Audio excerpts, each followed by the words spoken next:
All right, let's go on the record, please. We are on the record before the Medical Board of California in the matter of the accusation against Lean J. Keary, MD. It is Medical Board case number 800-2014-007598 and Office of Administrative Hearings case number 2014-120806. This is the date, time, and place set for oral argument in the notice of hearing for oral argument. My name is Erin Koch-Goodman, and I'm the Administrative Law Judge with the Office of Administrative Hearings, and I've been assigned to preside over this hearing. First, to ensure that there's a quorum, I would like to have each member of the panel identify themselves for the record, starting with the panel member on the furthest to my right. Michael Bishop. Catherine Feinstein. Ronald Lewis. Jamie Wright. Randy Hawkins. David Wormuth. Felix Yip. All right, very good. There is, in fact, a quorum. So I'd like to also take appearances of counsel for the record on behalf of the Attorney General's office. Good morning, Your Honor. Judith Alvarado, Supervising Deputy Attorney General, on behalf of complainant. And on behalf of the respondent or petitioner. Yes, good morning. Michael Anderson on behalf of the petitioner and the petitioner's present. All right, thank you. The board in this matter has issued an order of non-adoption of a proposed decision by an administrative law judge and has decided to determine the matter itself. The board has invited particular discussion of whether the proposed order should be modified, in this case indicating that the parties may argue any matter, but that the board is interested in reconsideration of the penalty order in this case. The following process and time limits will apply. The respondent will have 15 minutes to make an opening argument, and then the Deputy Attorney General will have 15 minutes for response. The respondent will then have 5 minutes for a closing argument, and the Attorney General's office will have 5 minutes as well for a closing argument. These time limits will be strictly enforced. When we're in our 15-minute time period, I'll give you a 5-minute sign when you have 5 minutes left, and then I'll give you a 1-minute sign when you have 1 minute left. The argument shall be based only on the existing record and shall not exceed the scope of the record of duly admitted evidence. No new evidence will be heard. The panel members may ask questions of the parties to clarify the arguments, but may not ask questions that will elicit new evidence. The administrative law judge, being myself, and any panel member may ask a party to support the party's oral argument on a matter with a specific citation to the record. At the end of the oral arguments by counsel, I'll offer the respondent physician an opportunity to address the panel. If you choose to address the panel, doctor, then I will swear you in so that you are under oath and you can make statements at that time. That is a decision that you can make together with Mr. Anderson, of course. After oral argument, the board will go into a closed session to deliberate. The parties will not receive a decision today, but will be receiving it in the mail sometime in the future. Please remember again that all arguments must be based on the existing record and no new evidence will be heard, and that the board has before them and has already had the benefit of reading your briefs in this matter. With that said, Mr. Anderson, I'll offer you the floor for 15 minutes. Thank you. Good morning, distinguished board. I'm here representing Dr. Kyrie, and Dr. Kyrie has an extensive educational background and has pursued a career as a doctor. And Dr. Kyrie has never had any issues as it pertains to his abilities to practice medicine, and he has completed his residency program without having any issues regarding his ability to practice medicine. Since completion of his residency, Dr. Kyrie has had to deal with several obstacles to obtain his medical license. These obstacles led him down a path of frustration. He attempted to deal with these obstacles and then ultimately became frustrated with his inability to pursue his dream of practicing medicine. But his continued frustration demonstrates his desire and passion to practice medicine, a dream he has always worked towards and decades to achieve. As it pertains to the recent ALJ decision, Dr. Kyrie's provided evidence to show the obstacles continued even with a probationary license. However, there was not sufficient evidence to introduce to provide a basis for revoking his license. The obstacles mentioned to obtain a probation to obtain a probation officer that actually understood the orders of the 2012 decision. The medical board repeatedly demanded he pay fees, probationary fees, and other fees that were not due at the time. They required that he be placed on a monthly installment to pay these fees, or else he would be in violation of the 2012 decision. The evidence showed that Dr. Kyrie, in fact, complied with the demands and paid $1,250 towards the probationary fees he did not owe, as he was not practicing at the time.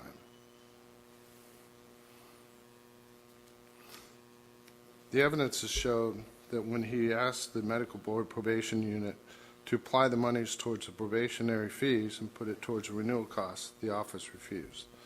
The probation's office's inability to comprehend the terms and conditions of the 2012 decision increased Dr. Kyrie's frustrations, and all his desires were directed towards trying to pursue a career, and is why we are here today in medicine. The three accusations: Dr. Kyrie's failure to maintain a current renewed license; number two, Dr. Kyrie's failure to practice medicine continuously for a period exceeding 2 years; and Dr. Kyrie's failure to cooperate with board and staff members regarding the monitoring of his compliance with probationary conditions. These are the three accusations, and these are the accusations that I will address here, and these are circular kind of accusations as it pertains to the ability of Dr. Kyrie to practice medicine. As to the first cause of action to revoke his medical license, Dr. Kyrie has made every attempt to renew his license. He first applied and paid for a disability license, which was denied. He then sent correspondence requesting that they apply the probationary fees he previously paid towards the renewal fee, and that was declined. And just after 18 months of having a license, he no longer had an active probationary medical license. As to the second cause, oral or documentary evidence introduced demonstrated Dr. Kyrie made every effort he could to seek employment. And he has been in this process to obtain his license and to achieve his dream of practicing medicine. He documented his efforts to seek employment in the medical field over the last few years by making a complete list with contact information, which was introduced into evidence during the hearing. He testified to his efforts and his inability to obtain employment. He testified that at least one of the 2 years he had not obtained the wall and wallet certificate, and the employers were refusing to hire him based thereon. The refusal to hire him was confirmed via correspondence to Dr. Kyrie by written institutions. Dr. Kyrie's inability to practice medicine and abide by the probationary orders was never willful. Dr. Kyrie has made every effort to abide by the orders and document his efforts. Given the unique scenario of an individual whose probationary license was issued August of 2012, almost 4 years after the completion of his residency program, and he had been out of the medical field since that time, Dr. Kyrie realized that he would need more than a year or two to secure employment in the medical field. As such, the initial orders requiring him to practice medicine almost immediately was an impossible task for Dr. Kyrie, although something he continued to pursue. If awarded the opportunity to extend the probationary period, Dr. Kyrie has dedicated himself to find employment in the medical field and to seek further retraining and education in the medical field. As to the final cause for revocation, Dr. Kyrie's alleged failure to cooperate with the board and staff members, the ALJ's decision was partially correct to conclude that he had every right to contact the probation office and voice his objections. The complainants have failed to introduce any evidence to demonstrate Dr. Kyrie failed to cooperate with the board staff. They failed to supply any documentary evidence or oral testimony to demonstrate the probation office's alleged lack of cooperation and alleged fear of Dr. Kyrie. They introduced evidence of 4 emails and a letter. These all sent by a doctor who's pursuing his career, who's being frustrated by the very staff that's attempting to help him.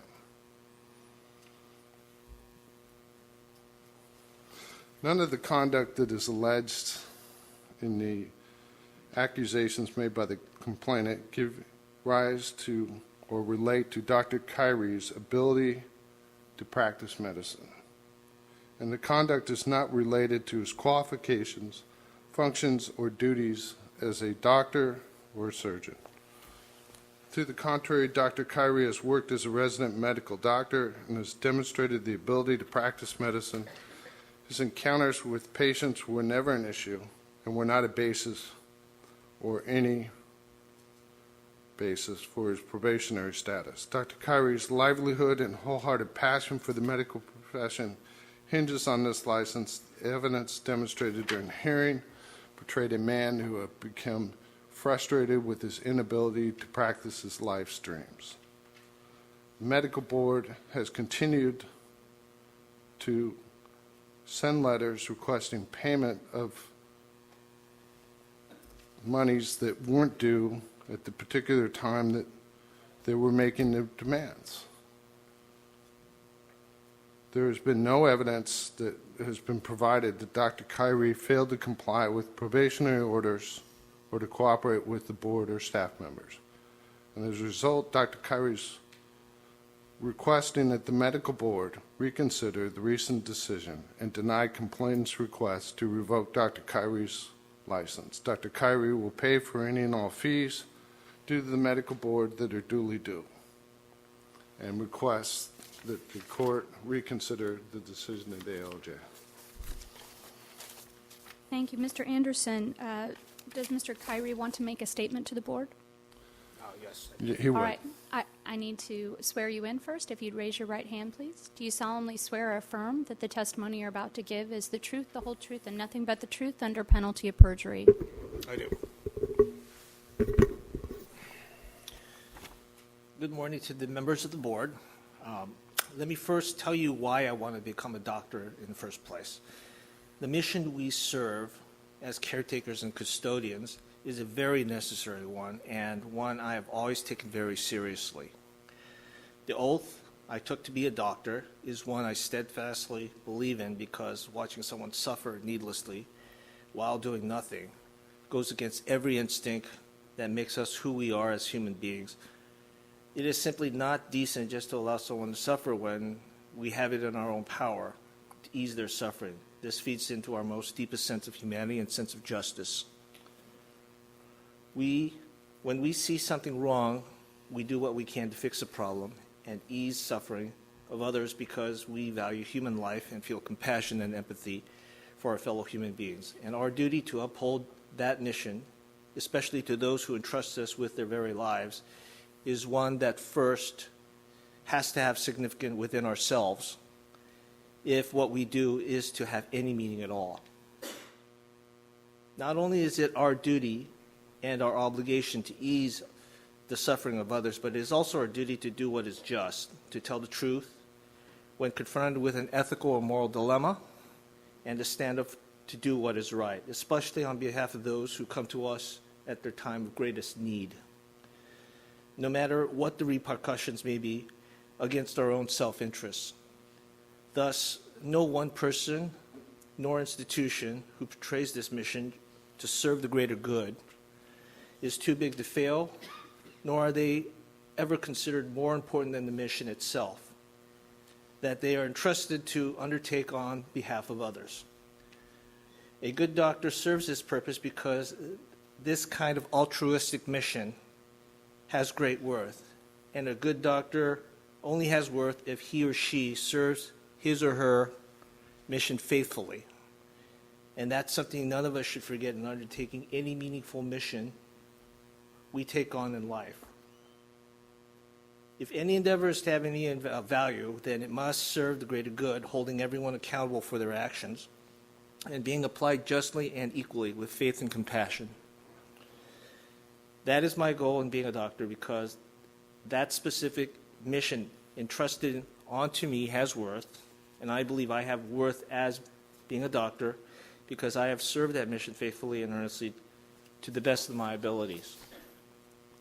In a just society, second chances are granted to those who have done something wrong but show genuine penitence for their wrong deeds. That is not what my case is about. There never was a mental illness that I supposedly suffer from, which was the sole reason for denying my license. What I did wrong, if anything, was naively to commit an unspoken faux pas by questioning the validity of a medical institution in Texas for failing to uphold its entrusted mission with its patients. I was never given the opportunity at a first chance to realize my dream as a doctor, when all I did was to uphold what I firmly believed to be was the right thing, to stand up for my patients under my care and do what's right by them. I only did what I did because I always believed the service that I did for my patients had meaning and worth, and as a doctor, I have only worth if I serve this mission with passion and with faith. Thank you very much. Does the panel have any questions? We'll start, Dr. Bishop. I'll have an opportunity later to ask questions if I'd like to. I'd like to feel I have a little more totality of it before I ask any questions. Thank you. All right. Is everyone in the same boat, or would you like to ask some questions now? You'd rather have both sides. All right. Very good. Let's do that. Oh, all right. I apologize. Dr. Lewis does have a question for One you. question for clarification. I think your counselor, you said that he applied for a disability license He did. and was denied. Can you further explain the reason for that license? And Well, the reason why he requested a disability license? Can you take the microphone yes, closer to you, yeah, please? The reason he applied for that was because there was a finding initially that he had a mental disability at the time, which was later disproved, but he was anxious to practice medicine and was doing whatever he could do to obtain whatever licenses were needed so he could pursue his dream. Okay, let me understand this. He applied for a disability license because he wanted some kind of, and correct me if I'm wrong, of what you're saying, because he wanted a license. And then I think I heard today in testimony that there is no mental illness according to your client. So this confuses me. I'll let Dr. Kyrie. All right, let me explain it. I never agreed with the decision where they said that I had a mental illness. They based it on the fact that it was supposedly a finding of minor depression, which was determined even by the psychiatrist as had no impact on my ability to practice. So there was a perceived disability. And when they were asking for the renewal before the time was even up of 2 years, I wanted to find out basically, did they actually believe this? So I just applied for that disability, which is an addendum to the full application. It was the full application and with a disability addendum. And I asked them, if you perceive me as being disabled, then should I be, should I be able to benefit from the fact that there is a disability addendum on this that I could reduce the fees for? Because at the time, they already were asking about $6,000 in probation fees and the psychiatric fees up front. And that ballooned to about $20,000, which was not due, actually. So I needed some relief from all these fees, and they were asking, on top of that, the renewal license fee. Unfortunately, they said any payment that I'd make at that time would be first applied to the probation fees, which weren't due. So I needed some sort of relief from that. And I wanted to find out if they actually believed that I was disabled and that was the reason that the license was denied. Of course, they denied it, and I sent them a letter saying that, well, if you can't, my argument was that the over $1,000 that I already paid for probation fees that weren't due at the time. I said, those are overpayments. Could you please apply that as the regular? They refused. So I did actually renew the license properly with the proper fees available, but they just refused to renew the license. Thank you. No further questions. Oh, absolutely, Dr. Yip.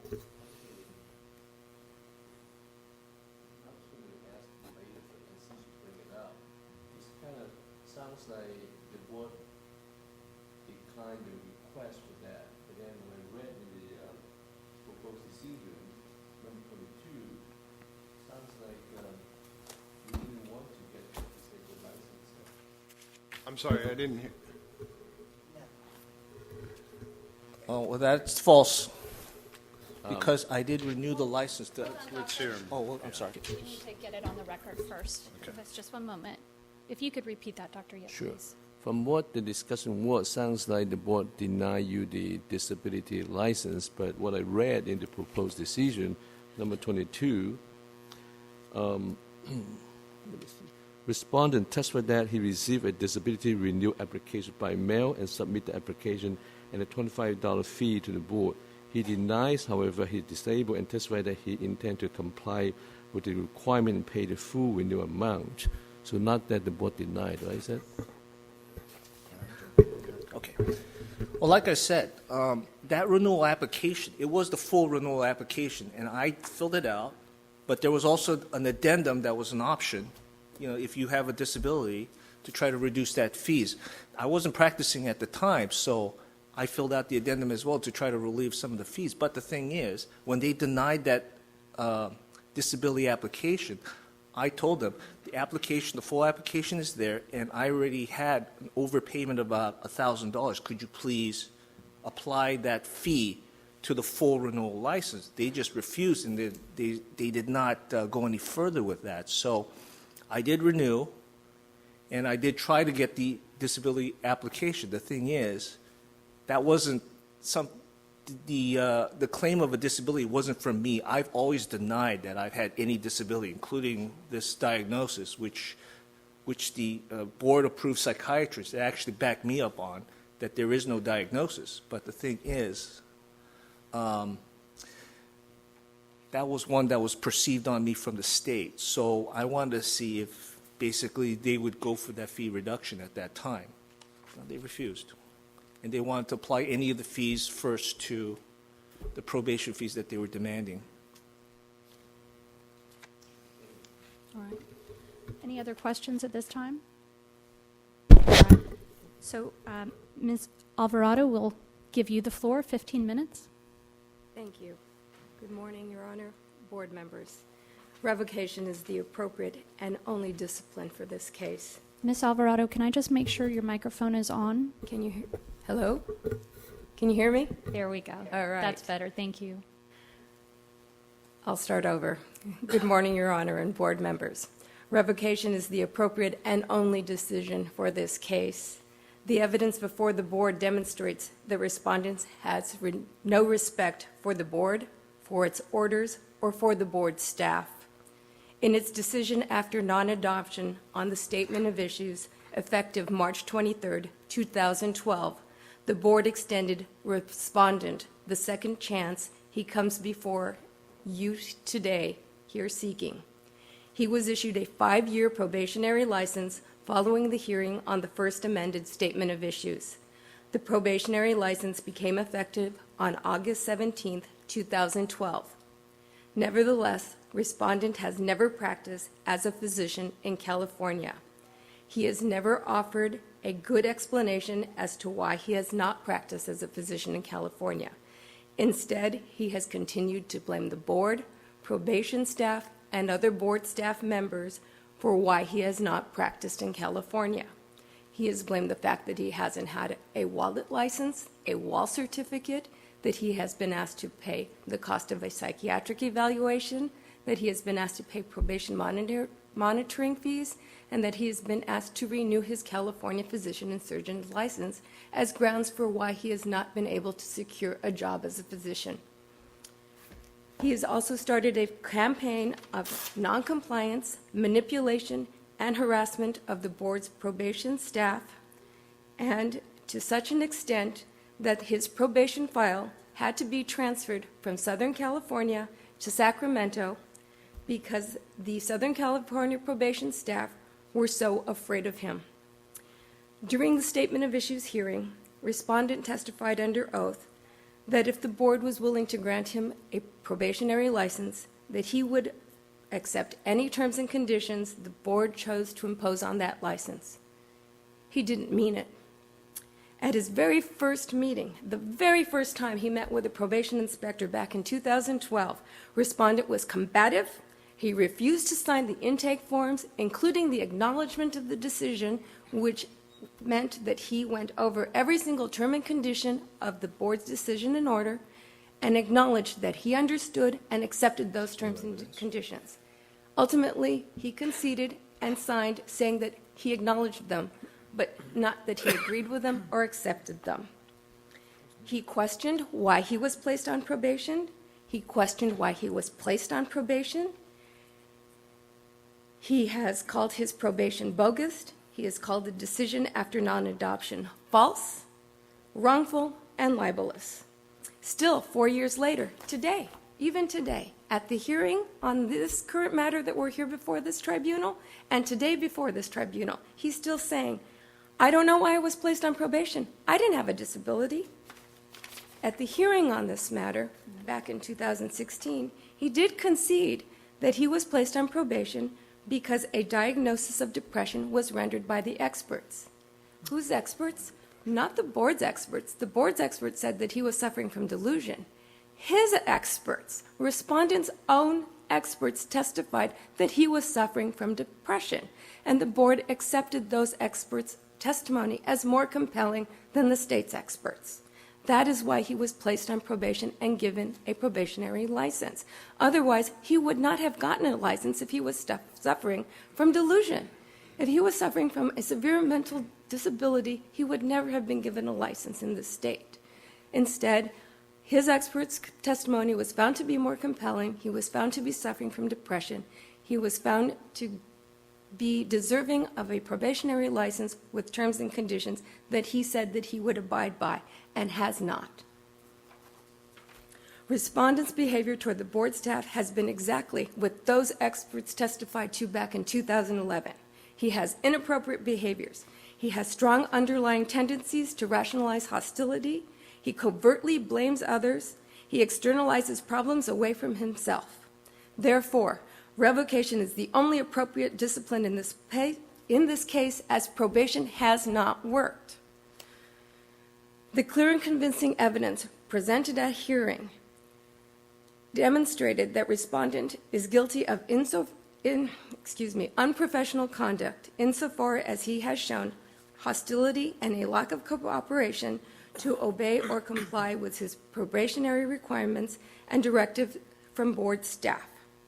If respondent cannot interact professionally and politely with the board staff, representatives of this tribunal, his licensing agency, what guarantee does the board have that respondent will act professionally with patients, with members of the public? There is ample evidence from the board staff to demonstrate that they were fearful of respondent and that respondent was rude, insulting, demanding, disrespectful, demeaning, argumentative, uncooperative, and manipulative with staff members. I urge you to review Exhibits 6, 18, and 27, and the testimony of Ramona Caruso, who testified at the hearing. But most telling is the discharge letter of respondent's own psychologist, Dr. Walsh, at Exhibit 28. Dr. Walsh states that that respondent did not need further psychotherapy, and she discharged him from her care on January 10th, 2014. However, she adds that personality, interpersonal, and problem-solving styles may be problematic. In other words, his judgment. If you add in knowledge and ability, you have a basic job description for a physician. This board does not need to wait for patient harm to occur to impose discipline on a license. If that would overlook the preventative functions of license discipline, whose main purpose is public protection. The site is Griffith versus Superior Court, 2002, 96 Calap 4th, 757 at 772. Public protection is the highest priority of the board. Business and Professions Code Section 2229, Subdivision A, and the case of Bryce versus Board of Medical Quality Assurance, 1980, 184 Calap 3rd, 1471, 1476.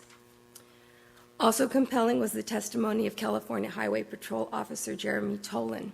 He also established that respondent engaged in fraudulent and corrupt acts. Officer Tolan testified that respondent created a false email account under Officer Tolan's name for the sole purpose of harassing a board probation inspector. Respondent also attempted to he testified that he also attempted to renew his medical license by applying for a disability license. Yet he did so believing that he was not disabled. He was trying to manipulate the board into giving him a renewed license by only paying $25 for the fee as opposed to a regular license fee. In addition to the fraudulent and dishonest and corrupt acts and unprofessional conduct, respondent also violated 4 probationary terms. He failed to maintain a current and renewed license and then attempted to apply for the disabled license. He claimed that the board put him on probation for the sole reason of a disability, a vague and undiagnosed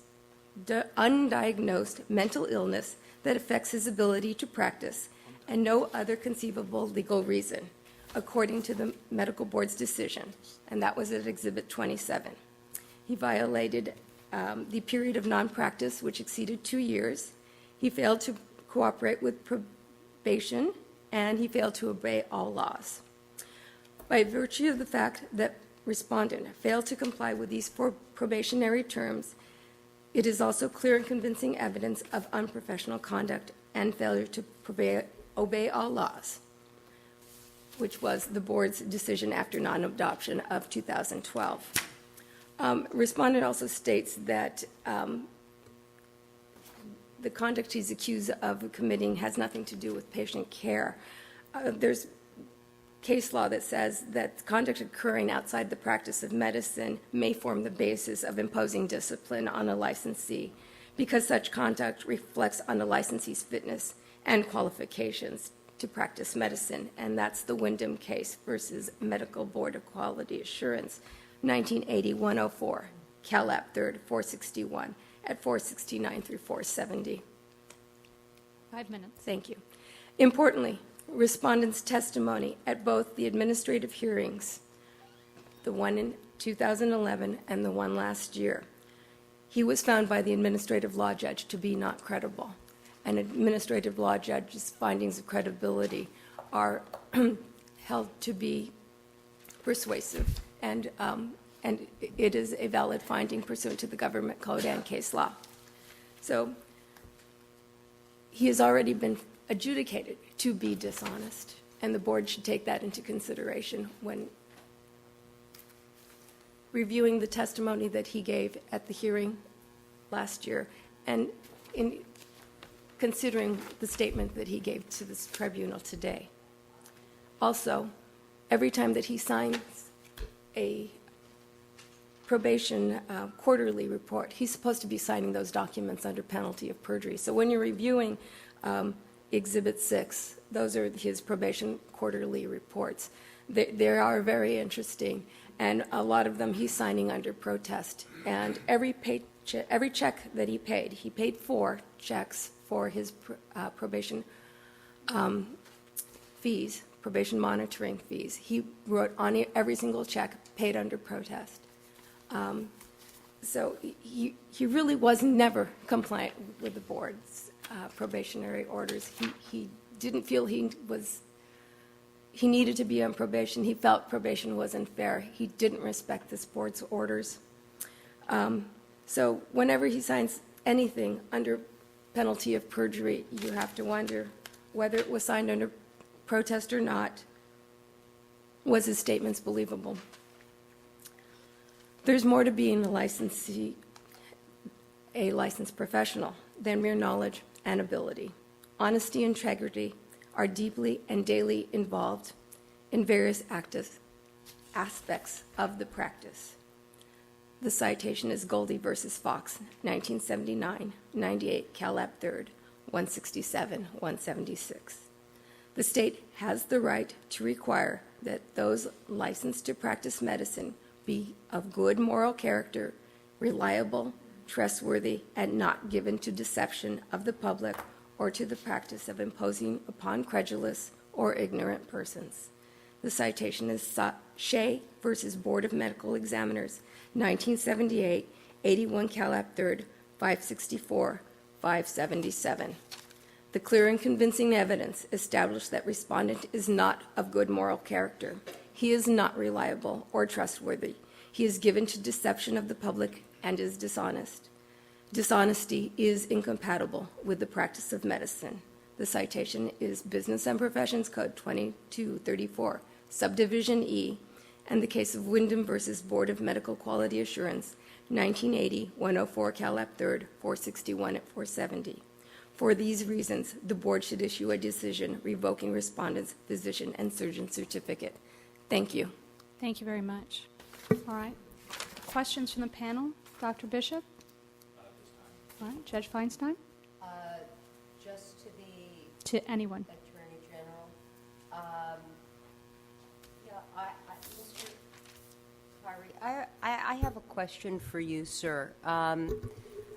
You know, there were a lot of exhibits in this case, and I did listen to the entirety of Exhibit 11, which were the recordings of various phone calls you made.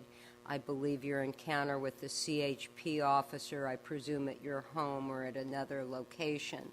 And what I perceived from listening to those was a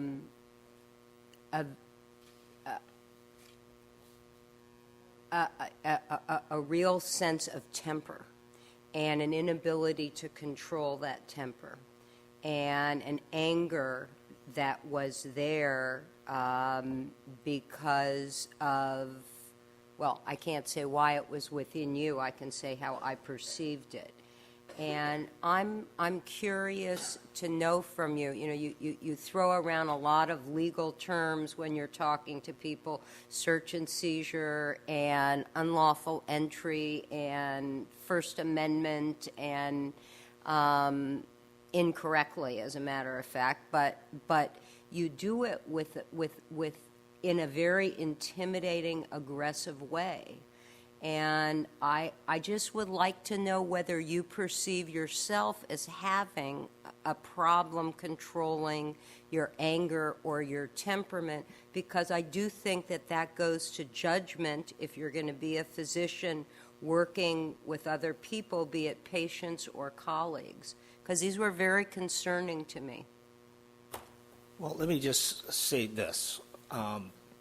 In terms of what you heard on the recordings, I was frustrated, and I was never really that angry to the point that you would think that I would, you know, lash out at somebody violently. I have no criminal record whatsoever, and I don't punch anybody. I don't even threaten people with acts of violence. The thing is, when this decision came down, I believe that basically it was not just. I mean, as you know, your last two psychiatrists, which was David Scheffner and what was her name? Oh, the last one anyway. The last one. They both agreed that there really was no diagnoses to speak of, even minor depression. And they're trying to say that you know, depression it's depression. Well, it's not. Minor depression and depression are different in terms of severity and ability to, I guess, really affect one's person. I mean, it's really like comparing a cold to pneumonia. And like I said, I never threatened anyone with violence, which they falsely claimed. The CHP officers actually, I found out that basically he was disciplined for trying to put a false order in. That's basically what I said. And I never threatened anyone. I was very frustrated by the situation because they were trying to put me in jail for making criminal, violent threats, which never was on recording. You've heard the recordings. There's no violent threats. I've been trying to do this as legally as possible because they were threatening to put me in jail for something I did not do. I think also Dr. Kyrie's frustration with the process and being labeled as having a mental disability when he doesn't believe he does, and it's impeded his ability to practice, even after he was placed on probation. Once labeled, it's a very difficult thing for people to go, oh, I'm sure everything's fine now. And he's been frustrated with the process that he believes was not supportive. It was an obstacle to practicing. And he's frustrated, and he's not a lawyer. And many of us use legal terms, and I don't think there was any disrespect to the board. And his real desire here is to practice medicine. This is a gentleman that all his energy has been put towards practicing medicine, and he's been laid up against obstacle after obstacle and been labeled, and that's not an easy thing for anyone to deal with. Thank you. Dr. Lewis? I have a question for the Deputy Attorney General. You mentioned non-probationary costs that have not been paid. And my question to you regarding that, if you can maybe clarify it, is what probationary activities are required in a non-practice situation which we find the respondent in versus which ones are required? Because I don't understand the fees and how they're determined in this situation versus someone who actually has a license that's been revoked and then stayed versus this situation. Certainly. Respondent was given a probationary license. The expectation is that he's going to start practicing medicine as soon as possible. So he's put on probation, and he meets with a probation monitor. Before he could, in this particular instance, before he could start practicing medicine, he had conditions precedent. He had to complete a psychiatric evaluation and pass it, and then he could begin. Then his license became active at that point. So he did complete that term and condition of probation, which was the psych eval. And that was one of the fees and costs that the board required him to pay back for the psychiatric evaluation. And that was not completed until August. So his his license did not become active until, I believe, August 17th, 2012. Excuse me, when the fee was paid? No, when the psychiatric Was evaluation completed and cleared him safe to practice medicine. So then probation begins, and he meets with his probation inspector for the first time on August 16, 2012.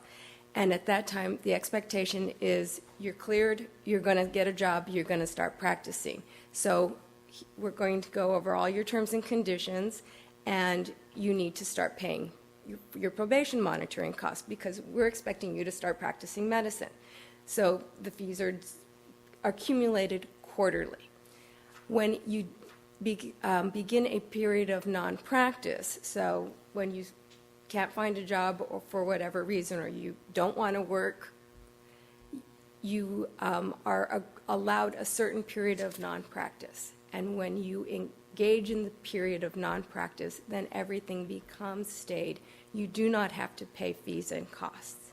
They do not become owed until either you get a job and resume practice, or you come to come to the end of your probation, but what happens is, once you hit that period of 2 years of non-practice, the board is going to file a petition to revoke probation because you've hit your period of 2 years of non-practice, and that's a violation of probation. So that's one of the reasons why he got a petition to revoke probation, just one. A term and condition that there are 3 terms and conditions that are not ever stayed. One is obey all laws. The second is maintain a valid and current physician and surgeon's license, and cooperate with the probation monitoring staff. No matter what, you have to do those 3 things. Thank you. That's very helpful. So then I go over to Dr. Carey and his counselor. Seems to me very clear requirements if you're going to keep that license. Now, there may be violations with obey laws, and sometimes there are more probationary terms added, but this is a clear explanation of what was required, and they're in the Business and Professions Code, and they're there for a reason to protect the public. We sit up here because when we grant you a license or we decide to revoke the license, we're doing it because we believe the public is protected or cannot be protected, and there's no rehabilitation. Are you clear with what the Deputy Attorney General just said are the requirements? Well, as you saw with the findings of the ALJ trial, they determined that those fees weren't due. They were asking for over $20,000 in fees even before I started practice, which were not due. And I did cooperate and go by the rules of the decision. I renewed the license. They refused to renew it. And the fees were there. I did not want to continue paying down on the probation fees that weren't due. I gotta stop you. Sorry. What was your explanation for why the license was not renewed, was not given to you? The fee was not paid, basically. Okay, well, if you don't pay the license fee, I have to pay my licensing fee to get my license. I know that. So but, tell me, make it simple, please. There was $1,000 already paid down on probation fees that should not have been paid. I said, please apply that money to the licensing fee because I do not believe that the probation fee should have been paid down. They refused. They said any fees that we get, basically we're going to apply to the probation fee. So I would have had to pay $6,000 first before even, at that time, before they would even accept the licensing fee. Dr. Carey, did you want your license or not? I did, but I also don't have a lot of money, sir. I mean, I haven't been practicing. But we have laws and regulations that stipulate this is what you must do. We don't really vary them too much. I understand that, but I think the I'm going to fees- stop here. I'm just trying to make a point. If you want a license, you follow the regulations, or you don't get a license. And, okay? I'm willing to follow every regulation necessary. I am, but I thought that basically that the money that they were asking up front wasn't even due. I did read the decision very carefully, and they were asking up to $20,000 by the time we got to the ALJ trial. It's just, there's no way that I could pay for these false fees. I mean, there's just no way. I mean, I wish I could comply as best I can, but I'm not made of money at this point. Yes, Ms. Wright? Yeah. Mr. Kyrie, I'm sure your counsel has explained the process that we have here. If we call for the transcript and you come before us, it's because there's something that we find challenging about the ALJ's decision, whether it be we do not agree with it or we do agree with it. And in listening to what the DAG just presented to us, citing to the exhibits that we all read, and then listening to you today, I'm hearing words like frustration and obstacles and false fees, and it almost sounds like blame shifting. And I understand doing things in protest because I get that civil disobedience is our right, and if we're frustrated with the system, we can do that. But I don't hear that you feel like you did even anything to cause some of these concerns that it sounds like a lot of people are having when they're asking you these questions. So help me understand, do you feel like you did anything in this process that you could have done different to have a different outcome? Or do you sit here today and feel like, I did everything in protest, and it's the board's fault, and it's the CHP's fault, and I didn't, there's nothing I could have done because everything I did was correct? Because, I want to hear that, what you're thinking, Well, basically. where I'm coming from is I did not even expect to have my license turned down. I mean, when I came to California, graduating from UT Southwestern, I had a fellowship in Stanford, and then all of a sudden, because I got caught up, I just got caught up in this controversy in Texas about some sort of Medicare fraud case there. All of a sudden, I find that the board had denied the license, and they were saying that it was all a delusion of persecution. Well, the DOJ from the United States, they came to me and I said, would you file this, whistleblower lawsuit so that, we could settle this with Parkland? I did that, and it turned out everything was true. So I was a little perplexed that the board psychiatrist tried to investigate it himself and said that this was all a delusion of persecution. Okay, let me stick a pin there, because I hear where you're going. My question was very specific. Do you feel like there's anything you could have done different for there to be a different outcome? I get the explanation. I've read the hundreds of pages and listened to everything Right. that you feel and happen, and I get that. Do you feel you could have done anything different? It sounds like the board does not want me to complain or protest at all. Stop And- again. All right. My question to you is, do you, sir, not the board and what I feel, because I'm a public member, so I'm looking at it from a public perspective. Right. Do you feel? I'm not your enemy asking you this question. I'm asking, trying to make a good decision on behalf of the public. I'm not here to persecute you. I'm not interested in persecuting you. I have my own persecutions that I deal with on a day-to-day basis for a variety of reasons, being a woman, whatever it may be. I'm asking you, do you feel you could have done something different? I'm sure there would have been. I mean, Yes or if I said nothing at all, I'm sure none of this would have happened. Even Okay, so we're not going to get very far. So Well, yeah, I'm gonna trying to withdraw. understand your question. Okay, the question was very simple. Do you think you could have done something different for there to be a different outcome? Yes, I could, or no, I couldn't have, I'm gonna because give- I stand by my decision. If you say you stand by your decision, then you stand firm on it. I'm going to give my most honest answer on this. I don't think anything I would have done would have changed anything. I mean, Okay, so once the once answer I is said no. something about what happened in Texas, I think this all snowballed, unfortunately. This is California. We're making the decision. I know that, but it all has to do with the issues that happened in Texas. But no, it actually has to do with you sitting here and the CHP and your license here.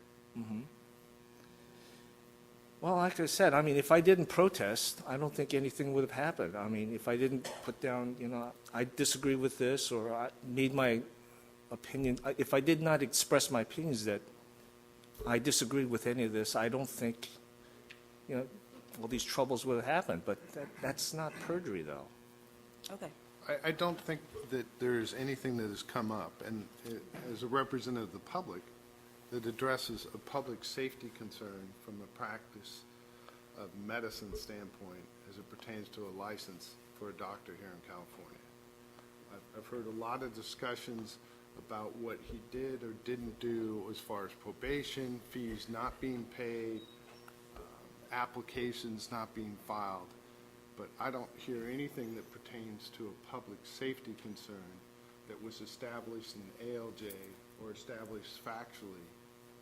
Well, counsel, public safety also has to do with the character of the doctor and the things that he does, which is why I was just asking a very simple question, which I couldn't even get an answer to, so I'm still not sure what the position is. And I hear you about from a public perspective, but if I want to see someone who's practicing medicine and I'm sending my child there and they can't acknowledge if they make an error, if they make an error in their rendering of care to my kid, and their response is when they come before the board, oops, I made a mistake, but it's because I was frustrated with something that happened in Texas, so I was having a bad day, that's not acceptable. Well, I don't believe that's what he said. He didn't say it was a frustration due to an error in Texas.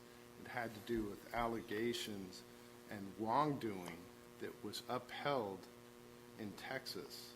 But for still Medicare. shifting blame. I don't know if it's shifting blame or fact. The fact that he was involved in a whistleblower issue in Texas is not a shifting of blame. That's a fact. And the fact that he gets in a process here in California where he's trying to obtain a license and is in a position where he feels they're requesting fees when they're not due. I think that, and it was found that they weren't due, and requested that those fees that he had paid be shifted towards his license, and the fact that they're refusing to do so would be frustrating to almost any of us. And I think what is clear is his desire to want to practice medicine, and I don't think there's been anything other than administrative issues that have been going on here pertaining to his license. Yes, Dr. Hawkins. So, questions for both. So, can you clarify, were fees due at the time they were requested, or in fact, were they not due? And is there an ability to actually shift a payment that was received from one entity to another entity? For example, could the money that was paid in advance, if it was paid in advance, could have been shifted to licensing? Is that even feasible? And the first part was whether the payments were ever delinquent. Sure. At the time when his probation commenced on August 17th, 2012, he did have approximately $6,000 of fees due. That were due at that time. That were due at that time. He was put on a payment plan to pay his probation monitoring costs at his request. And that is exhibit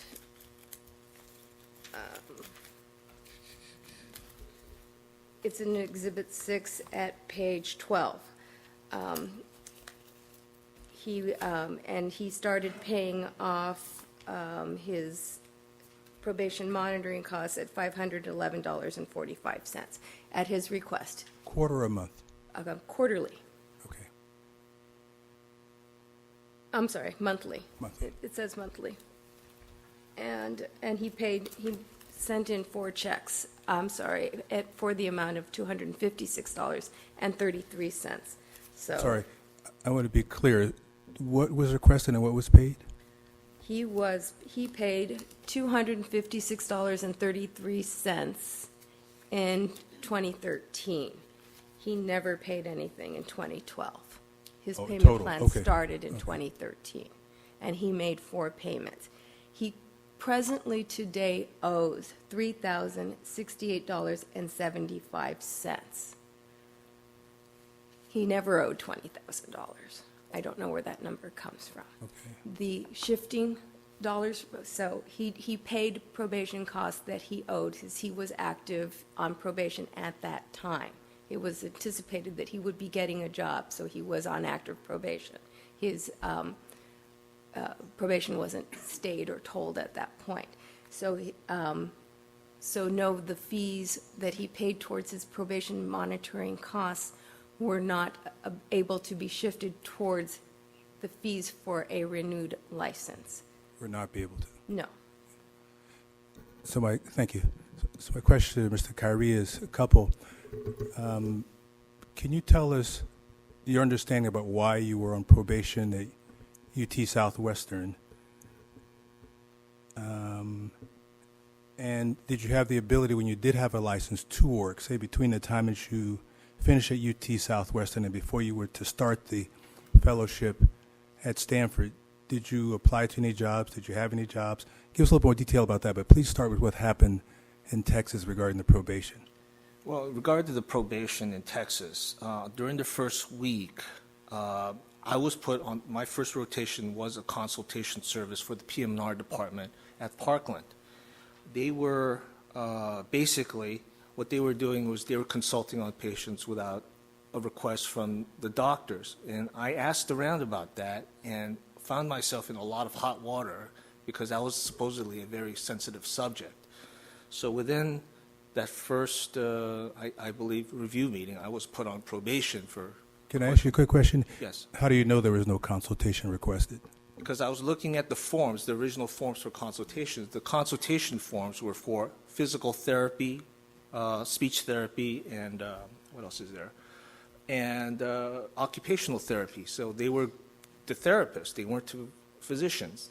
So I was looking at the original, it was faxed down. Those request forms were faxed down. So we were doing consultations on therapy requests. And so at that institution, it's not a corollary that if you get 3 consultations in those areas, you automatically get a physical medicine rehabilitation consultation too? That's a question. It's not, so that's not it. Well, according to the rules that I knew at the time, a physician consultation has to be from a physician requesting a physician consultation. You cannot I guess you upgrade a therapy request to an automatic Okay. physician request. That's not allowed. So tell us again, why were you put on probation? They were saying that basically because I was questioning that aspect, and they were saying a lot of other stuff, I believe that they were very concerned that they were dealing with another whistleblower at the time, who was also claiming Medicare fraud. I didn't know that at the time, but that was a very sensitive issue. So they didn't appreciate me noticing this, unfortunately. Okay. One of our experts, Dr. Dueve, looked at your experience at UT Southwestern and also the probation period, and he said that there were serious deficiencies in multiple areas related to your ability to practice in UT Southwestern. Do you have any idea why that would have been stated? You may not even know that, but this is something that was stated by one of our experts who is in California, who reviews the medical board frequently about residency programs and training programs and competency, et cetera. Well, unfortunately, a lot of things in that residency went downhill after, basically, they didn't want me to transfer out, unfortunately. So those staff members who were there at the time are no longer there after what happened with the lawsuit. And I wanted to transfer out of that program because I didn't think it was legitimate. Unfortunately, I never got the chance, and unfortunately, after one bad, the initial bad start in the residency, everything pretty much went downhill from there. I did not think it was even a legitimate residency because what they were doing was they were just trying to look for consultations for money, and basically,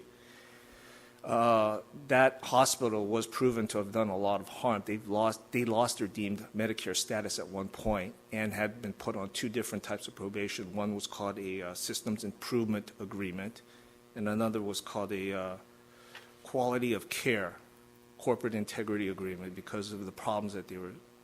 Unfortunately, I got caught up on all that, and I wish I hadn't, because my sole purpose in going to a residency program is to learn and basically learn my craft as a physician.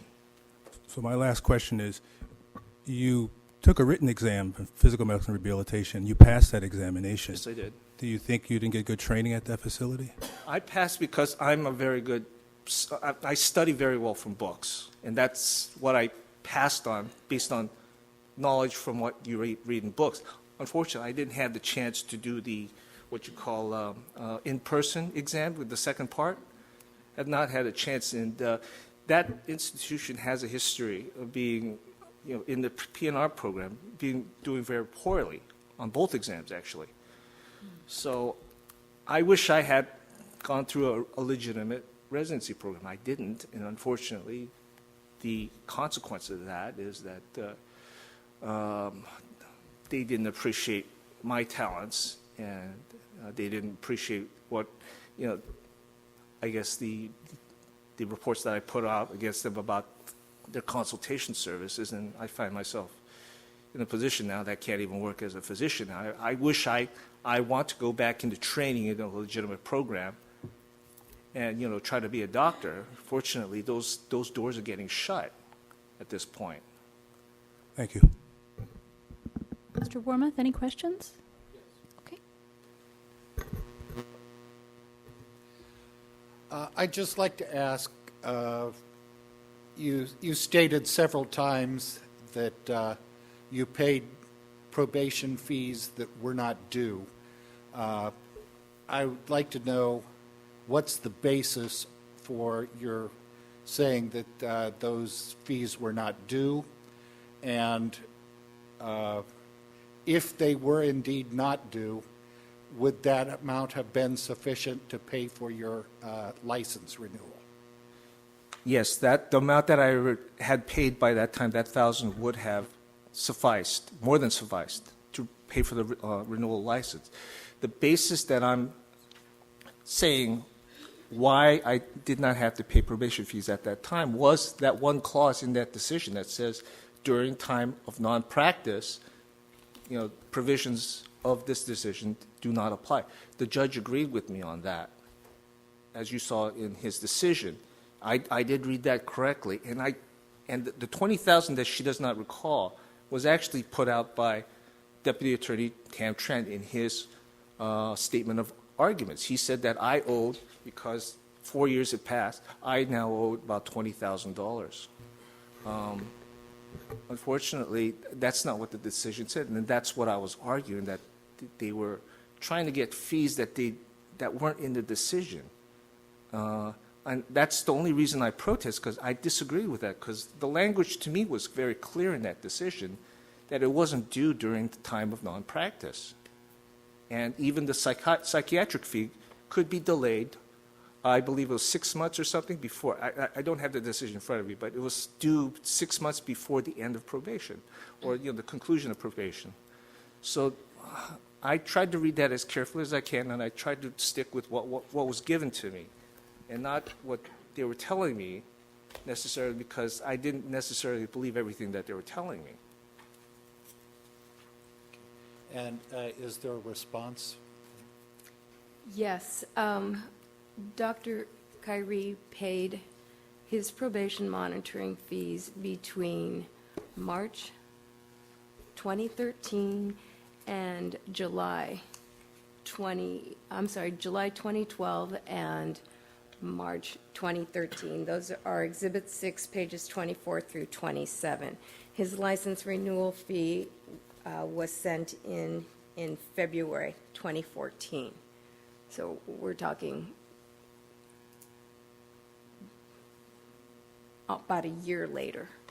So it's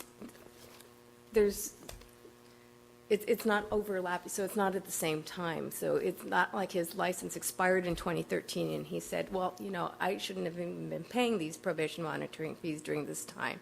So I want to apply those probation monitoring costs that I wrongly paid towards my renewal fee. He paid them a year earlier, and then he wants to say, well, I paid you those fees a year ago, and now my license is due a year later, so use the fee that you took, the money you wrongly took from me a year ago, and put them towards the fees you're now saying that I owe for the renewal costs. And when that didn't work, then he applies for a disability license that he knows he's not disabled. He doesn't believe he's disabled. He's trying to game the system, so he says, fine, you think I'm disabled, you think I'm mentally ill, here's the application for a disability license, and here's the $25 fee. And when they reject that, you please read the letter that he wrote. It's at Exhibit 27. It's a demand letter. It's essentially a legal demand letter telling the board, I demand that you issue me my license now because you're violating my civil rights by not doing this. He has portrayed himself as a victim continuously since he was in medical school when he had to participate in the match program. He has stated that my participation in the match program was a violation of my civil rights and was tantamount to slavery. He's been a victim for, almost 10 years. Thank you. Dr. Yip, any questions? Counsel, the response? Yeah, I would like to at least address a little bit of what counsel said. And I think You know, the fact that he was labeled as suffering a mental illness, and then the council saying, well, he disagrees with that, but he applies because they tell him that he has a mental illness. And this bars his ability to practice. And this has been a very damaging thing for Dr. Kyrie to find work. Anybody who has had a designation of mental illness and wants to practice medicine, even though he obtained a separate doctor and found, and as counsel pointed out, a more credible analysis that he wasn't suffering that mental illness. Who would not feel upset with that or frustrated? I think anyone in this room would. And I think all Dr. Kyrie has pointed out here is that he wanted to practice medicine. He got in a residency program. Whether it was functioning right or not, apparently the judicial system felt it was not. And he's felt that since that time, he has had these impediments, including one of which being designated as suffering a mental illness, a point that he had to disprove. So I think these impediments have really impacted, and I think they would impact any one of us. Dr. Yip? Kylie, giving you some benefit of the doubt, things started around 2005 when you joined the residency, and you make the comment about that irregularity or inappropriate practice at the program. Were you ever approached by any Medicare or law enforcement investigator regarding your comments that may actually end up so-called whistleblower lawsuit and suspension of the Medicare reimbursement? Actually, I was approached by the Inspector General of the Health and Human Services, a special agent there named Bill Freeze. And basically, after they reviewed my accusations, and I did turn over some records to them, they asked me to file a whistleblower lawsuit on behalf of the U.S. government because they wanted me to basically frame the arguments together. And I didn't know this, but they had another person who was a whistleblower at UT Southwestern also file one. And believe it or not, we both won. And it was not something that I was asking for, unfortunately, but that's what happened. They heard about the complaint somehow. Somehow, I believe the other whistleblower did hear about it and mention my name. And unfortunately, it snowballed into something that I couldn't control. Unfortunately, before all this happened, UT Southwestern contacted the board and they asked them not to license me.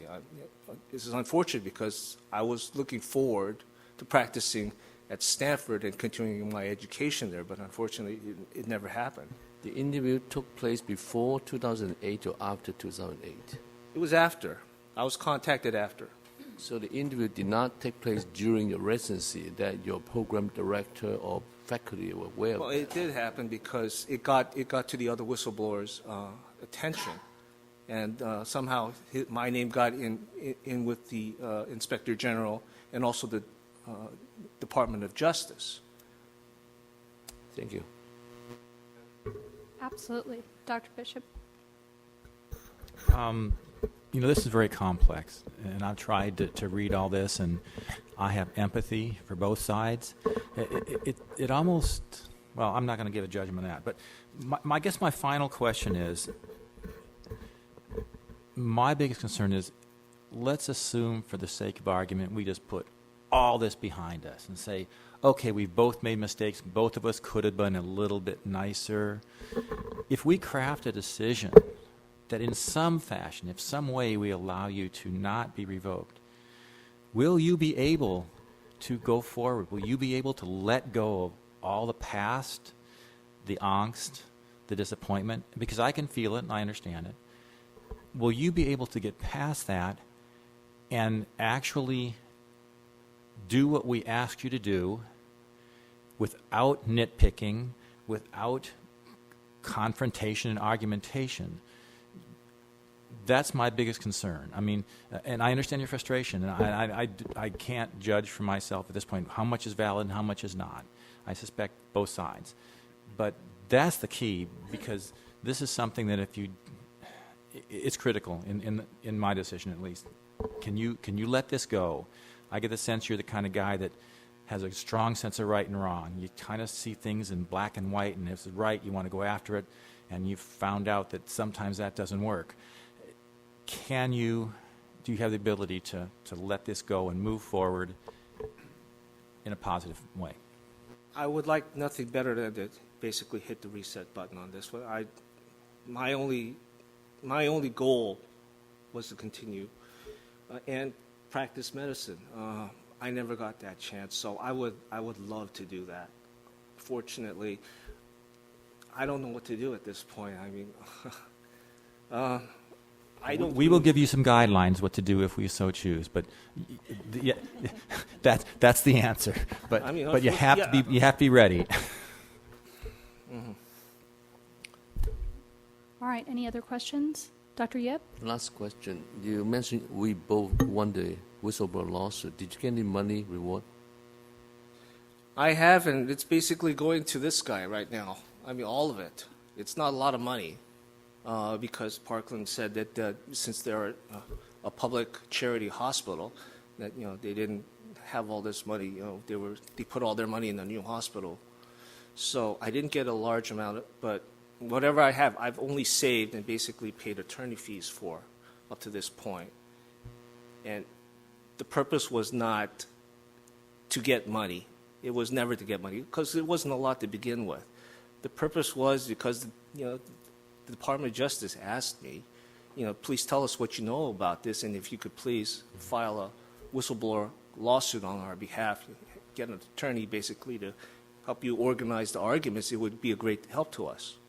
So Thank I just you. complied with their I'm trying to see if request. you have financial difficulty paying the board, that's all. I do have financial difficulty because right now I'm unemployed. I had to quit my job just to prepare for this hearing, and that job was at Disneyland at minimum wage, if you can imagine that. So I do have a great deal of financial worries ahead of me. I mean, I don't know, if I'm going to be able to pay the rent, pay for food, or anything beyond this. All right, any further questions? No? All right, in that case, Mr. Anderson will give you 5 minutes for closing arguments. Well, I don't think I need 5 minutes. I think we're pretty clear on what the issues are here. And I think what is clear is my client's desire to practice medicine. And he will comply, and we have discussed actually the very issue that the doctor pointed out, his ability to move forward. And that's what his desire is, to take it from point A to point B. He's been in this quagmire, but at this point, he just wants to be able to practice medicine. And he just wants the opportunity to utilize his education and everything that he has geared his life towards his ambition. And we have discussed his ability to go through whatever the board feels is just and right here, and he will comply. We've discussed anything that he needs to do, he will take the steps necessary so that he may practice medicine. Thank you. All right, thank you very much. All right, Ms. Alvarado, 5 minutes. Thank you. The last time respondent was before this tribunal, he said he would comply with any term and condition if you gave him a license. He didn't. There's no reason for you to believe him this time.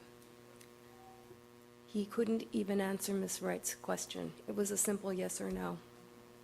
He has no inclination, and I don't believe the character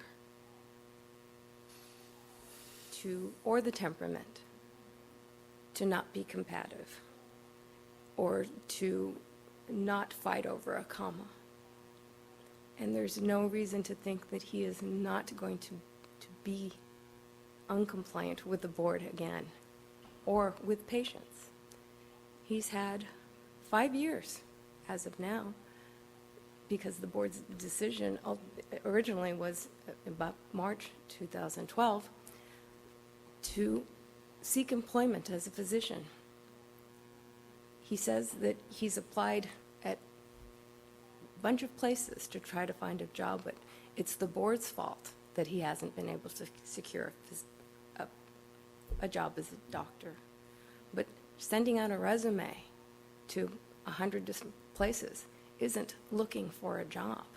It takes more. We all know. We're all professionals. It takes more than just sending out a resume or doing a resume blast to try to find a job. You have to have more initiative and drive, or just desire or passion. You've got to exercise that muscle. He hasn't done that. He spent his entire time. This is a lot of evidence here of being combative and being a victim, being a very angry victim. And I don't think he can overcome that. And he couldn't even say, yes, I will overcome that. I will be compliant with the board. He said, I want to put it behind me. Those are two very, very different things than saying, yes, I will do everything the board asks me from now on. I don't think he's able to do it. I don't think he is deserving of what would now be more than a second chance. And I would like to point out, because respondent has made such a big deal of it, it was his own experts that testified that he had depression. It wasn't the board's experts. So if he has a quarrel with that diagnosis, it's his fault, not the board's, nobody else's, his fault. If he's got a problem and he wants to be angry, it's his fault. And he needs to deal with that and overcome it and face facts. He doesn't want to do that, and I think that's part of his problem. And he doesn't want to come to terms with his own reality. And that is going to preclude him from being a safe and responsible physician. And I think this board owes it to the public, to the people of the state of California, to keep him away and not give him a license to practice. Thank you. All right, thank you very much. That concludes the arguments in this matter, and the record is closed. The case is submitted, and we're off the record.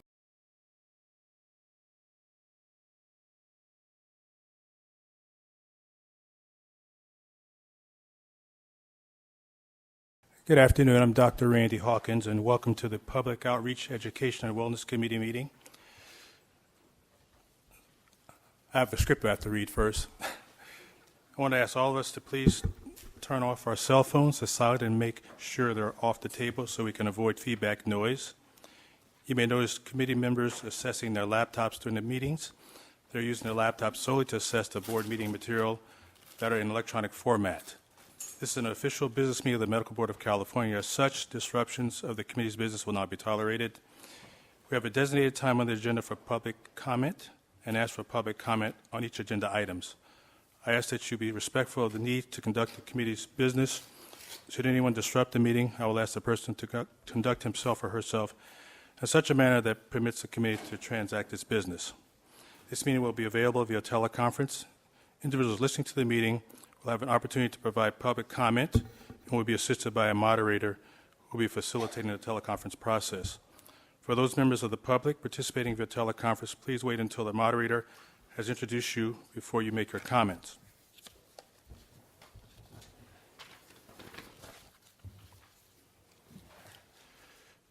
To request to make a comment during the public comment period, press star 1 rather.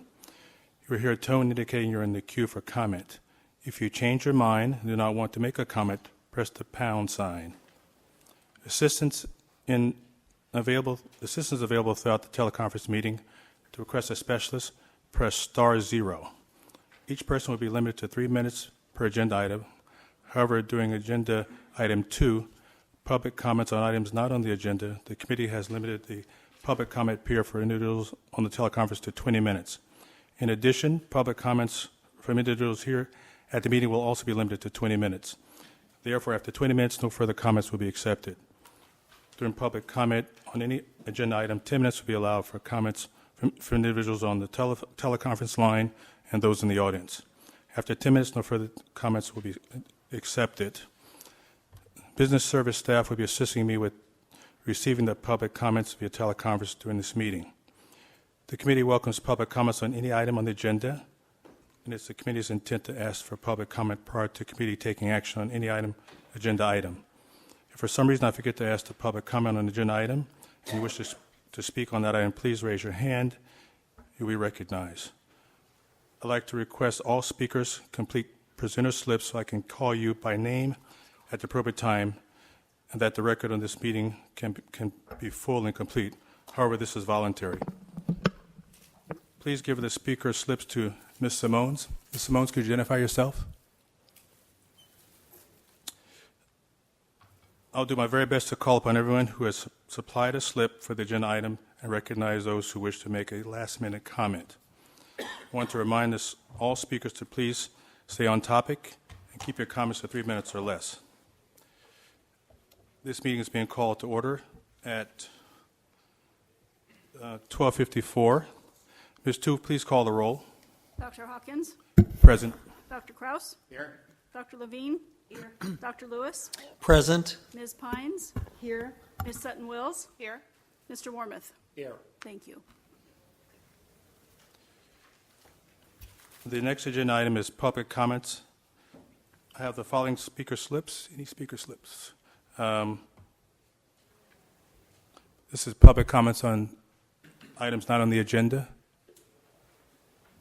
Are there any speaker slips? I have no speaker slips for items not on the agenda. Are there any comments on the phones? Ernie, do we have any comments on the line?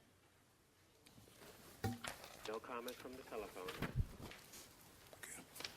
The next agenda item 3 is approval of the minutes from the May 5th, 2016 meetings. Second. Are there any comments or corrections from committee members? We have a motion for approval. There's a second. Ms. Toof, call the roll. Dr. Hawkins? Public comment on the minutes from the May 2016 meeting. Thank you.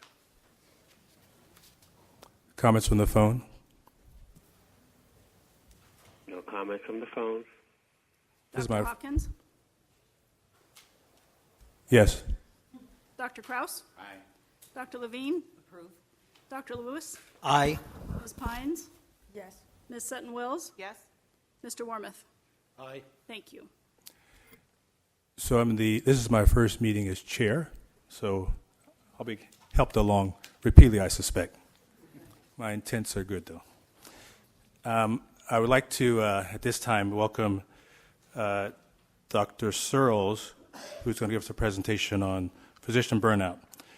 The next item is a presentation on physician burnout from Dr. Searles. Dr. Searles is a duly board-certified family physician and psychiatrist and a clinical professor in the Department of Family Medicine, Public Health, and Psychiatry at the University of California, San Diego. He's a director of UCSD PACE Professional Board Boundaries Program. He is currently the medical director of the UCSD Family Health and Wellness Clinic. He has previously served as the director of the UCSD Combined Family Medicine and Psychiatry Residency Program. His particular areas of interest included doctor-patient relationship and burnout and resilience among executives and professionals, including physicians. Welcome, Dr. Searles, and thank you for coming in to present to us today. Thank you very much, Dr. Hawkins, and I want to thank the committee for the invitation to speak this afternoon about a topic that I think is, we all agree, is very important, and we're learning more and more about. So physician burnout is but let me preface my comments by saying I know I have a short amount of time, just 20 minutes with some questions at the end. So I've tried to put together an overview, and I'm happy to answer questions and then answer questions from the committee through email contact after the presentation. So, just to review a little bit about what burnout is, we think a lot about physician burnout in lots of different terms and trajectories, but as we look at it, this is how a lot of physicians describe being burned out. They say things just aren't fun anymore. They get cynical. We see that a lot on rounds and in their work life and their home life. They feel like they're going through the motions. Within the UCSD PACE program, we have a class for just about everything. We've got an anger management class, we've got boundaries, we've got medical record keeping. I will tell you that burnout is, we know it's pervasive. It's certainly pervasive within the paradigm of the courses that we provide at PACE. So sometimes, an angry outburst is really the tip of the iceberg, and underneath the water is physician burnout and a difficult time managing lots of different aspects of balance in work and life and things like that. So although these are often how aspects of burnout present, often we focus on the behavior rather than the root cause, and that's one of the big challenges with burnout. I have chronic tardiness on here, and certainly that is one of the initial kinds of things we start to see in physicians and in professionals generally who don't tend to be late for things. They don't get promotions. They don't get additional, scheduled surgeries because they show up late all the time. So when that starts to happen, we start to recognize that maybe there's something smoldering, and perhaps we should identify maybe a root cause. Of course, the last two bullets are where we are especially interested in burnout. One of them is the deterioration of patient care and negative outcomes as a result. And then self-medication. It turns out physicians have prescription pads, and they're not afraid to use them, and sometimes on themselves, which can be inherently problematic. These are some of the challenges. When we define burnout, when we study it, we talk about it as a syndrome of chronic occupational stress. It's really about, work, although we certainly know that burned out physicians have difficulty at home. But it's the chronic occupational stress that is the core principle around burnout. We screen it with something called the Maslach Burnout Inventory, which is really the gold standard. We look at three different areas. We look at emotional exhaustion, we look at depersonalization, and a sense of personal achievement. Emotional exhaustion comes from the daily trials and tribulations of work as a physician, and depersonalization is a disconnect between physicians and their patients, their colleagues, their family.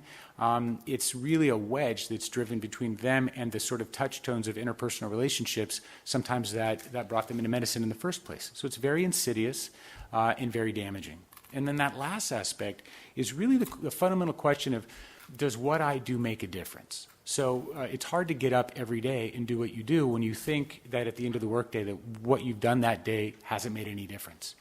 And that's very ominous. So those are the spheres that we look at when we measure it with the Maslach Burnout Inventory. How does burnout feel? When you ask physicians, what is it about your work that's leading to this burnout with you? And we've identified it, and we start to peel the onion away. It's this sort of feeling overwhelmed by lots of different things that create imbalances. It's very subjective. People will describe it in different ways and different burdens that they feel like they're bearing at work. And we've got the EMR, we've got life and work balance, we have hospital insurance, paperwork. Everybody's got a different take on it. There are some common themes, but by and large, they feel somewhat oppressed by the structure of the work environment that they're in, regardless of the work environment that they're in. So surgeons in the OR will have feelings that are different than pediatricians who are seeing 40 patients a day, but they each have their own experience. Physicians have an additional risk, not unlike other high-functioning professionals, that has to do with their worldview, the way that they look at the world around them and how they look at the work that they do. We measure this in our courses at PACE. When I have a group of physicians who come to our program, I do a number of assessments, and we've identified a number of character traits, of core beliefs that we think increase their risk inherently of a lot of things, but certainly burnout is one of them. And feeling like everything has to be perfect, the need to control, a sense of high achievement. A lot of times these are why they're successful, these attributes, but they can also be problematic. Certainly, the second to the last, I'll touch on a little bit further along in the course, but difficulty asking for help. Physicians are not really great at raising their hand and saying, hey, I'm struggling and I need help. And they're not really rewarded for that, as we'll talk about. So I know that this group is probably well aware of some of the burnout literature, but I wanted to talk about just a couple of sentinel studies that are important to know. This came in the Archives of Internal Medicine, 2012, and it was a huge study. Over 7,000 physicians were looked at, and they wanted to know, what's the prevalence of burnout? I ask in this slide, can you think of the top 3 specialties? You might have some ideas. It's very difficult to read, but number 1 is emergency medicine, and it's by a large margin, actually. It's almost 2/3 of emergency medicine physicians in this study of over 7,000 total docs met the criteria for burnout. But what I like people to look at in this slide is not what's at the top, what gets your attention. It's actually what's at the bottom. So dermatology was actually one of the least burned out groups on this slide. Dermatology. It was only 1/3. But if I told you 1/3 of anything was happening to anybody, you would say that's a big number. If I told you 1/3 of the people in this county are going to get Zika in the next 6 months, we would call that a public health crisis. So in this group of over 7,000 physicians, the numbers are telling us that the least burned out group of all of us is still 1/3. And that's a big, big number for us to deal with. Now, this was a snapshot. They followed this study with numbers from 2011 and 2014, and what they found is that over these years, and this first study was smack dab in the middle, we find mean burnout rates among physicians are going up, and their job satisfaction, the most ominous component of burnout, is going down from 2011 to 2014. And they find that work-life balance, which is like we need another acronym, but WLB, is getting worse. And American medicine appears to be at what the author describes as a tipping point, with more than half now of total physicians experiencing burnout. Those are massive numbers. So I want to differentiate very briefly between different groups of physicians aging out, burning out, and opting out of medicine. And there's burnout, it certainly has some crossover here, but we know that our population of physicians is getting older. The percentage of physicians who are older is increasing. 33% of our physician population is over 50, 25% are over 60, and of the older physicians, 62% say they're likely to retire in the next 1 to 3 years. They say it has to do with how the future of medicine is changing in their perception, and they feel that medicine is in jeopardy. Older physicians tend to be especially vulnerable to burnout because there's been a major shift in their practice lives, whether it's the EMR or burdensome regulations, however they see that, and because they can retire, they're leaving the workforce early. Some physicians are opting out of full-time medicine, and they're also decreasing the physician workforce by working part-time. And then some are burning out completely. Now, we know in this slide we see that in 2012, the percentage in red of physicians over 55 has increased from decade to decade, and we have a very large older population of physicians right on the bubble of leaving medicine, which doesn't bode well for the physician workforce. But when you look at younger physicians, over 50% of physicians under 35 years old are leaving medicine, or they want to leave medicine. That's very worrisome. We expect the older physicians to age out, but now younger physicians are considering opting out with lower work hours, therefore less access for patients. And it's not just primary care, other disciplines, cardiology, nephrology. The scale from 0 to 7 here in this slide tells us if it's what's the likelihood of you leaving medicine in the next 3 years.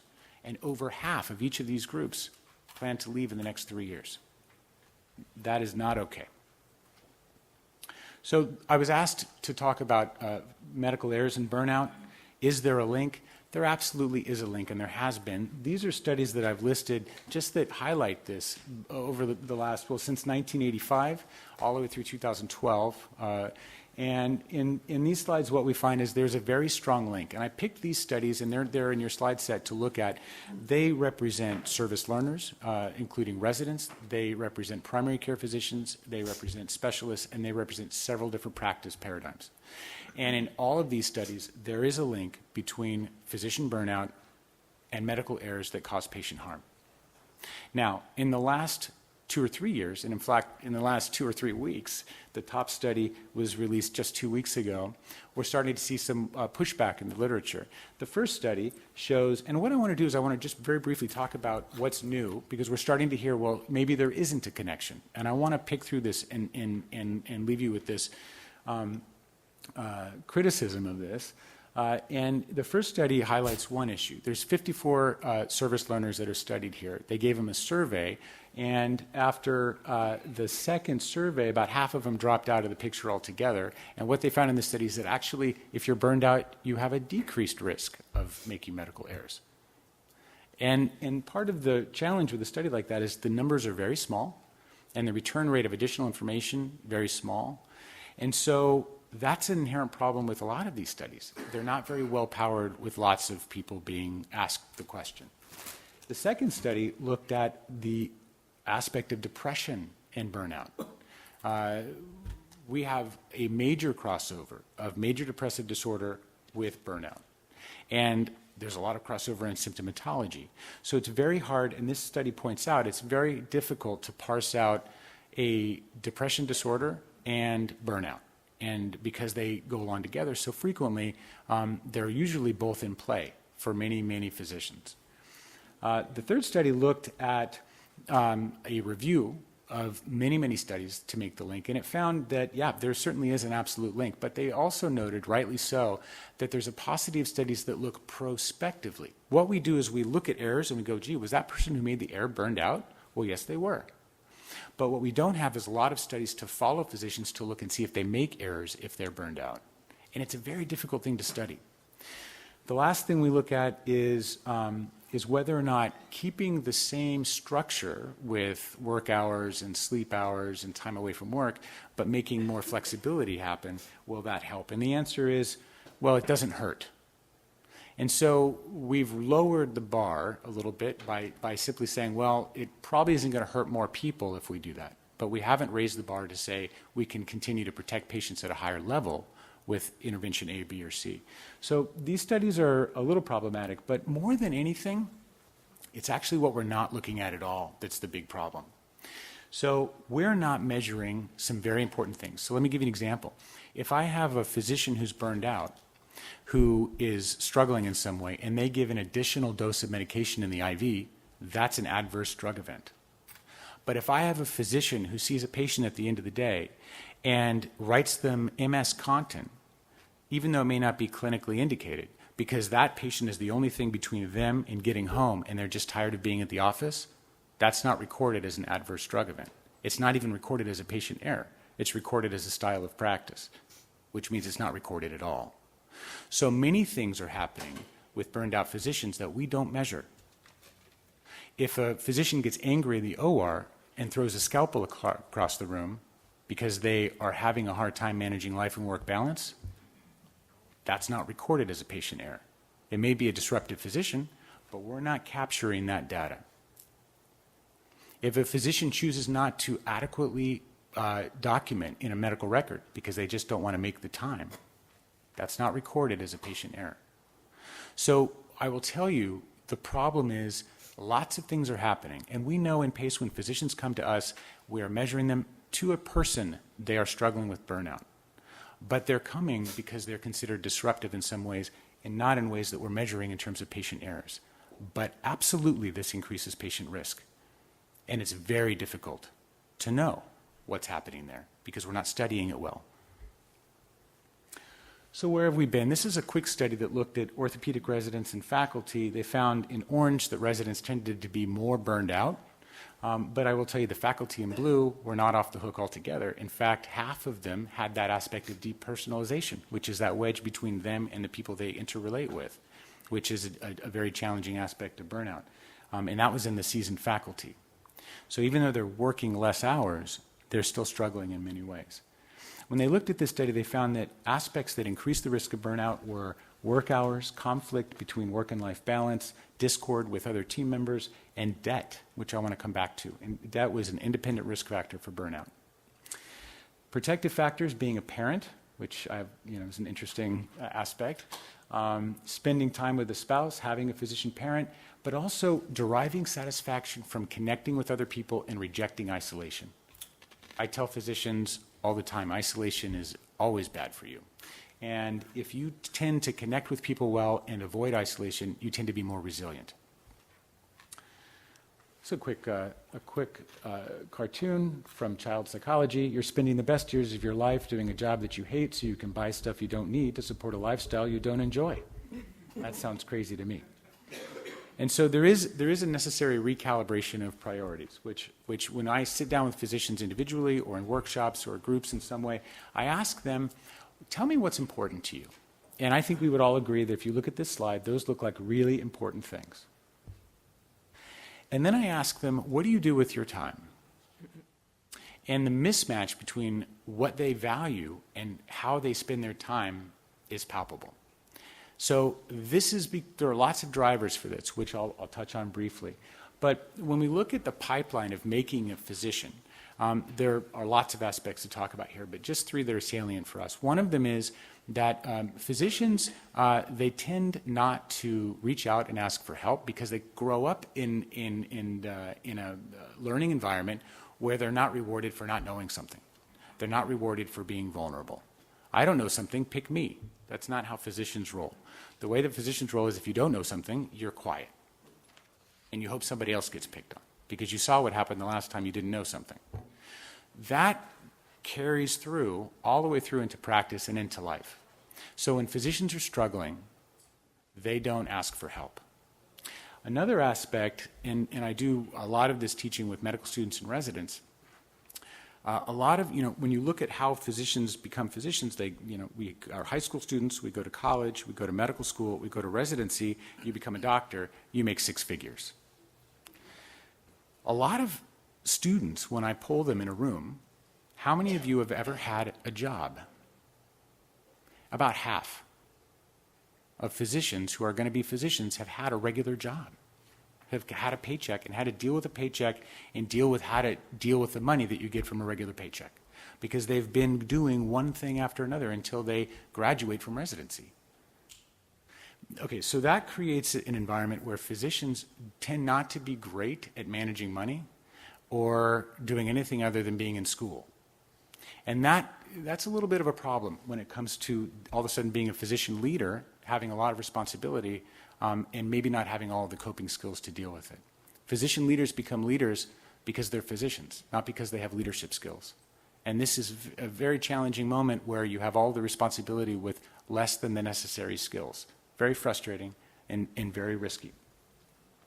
So when it comes to managing money, we know that burned out physicians are more likely to declare they have unmanageable debt. They have a hard time with that, and they feel trapped. Less than half have adequate savings compared with peers. I underscore this because physicians are inherently known for being poor money managers and having a difficult time running businesses.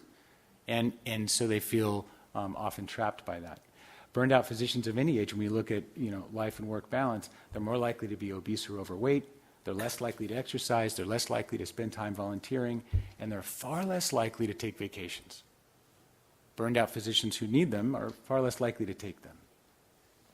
So when we're addressing physician burnout, I certainly work at the personal level with groups and individuals. We look at the workplace. And then I'll offer a couple of ideas as well in the regulatory aspects. So from a personal change, I won't go through all of these, but I will say that the number one thing I do with physicians is to help them recognize that they're struggling. A lot of them just don't see that. Everybody else is burned out except for me. I ask physicians not to heal themselves, so get a physician for yourself. It's remarkable how few physicians have seen a physician for themselves in the last year. When I poll physicians, and I'm talking about rooms of 500 physicians, how many of you have seen a doctor for yourself in the last year? It's far less than half. So this is it's hard to be in the business of convincing everybody else they need to see a doctor when you're not seeing one yourself. Mindfulness, and I mean evidence-based mindfulness, works with physicians. That's a separate talk, but certainly an important aspect of what we do at UCSD. Accepting praise is an important procedure that physicians need to develop in order to have that sense of, does what I do make a difference? I talk a lot about friendship in the age of Facebook and having real friends, and that's a whole separate discussion, but certainly making those connections is important because rejecting isolation is essential. I help them address the time and priority mismatch. These are the things you say are important, but this is what you do with your time. How do you live in both of those worlds? It's not really sustainable. And then I really do talk about financial literacy and recalibrating how much it costs every month to be you. Because if you are barely making ends meet as a physician, you have not done the math correctly. And unfortunately, that's the reality for a large majority of burned out physicians. From the workplace point of view, it's important to make the distinction between wellness and well-being as we see it. A physician well-being committee is really about secondary prevention. You have a disruptive, struggling physician, they go to the physician well-being committee. That's about making sure that you are not impaired or that you're not struggling in some way that creates harm to patients or colleagues, staff, or the environment. That's physician well-being. The toothpaste is out of the tube. We want to remediate or we want to replace. Wellness is a primary prevention strategy. It's keeping physicians well who are already well and continuing the path to staying balanced and well. That primary prevention is not the focus of the workplace. Very few physician workplaces have a wellness strategy for physicians. They have a well-being strategy when it comes off the rails. And those are very different things. I talk about the 360-degree evaluation. At PACE, we send physicians off into a 360-degree where they, every single person who interacts with them during their workday gives us feedback about them. And I've been around for a long time. I've run these. I've been the target of these just to see how that feels. It's very intimidating. But I've never once seen a spouse satisfaction survey or a kid satisfaction survey. Never. So what if we ask the question of how successful are you? How many times did you make it to your daughter's ballet recital? Let's measure that. How many times did you make it to dinner on time when you said you would? Let's measure that. Physicians, part of the challenge of a physician is they tend to manage up to where they're being evaluated. How many RVUs did you generate? What's your patient satisfaction score? What was your average hypertension rate on your hypertensive patients? And they do a great job there. But they don't do a great job here because no one's looking. And they take what's left at the end of the workday home to the people who are supposed to matter the most, but we're not asking them the questions. That's problematic. We talk about addressing isolation. At UCSD, we do this through groups with physicians. We get them together, talk about the common physician experience. I recommend at UCSD, certainly, I run the Boundaries and the Burnout program for our medical students. We talk about getting in early and talking about these things early. In our Boundaries program, I have physicians all the time who say, I wish I'd known this or heard about this in medical school or residency. But we don't talk about it there. We do at UCSD. Making sure physicians take breaks from work and check out so that they can unplug, sometimes literally, and start to spend time on those gentler influences at home. Mandatory primary care annual exams. At UCSD, I'm really trying to push making it a requirement for physicians to get credentialed at UCSD to demonstrate they've seen a physician for their own health care in the last year. I think that should be a minimal expectation. Are you taking care of yourself? Or rather, more importantly, are you letting someone else take care of you? Or is it you writing yourself a prescription on the sly because that's all you make time for? That's dangerous and wrong, and we should encourage other behavior. And then fiscal literacy. And every workplace is different. Every physician has a different relationship with money and how their retirement plans, things like that. It's important to bring that down to the level at which they work, but the workplace is a great place to start talking about how to manage their money. From a regulatory point of view, obviously it's important to ask the question, how many physicians in California are burned out? If it's along national norms, it's more than half. At UCSD, we have a director of patient experience who met with me, said, Chris, I want to do this burnout survey of all of our faculty. And I said, Tom, that's great. What are you going to do with the answers? Because the answer is going to be more than half are burned out. So before you ask the question, what will you do with the data? right? That's one of the fundamental aspects of medicine. Don't ask the question unless you know what you're going to do. And not a great answer, because we don't really know what to do. I recommend asking the question, have you, at least from a sort of probing point of view, have you had a physician for yourself? Have you taken time off for yourself? And are you interested in learning more about how to improve your financial literacy as a physician?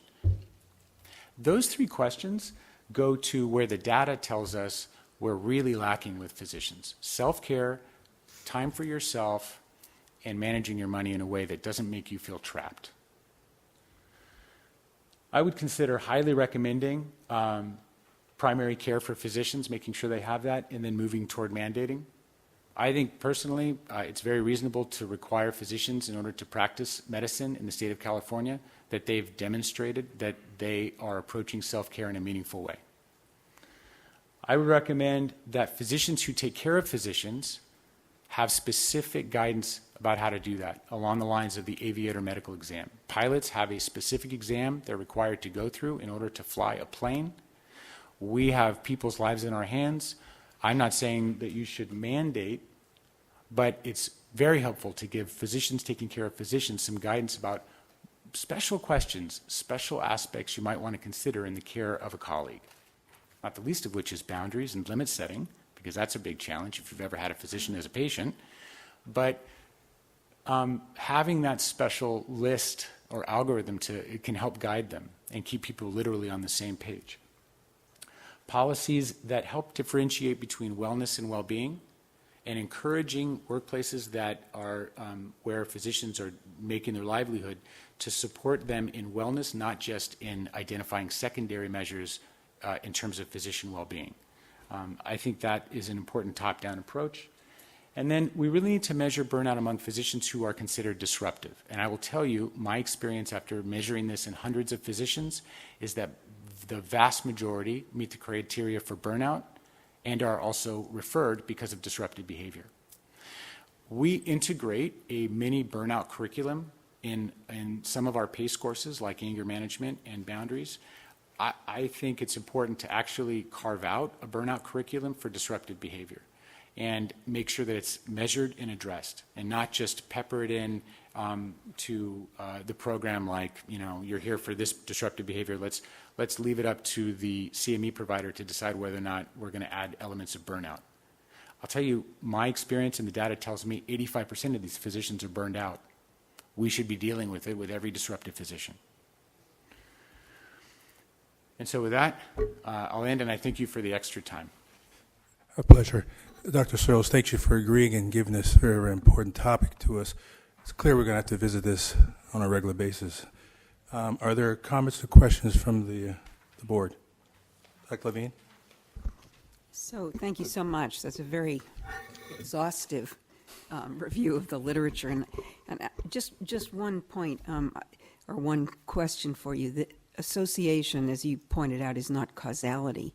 And certainly my own experience is that when a physician has an episode where a medical error has occurred, where they feel responsible, what follows is a pretty significant impact on the physician. And so which is the chicken and which is the egg? And I worry that link not be interpreted as evidence of causation, that these are interdependent events that happen, and it's sometimes hard to separate whether the burnout is a consequence of the isolation that results from shame, that results from withdrawal, and a sense of I'm no good anymore. I know it. I'm just waiting for everyone else to find it out. And I certainly support your focus on creating environments that promote wellness that is very separate from well-being. And certainly my own experience in a large group practice is that, as you said, the biggest risk is isolation. So you make a really important point, which is that certainly when medical errors are made, physicians often struggle, and there's a separate body of literature that talks about that, and it's also a burgeoning body of literature. It's not fully fleshed out. We have, at UCSD, we have a program called Code Lavender and another group called the HERE Committee, which is responsible for helping physicians who are struggling in lots of ways, not the least of which is depression.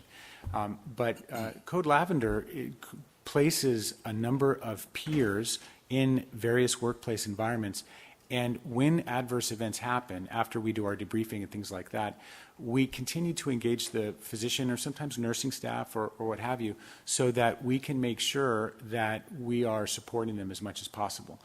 We recognize that the weight of responsibility often falls on the shoulders of the physician. And we live in this world where we expect a team-based approach to medicine, but we ultimately hold physicians accountable, and physicians themselves hold themselves accountable. And we need to move toward not just modeling, the group-based model to delivering care, but also in supporting all team members. It's hard for physicians to see themselves as a team member in the sense that, when I talk about peers, I'm talking about there are nurses, there are front desk folks who we consider peers who help us identify struggling staff members, including physicians.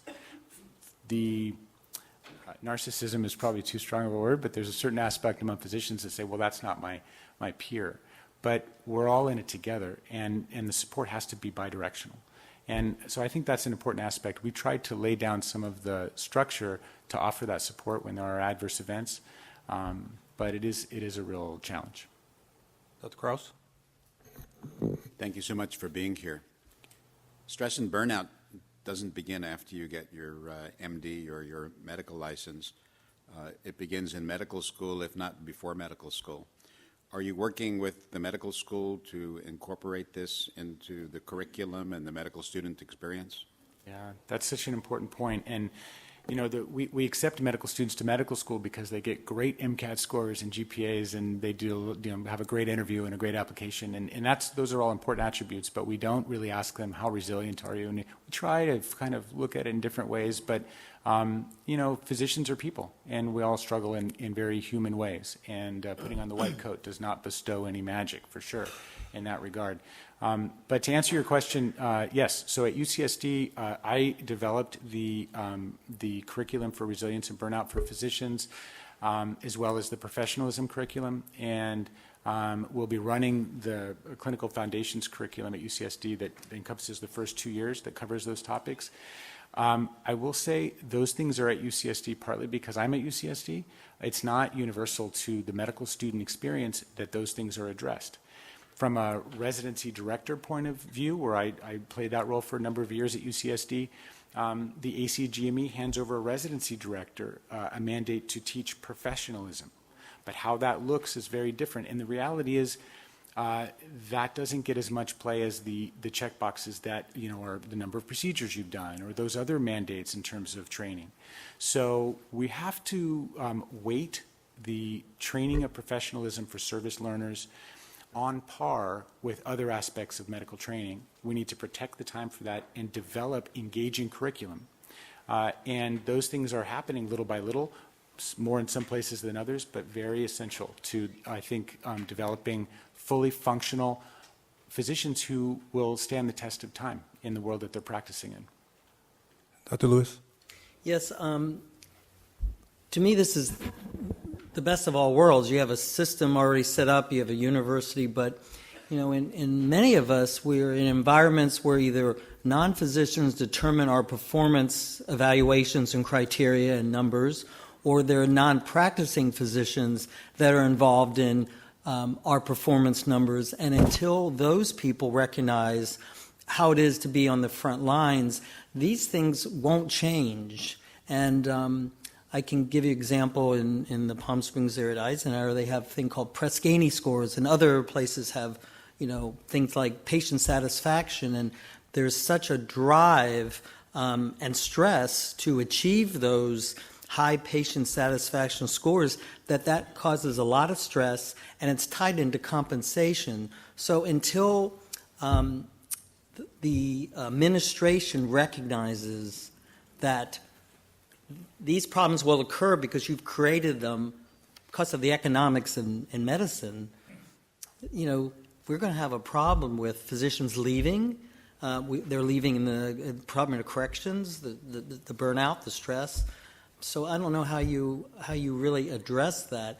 We've also instituted, I think you mentioned a team huddle.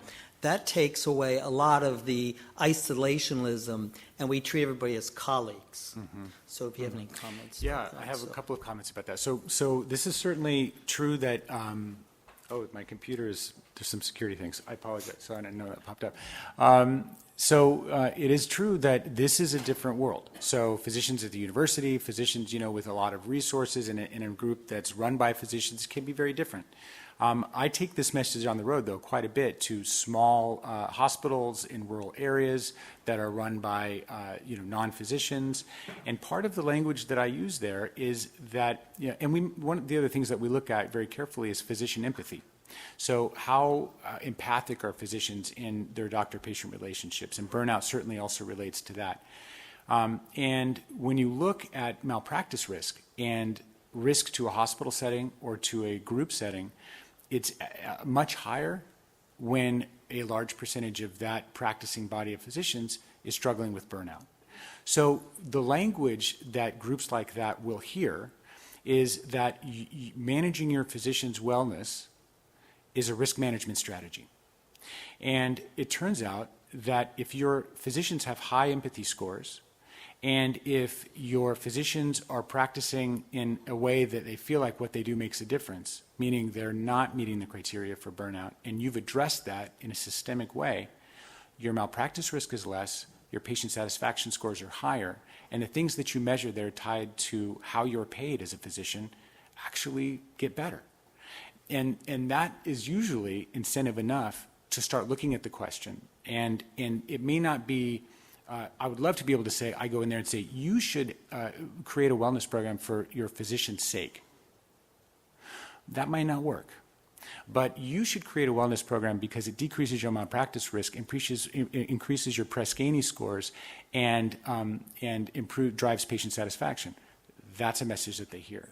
So it's about framing it in a way, data-driven. This is not voodoo. I'm making this, connection from here to there based on the medical evidence and what we know. But there is a compelling argument in every practice setting to focus on physician wellness that not just makes sense from a humanity point of view, but makes dollars and cents. Thank you. Sutton Wills. Hi, Doctor. Thanks for being here today. I think you talked about a lack of sustainability with in the practice that's leading younger physicians to leave the practice and might result in a lack of access. Yeah. Back at slide 14, can you talk more about that? Yeah, so the data, and this is early data, but it's telling us that, so the issues with burnout have tended to skew to older physicians, mostly physicians, and this is before the Affordable Care Act, before, a lot of other, I remember I went to Davis for medical school, and I showed up to Davis in the early 90s. I remember doctors were telling me, oh, I wish you'd been here before, you're not going to like medicine because, it's changed so much. So this is before, the world that we have now where, people are ambivalent about, the structure that we have. The burnout rates and the risk of the attrition in physician workforce has mostly skewed to older physicians who are on the bubble of retirement. The data now is showing us that younger physicians tend to also have ambivalence about their careers as physicians. That's relatively new, and it's still early, but that trend tells us that there's a bimodal distribution in risk of physician attrition. Older patients or physicians who are on the cusp, and younger physicians who may actually make work-life balance decisions to opt out of full-time medicine. And if you can't find a residency director who hasn't already experienced graduating residents who say, I don't want to work full-time. I don't want to do that. I want to find a part-time job where I can and this is a topic for another discussion, but part of it is how we train physicians now we've gone to a lower, more manageable work week, but the trade-off is we treat patients as to-do lists as opposed to I have ownership over this patient from stem to stern. And that culture has now created a culture of graduates that are okay with making their work as a physician a job as opposed to a calling. And when you have a job, it's okay to have a part-time job. When you have a calling, you want to be there. And that's a fundamental shift in younger physicians. We cannot afford to lose additional physician capacity in California or any state.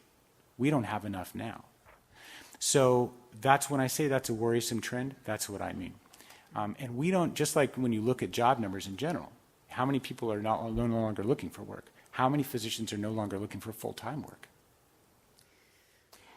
Are there questions or comments from the room, the public? Oh. Dr. Levine? Yeah, I mean, I want to address what you just said, or because I don't think this is a physician issue exclusively. This is a generational issue. And I think one of the reasons we're seeing, as you described, this bimodal curve, if you will, is that we have a generation of newly trained physicians entering the workforce who have a different attitude toward work in general. Yeah. And what has not fully happened is that the work environment has not accommodated a different set of values around work. More than 50% of the physician workforce are women. Yes. And to say that these physicians, whether they're men or women, who are looking for part-time work, don't see medicine as a calling, is to me judging what a calling is by a 1950s sole provider in a family standard. Yeah. And I just don't think that's fair. Well, I understand. So let me back up and say, just by way of full disclosure, I'm married to a physician who works part-time and has worked part-time, and I don't think she doesn't have a calling. What I meant was that there is when you start to look at medicine as a means to just having a job, which I do see in some, and I don't mean, and I'm not differentiating between men and women, or I'm just saying I've noticed in my experience that can happen for some physicians, and I think that can make an impact on whether or not they're fully accessible in the physician workforce. There are lots of reasons why physicians should and could and would want to work part-time. And I couldn't agree more and I don't think that's a bad idea, actually. In fact, I think it's a great idea that physicians have the option to work less than full-time. And I agree 100% that the environment that they work in often doesn't support that. If you have a person who would like to work part-time, job sharing, those options, very, very limited. And often practices will drive physicians away from part-time work because, again, from an administrative point of view, from a group practice model, they have to pay full freight on overhead like retirement and other things like that, but get half of the benefit of the physician. They're still paying for health insurance and things like that. Until we address and create options that are meaningful for physicians to work part-time, then I think it's always going to be a challenge because the environment doesn't really support that. But I stand corrected because I don't want to intimate that all physicians who choose to work part-time don't see medicine as a calling. And I am married to a woman who sees medicine as a calling and works part-time and has from the get-go. So I apologize. Are there... Last one, Dr. Cross. The amusing thing about a physician who works part-time is they're only working 40 hours a week. Yes. I see you've met my wife. Are there comments or questions from the phones? No comments from the telephones. Thank you very much, Dr. Sears. Thank you very much again for the invitation. Thank you very much. I'm sorry. No one stepped up, but were there questions or comments from the room? Okay, thank you. Thanks again, Dr. Searles. We'll invite you back again, I'm sure, part 2. Next is a discussion on physician burnout survey. Ms. Kirschmeyer.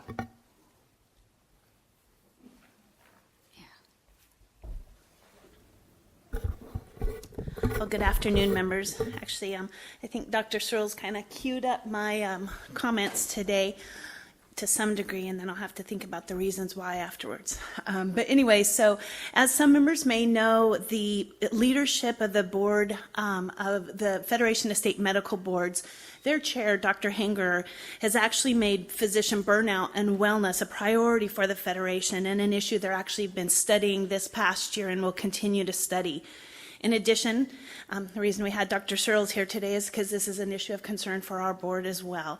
So in speaking with staff at the Federation, they would actually like to partner with the medical board to conduct a study on physician burnout and wellness here in California.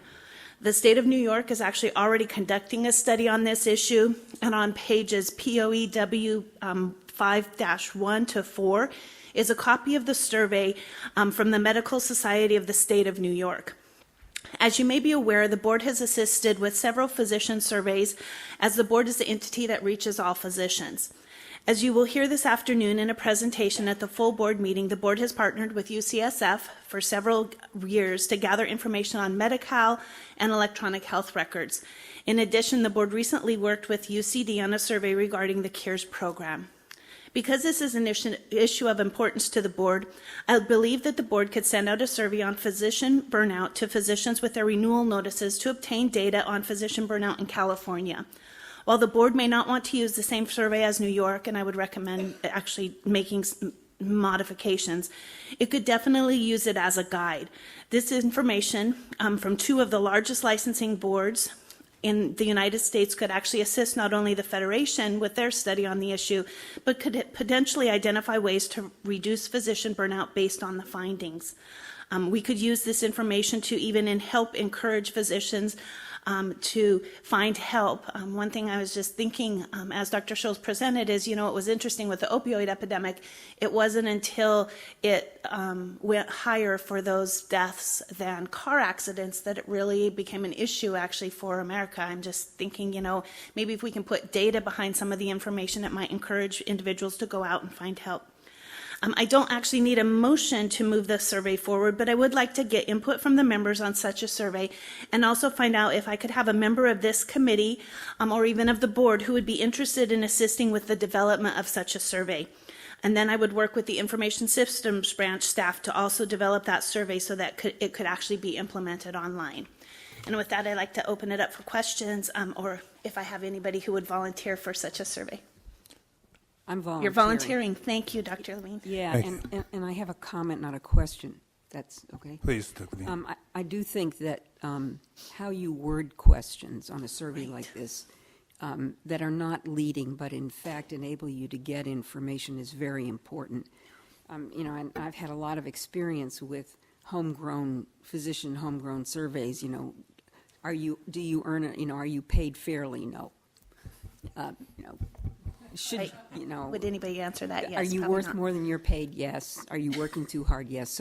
So I do think that there is an art and a science to the survey construction, and I do just looking at the questions on the New York survey, I think California is different enough than it warrants its own survey. So I'm happy to work with you. I really appreciate that. I was hoping you'd say that.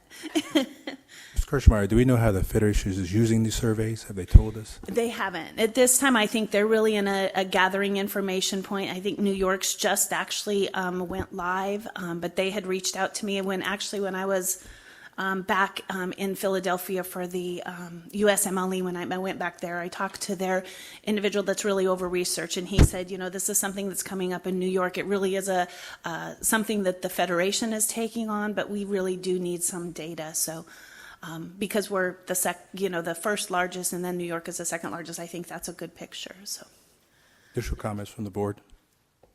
Just one other comment, which is there are other surveys out there. The Physicians Foundation, okay, which is a long story, but it's a 501c3 that monitors professional satisfaction and has for a number of years. And there's a resource that I think would be helpful for this board or this committee to hear from, which the American Medical Association in the last 5 years has put a lot of effort into developing resources for physicians to address both the workplace and the personal aspects. these resources are free to physicians. A lot of it is in fact available as online CME, and the woman who has really done incredible work on this is Dr. Christine Sinsky, Sinsky, and I think having Christine come and talk about her work on addressing the stressors in physician practice would be of interest to the board, because they've really begun to work hard on trying to find solutions. Fantastic. We're always looking for someone to come and speak, so that's great. Thank you. Comments from the public in the room? Comments from the phones? No comments from the phone. Agenda item 6. Ms. Simone will present this agenda item, which includes playing the board's tutorial. Okay, so I just wanted to provide an update today on the board's outreach campaign and the activities that have occurred since the last October board meeting. And if anyone else has questions on any of the other activities on the chart, I'd be happy to discuss those too. The first item I would like to discuss is the public service announcement, or PSA, that has been on our priority 1 activities. So staff has been discussing and planning on developing a public service announcement. However, staff has already developed a tutorial that shows patients how to check up on their doctor's license. And this tutorial is actually posted on the board's website right now. And basically what it does is it walks the patient through the board's website and explains how to look up discipline information. Board staff has been talking, and we believe this tutorial could possibly be used as our PSA. And as I say being used, it's, when we're working to get interviews with various entities, we can really tout this tutorial to show patients how to actually access the information on the board's website. So what I would like to do is to actually play the tutorial, and it's very short, so all the members can kind of see what the tutorial looks like, and then I can get input from you on if the members think that this could actually be used in the place of a PSA. So hold on a second.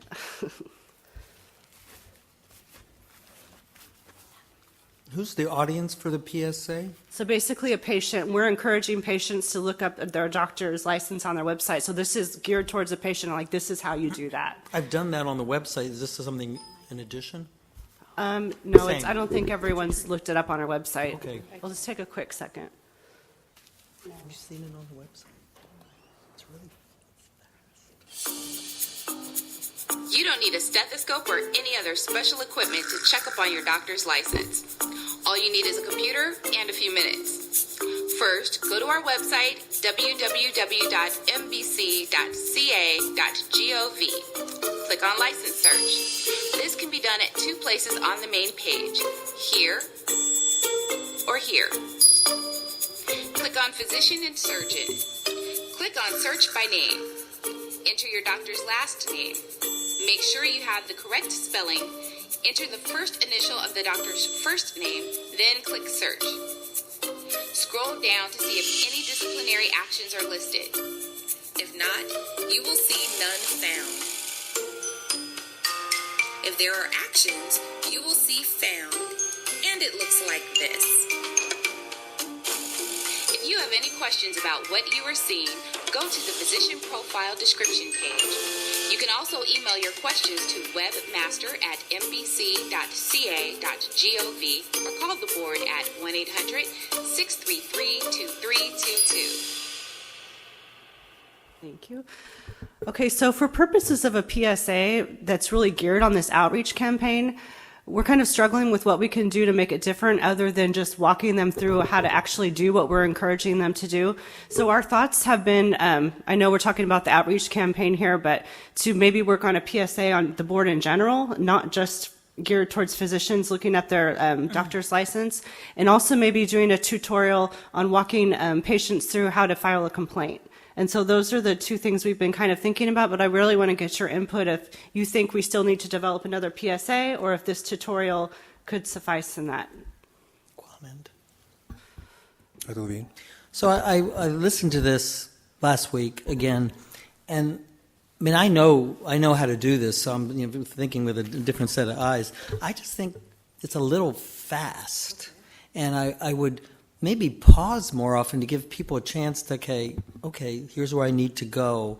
I just find it's like a 78 instead of 33 in the third. For those of us who are my age, would know that, but you youngsters don't. But Okay, you understand? Yeah, I do understand, and I kind of see where you're coming from. I think what we were trying to do is not lose people and still walk them through the process, but some of the tutorials that we watched in the past from other boards have been really slow, so I think we were trying to, but, I mean, we could definitely look at slowing it down, but, so if we were to slow it down, do you think that could take the place of it, or would you think another PSA would be better? There's certain sections that you really want them to get, and so there are certain sections I would just say, wait. You know, how to actually look up the name. I don't know. I'm just throwing out Okay, things. no, that's helpful. And then you take the board number and you have it for 2 seconds and it's gone. It doesn't show up. Dr. Kraus? Get to, I'm sorry. Dr. Kraus?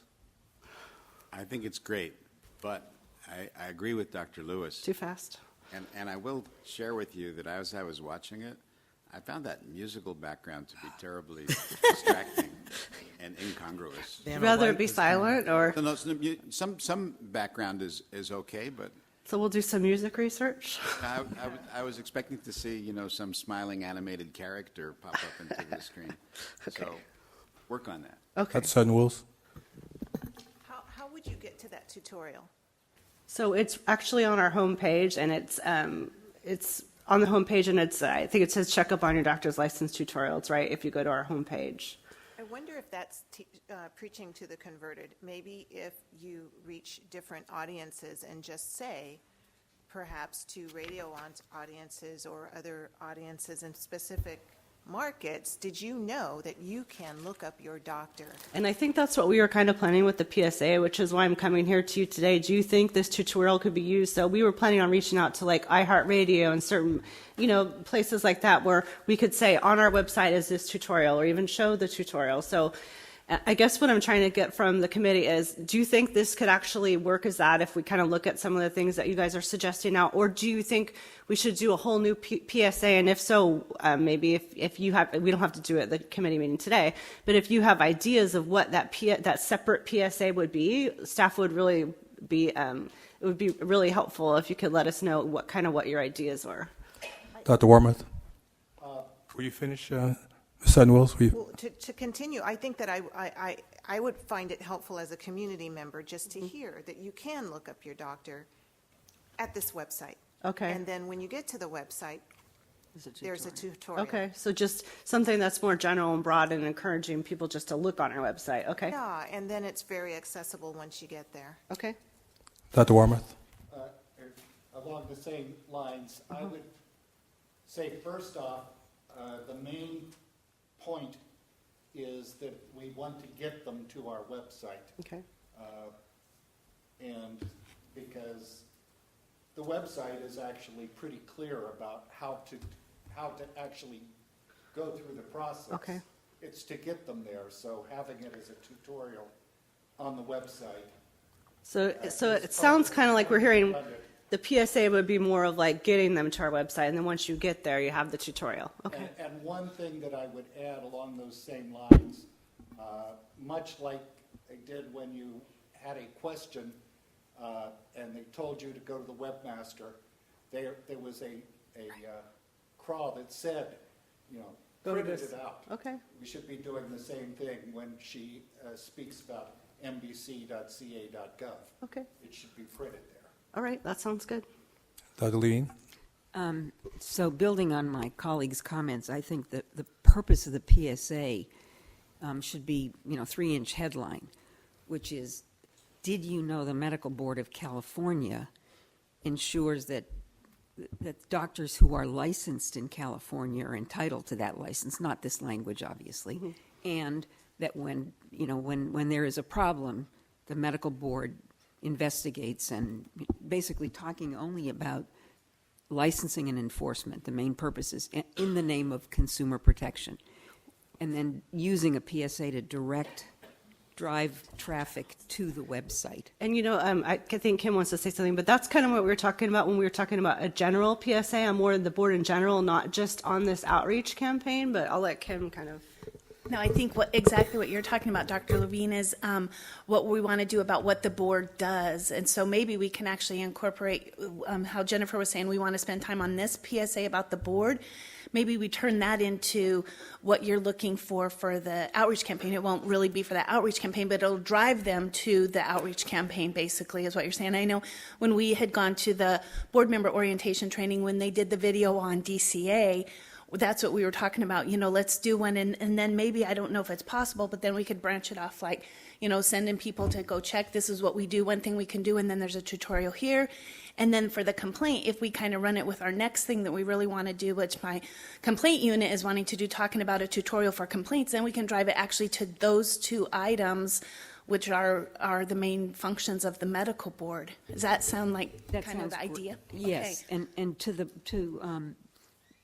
the point of the slowing down versus fast, where you need to slow down the speed is the web address and the phone numbers.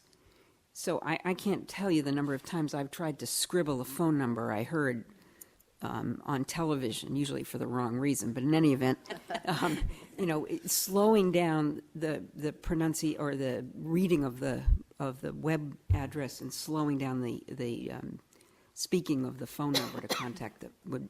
Perfect. Great.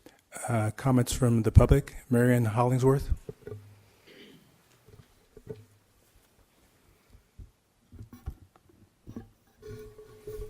Hello, I just thought I'd ask you, when a doctor has a different name with his license than what he uses with his patients, it's often difficult to find that doctor on the medical board website. And what would you do to help? Like in cases of Williams or Patel or Miller, where there's, it could be 100 or 200 doctors. I can think of one that has a name like Jurston for his first name, but goes by Jerry on everything. So a friend of mine was trying to look that up and could not find him anywhere. So how could you adjust the website to help cases like that? I'm not sure that we could adjust the website because they're under the name that they report to the medical board. But I do know that our complaint or our file or our phone line can actually help people look them up and try different things with them. And so while it may not work just to go to their website if they're using a different name, and they shouldn't be totally using a different name than they have on our website, but if they are doing that, I know in the past our phone room's been able to kind of work with people to walk them through and try to help them find that physician. So either be it through the license number or just kind of trying different things. Okay, maybe that could be added if you can't find. Yeah, maybe we can add something like that in our PSA. Because I know, like with the California Contractors Licensing Board, or even with the California Bar, you look up somebody, and it's usually pretty quick to get their information, but there are a few more steps with the medical board. So if you make that clear so people are having trouble, to please call to find out, that would be helpful. Yeah, I think we could definitely add that. All right, thank you. Thank you. Are there additional comments from the public?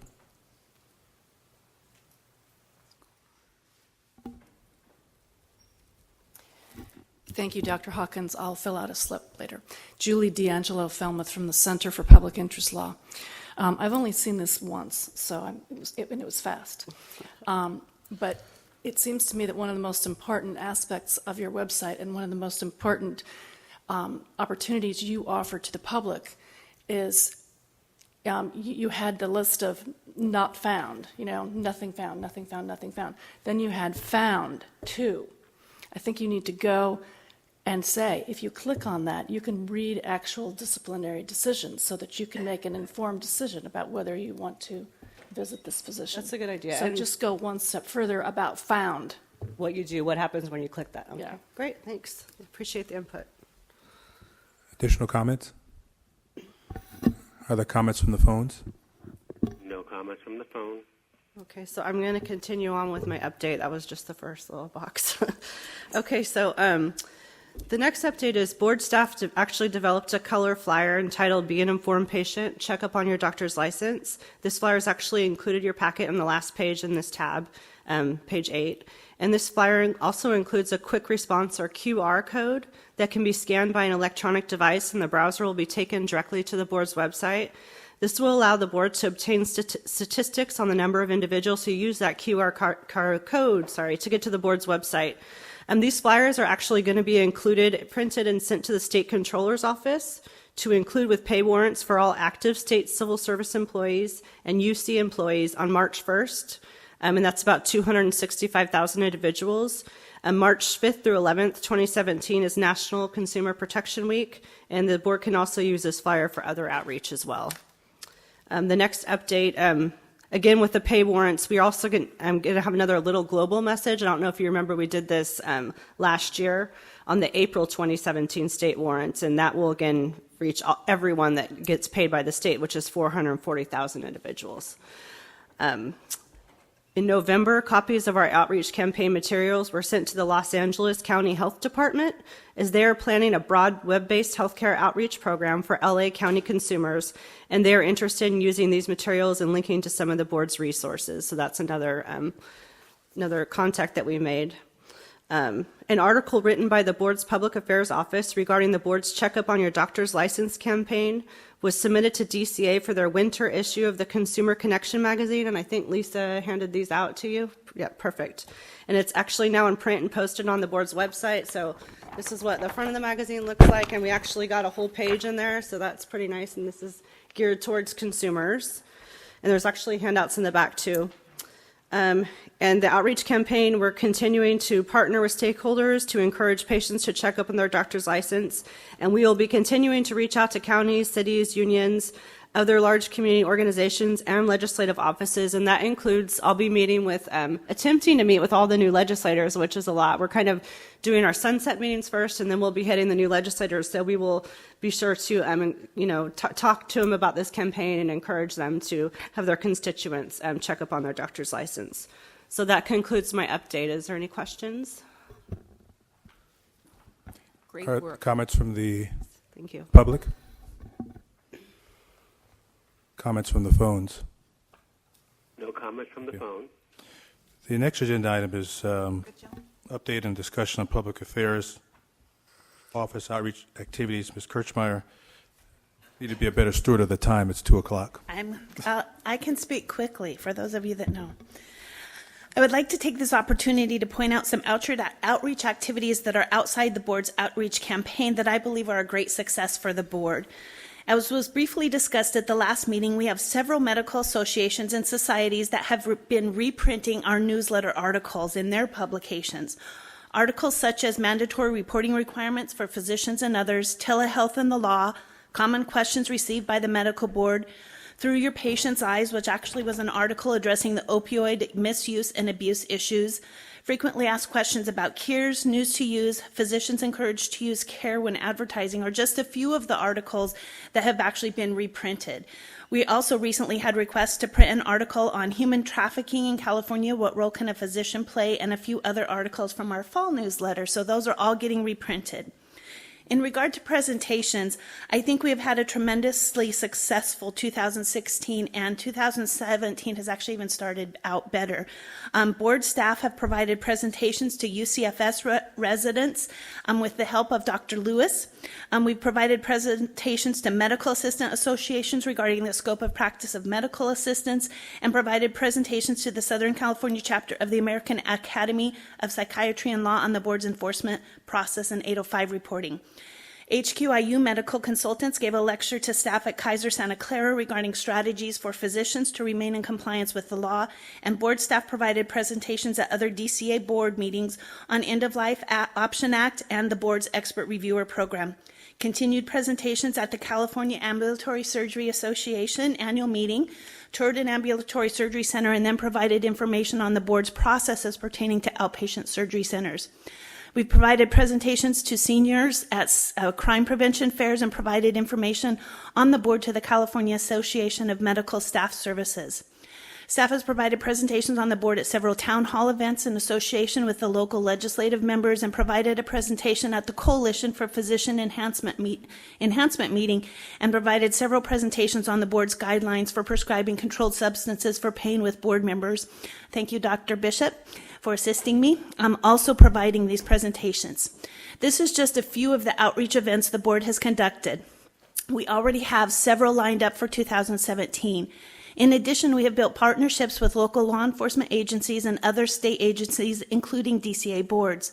We recently provided a presentation to the Department of Healthcare Services on the board's enforcement process and ways we can work together. We have also asked their staff to provide a presentation on their enforcement process to our enforcement staff, so we can provide information back and forth to each other. We've provided information at the District Attorneys Association on the End of Life Option Act, which actually opened up an opportunity to discuss how we also need to work with them and how important a notification to the board is if they are investigating a physician. We've built a better relationship, or a great relationship, with some of the larger physician associations. A lot of the violations that the board finds are based on physicians who are not educated on the laws and regulations in the Medical Practice Act. I know several board members as well as staff has provided presentations on the board, its roles, and how to stay in compliance with the law. We recently established a PowerPoint presentation that any member can use to provide such a presentation. So if you ever get contacted, please let me know and I will forward that on. Dr. Levine, I believe, has used it, and Dr. Gonadev. Lastly, I would like to let you know of a recent relationship we have built with the California Primary Care Association, or CPCA. The CPCA represents about 1,000 community clinics and health centers in the state of California who serve our low-income populations. I was recently introduced to their chief medical officer, and this has opened the door to great partnership. In a very short time, we've not only met with the few members of their executive team, but I was invited at the beginning of January to their clinician committee, where I talked about the board and its licensing process and the CARES program. Then on January 18th, and this is what's exciting, the board did its first webinar on the board's licensing process entitled Demystifying the Medical Board's Licensing Process. The webinar was a great success. We also developed a great PowerPoint that can be used by staff and board members in the future.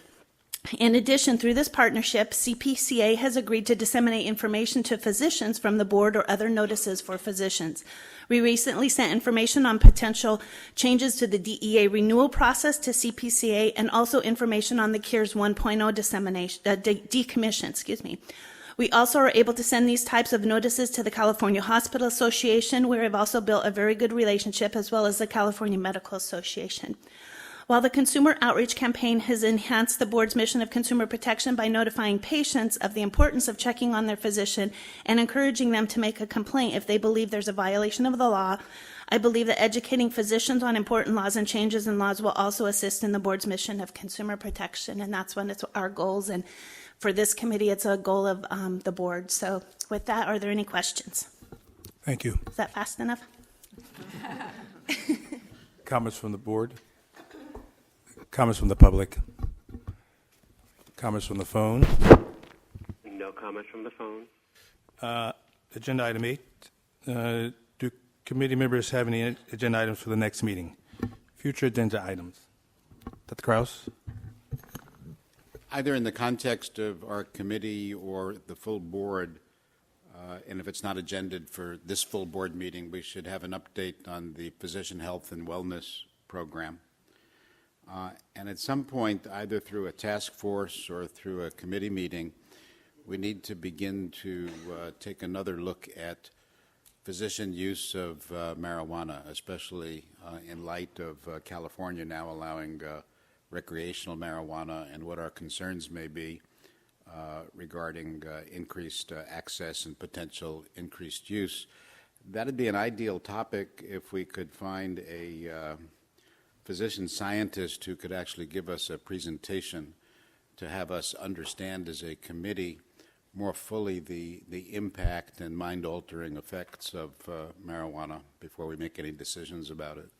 Thank you, Dr. Kraus. Dr. Levine? Just as I said before, scheduling for either a committee or board meeting, Dr. Sinsky from the AMA on interventions to assist physicians in managing the stress of the stressors in clinical practice. And there may be a resource with the Colorado Medical Board, who has had to deal with the issue of recreational marijuana and how they have, what they've done in terms of addressing physician impairment. Thank you very much. Comments from the public? From the phones? No comments from the phones. Well, thank you very much. Sorry to go over. My apologies to the Enforcement Committee. The meeting's adjourned at 2:10 p.m.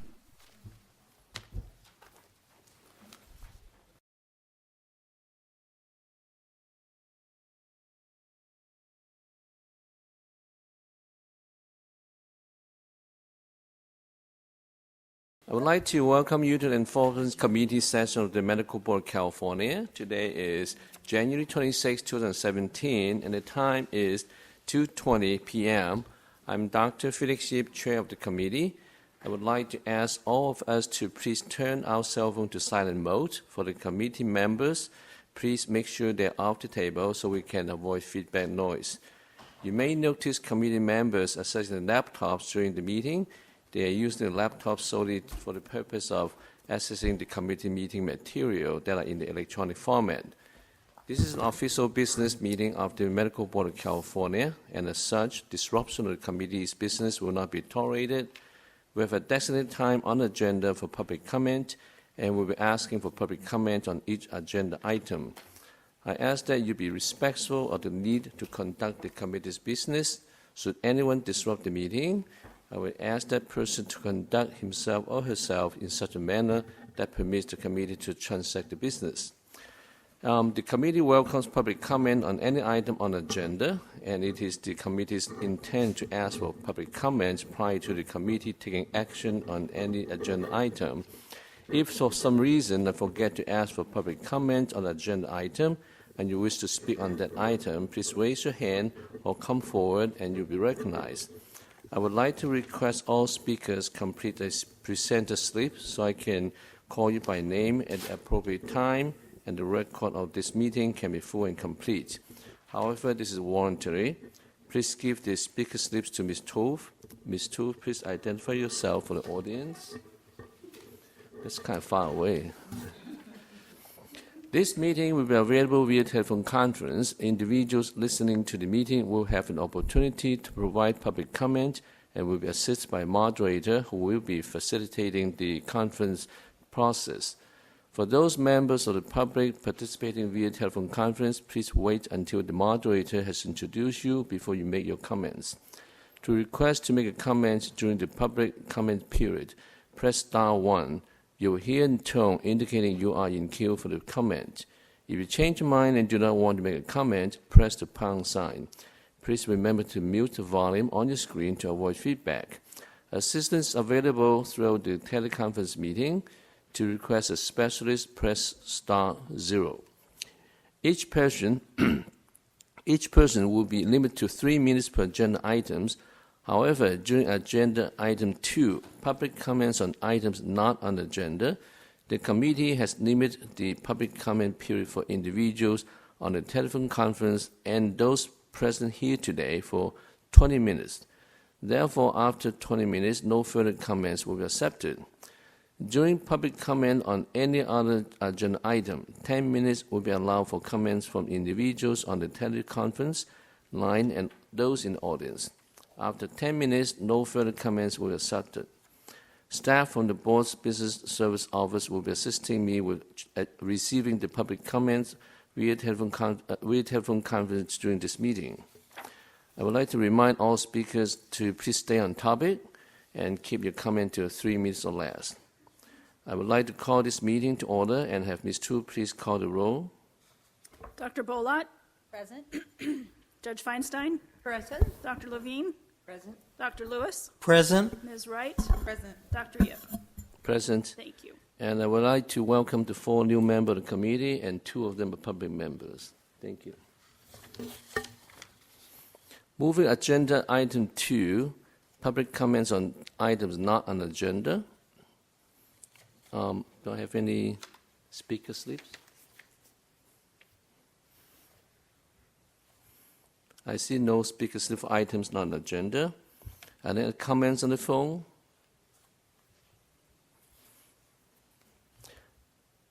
If no,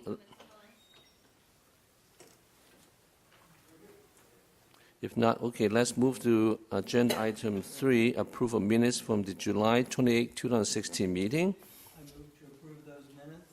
Second. There is a tiny mistake on page 37, the 3rd paragraph. Dr. Bowler, what the goal was with this new solution, maybe there's a typo. So, I think Third paragraph down.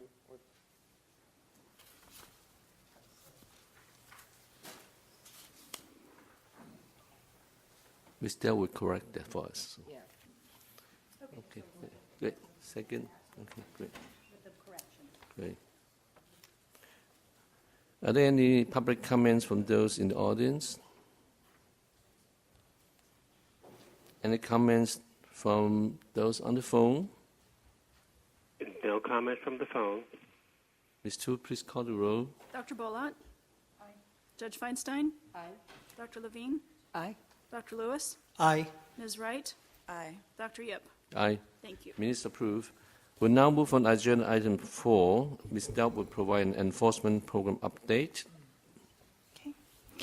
Good afternoon, members. At the conclusion of 2016, the board provided 6 training sessions to the Office of Administrative Hearing, fulfilling its strategic objective to provide training to the administrative law judges. According to Government Code Section 11371, the administrative law judges shall have medical training as recommended by the Medical Board of California and approved by the Director of the Office of Administrative Hearing. On February 8th, Executive Director Kirchmeier and I will be meeting with executives from the Office of Administrative Hearing to discuss not only new training topics, but other enforcement-related matters, to include a discussion and dissemination of the 12th edition of the Medical Board's Manual Model of Disciplinary Orders and Disciplinary Guidelines, which were adopted by the Office of Administrative Law and took effect on January 5th, 2017. Additionally, next month, board staff will be conducting a video conference with health quality enforcement staff from the Office of the Attorney General to go over the guideline revisions. In previous updates, I have reported that the Central Complaint Unit's complaint initiation timeframe has exceeded the mandated 10 days to open a complaint. I am pleased to report that the average timeframe to initiate a new complaint is now 6 days. Intake staff in the Central Complaint Unit have done an outstanding job working to decrease the average number of days and continues to remain in compliance with Business and Professions Code Section 129. During the discussion of the Sunset Report at the October board meeting, board members commented that the Central Complaint Unit's response letters are to some extent impersonal and too technical in nature, and instructed board staff to review and evaluate the content of those letters. On January 4, 2017, Enforcement Chair Dr. Yip visited with board staff to review the response letters provided to consumers. It was a very productive meeting, and several letters have been modified. Dr. Yip will share more about his visit with staff in a few minutes. Recently, the Board of Registered Nursing was audited by the Bureau of State Audits, and the audit findings recommended several processing improvements to the way complaints are handled. Enforcement managers were provided a copy of this audit and were asked to determine if there are any changes that need to be made or developed to enhance how business is currently being conducted in the enforcement program. In a couple of weeks, I'll be meeting with the managers to hear their input and develop any plans of action to implement new ideas or modify current processing methods that will improve the enforcement processes and consumer satisfaction. As demonstrated this last year, improvements have been made in the probation unit, and I'm confident that further improvements within other enforcement programs will transpire throughout the year. Lastly, at the July 2016 board meeting, Executive Director Kirchmeier gave an update on the strategies identified to expedite cases where an interim suspension order should be sought.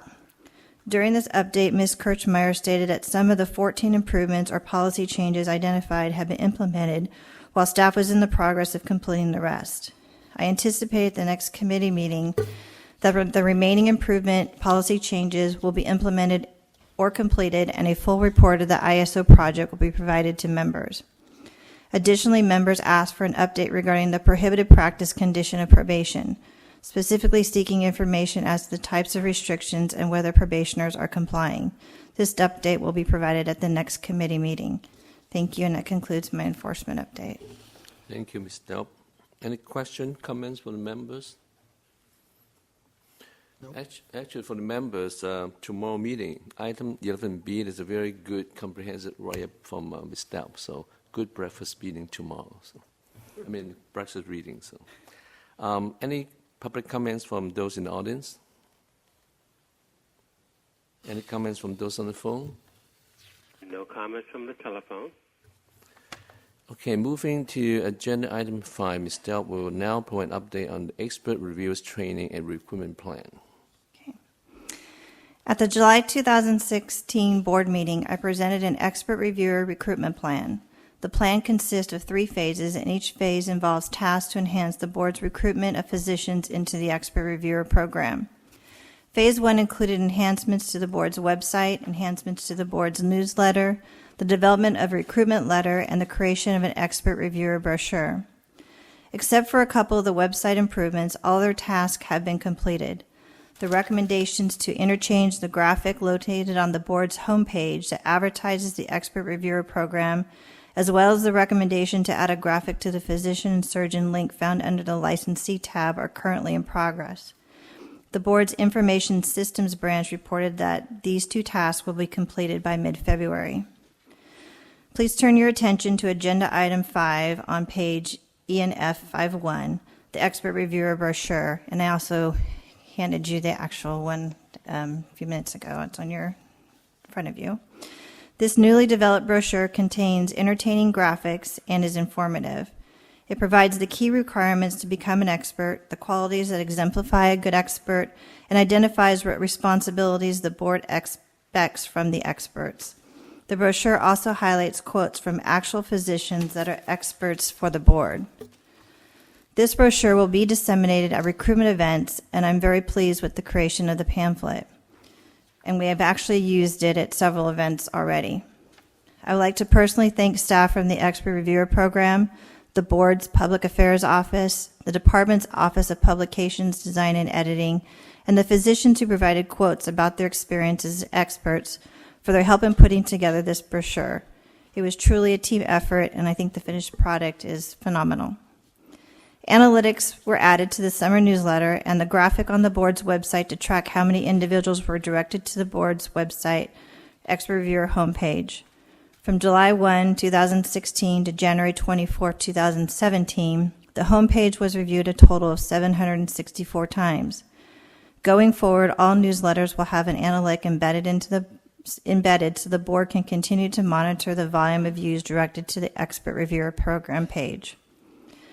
So far, between July through December of 2016, a total of 47 new experts have joined the program, and each quarter, board staff sends out an announcement to staff in the Health Quality Enforcement section and the Health Quality Investigation unit, informing them of new experts. The announcements list the physician's specialty and whether the expert has attended the board's expert reviewer training. The purpose of this notice is to broadcast the new experts to those that utilize them. It's an easier means of finding a new expert and can assist with the investigative process rather than having to search through the board's database. The database is still available, but currently does not have a mechanism to highlight new participants that have joined the program. Phase 2 of the recruitment plan is underway, which includes tasks such as an advertisement of the program in external newsletters and magazines, and giving presentations about the program at hospital staff meetings, CME activities, and special conferences. On January 13, 2017, staff from the Central Complaint Unit and I attended the Essentials of Primary Care Psychiatry CME conference in Sacramento. We spoke to approximately 12 to 15 physicians about the Expert Reviewer and Central Complaints Unit's medical consultant programs, and we anticipate several will sign up to participate in either or both of the programs. In fact, one physician contacted me right after the event and is interested in being an expert that conducts neuropsychological and psychological assessments for the board. Regarding expert reviewer training, during 2016, the board conducted 3 training sessions. After each session, board staff made substantial improvements. For example, a segment about the overall enforcement process was added, and presentations that overlapped and provided redundant information were edited out. At the last training held in November, Dr. Bullard attended and provided opening remarks to the attendees, and perhaps she can share some thoughts in a few minutes.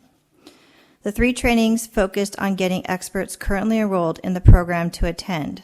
The total participation at all sessions was 134 experts, with 105 being allopathic doctors, and the remaining experts were either podiatrists, osteopathic physicians, or midwives. Board staff recognizes attendance has been low, and to assess the reasons why, a survey will be sent out to experts in the program asking for their input to increase turnout. Training has been conducted on the weekends, so one item being considered is to have training during the weekday. Out of the 1,100 experts in the program, 274 have attended a board training.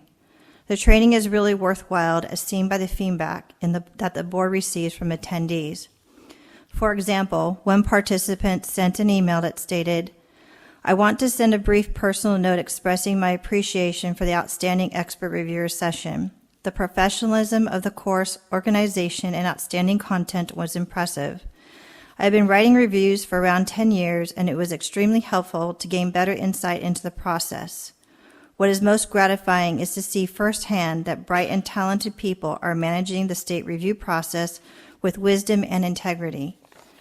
I cannot express the relief I see among doctors when I reassure them how well the medical board functions." With that, the program's focus will not only be to increase the number of experts into the program, but make concerted efforts to increase attendance at the training sessions. Thank you, and that concludes my update. Thank you. That's a great update. Any question, comments from members? Dr. Lewis. Me first? Oh, good, thank you. Ms. Delp, I have a question when I look at the brochure, and it's about compensation. How long has these compensation rates been in effect, number one? And do you find that it's a deterrent to people entering the program or staying with the program, and you find a dropout rate? Because I look at the compensation and it's not. Well, I've been with the board about 18 months, and I know that I think that compensation's been quite some time. Yes. And as far as, I just don't think it does help entice people to come into the program.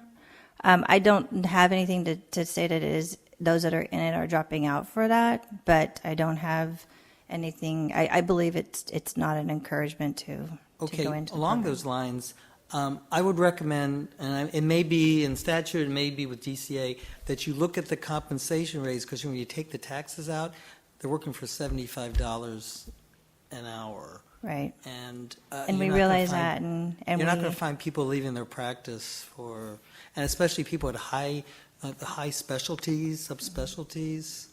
I raise it. I'm surprised, And I think Ms. Kirchmeier has history on what's been done to increase it, but with that, I know we really try to stress it's more about the principle than the payment. Yes, I know. I mean, yeah, I get that. Here's practical. This is practical. So what I can say is that in order for us to move forward with increasing the compensation for the experts, we would have to put that through as a budget change proposal through the process. And we recently were able to get a budget change proposal that was approved to just basically fund what we were overspending, I should say. So that was recently approved last year. But to extend it and make it more is something that just is difficult to get through the whole process. So we can always put it forward. That can be something that we can put forward again in this next year and see if we can get a higher compensation rate. I think the other thing that we wanted to do is for those that attended the training, we wanted to increase their fees. And Dr. Levine knows she's had these discussions. And so we were going to increase their fee if they had actually gone through this training. So they got $50 an hour, whatever it was we had recommended at the time, to increase their pay for those that had attended, because it is so vital for them to attend. But it's definitely something I can take that back. We'll be coming up in March, putting forward concept papers for future budget change proposals, and that process is confidential, so it's not something that is open to public discussion. And so, but I definitely can put things forward to go forward and try to increase their compensation. Just Feinstein. Yes, thank you. Not on the compensation front, but just in terms of substance, are there particular specialties in which you lack sufficient expert reviewers? Yeah. And are we doing anything to try to recruit more expert reviewers from those specialties? Yeah, so I'll let Christine talk about the recruitment, but on page, it'll be 11B1, actually, I believe, in your full board packet, are the list of individuals who were deficient in areas, those specialty areas where we're deficient in. And that's really, I think, where Ms. Delp and her team are targeting. Right. In 11B, it gives a list of this expert reviewer program by specialty, the number of physicians. And it states a list where we need additional experts, and there's a following list of like psychiatry, dermatology, et cetera. And when we do our recruitment going out to conferences or CMEs, we're going to focus on those areas where we need additional experts. It's on page There you go. board okay. 11B1. We need experts. Okay. Thank you. One of the strategy we talk about is to hopefully encourage some of those training into like a CME activity. At least the doctor came get like 8 hours free CME. So one of the hospitals we talk about in Southern, like Huntington Hospital, is actually very interested in doing that. And I work with staff to follow up on that. The other one we approach is probably Cedars-Sinai. If they can give us time for give a talk at grand rounds and then set a day to train the people who want to be trained that with CME, that would be helpful too. So, Ms. Wright. Just for like context, so like an expert reviewer that I engage in a case for mine costs like $900 at minimum, sometimes as much as $1,500. So I'm just wondering what kind of, when you're advocating for higher rates for our expert reviewers, do you use comparable data, like saying in their subspecialty they could get this if they were doing a civil matter? And then what has been the reaction to that when you've pushed that forward?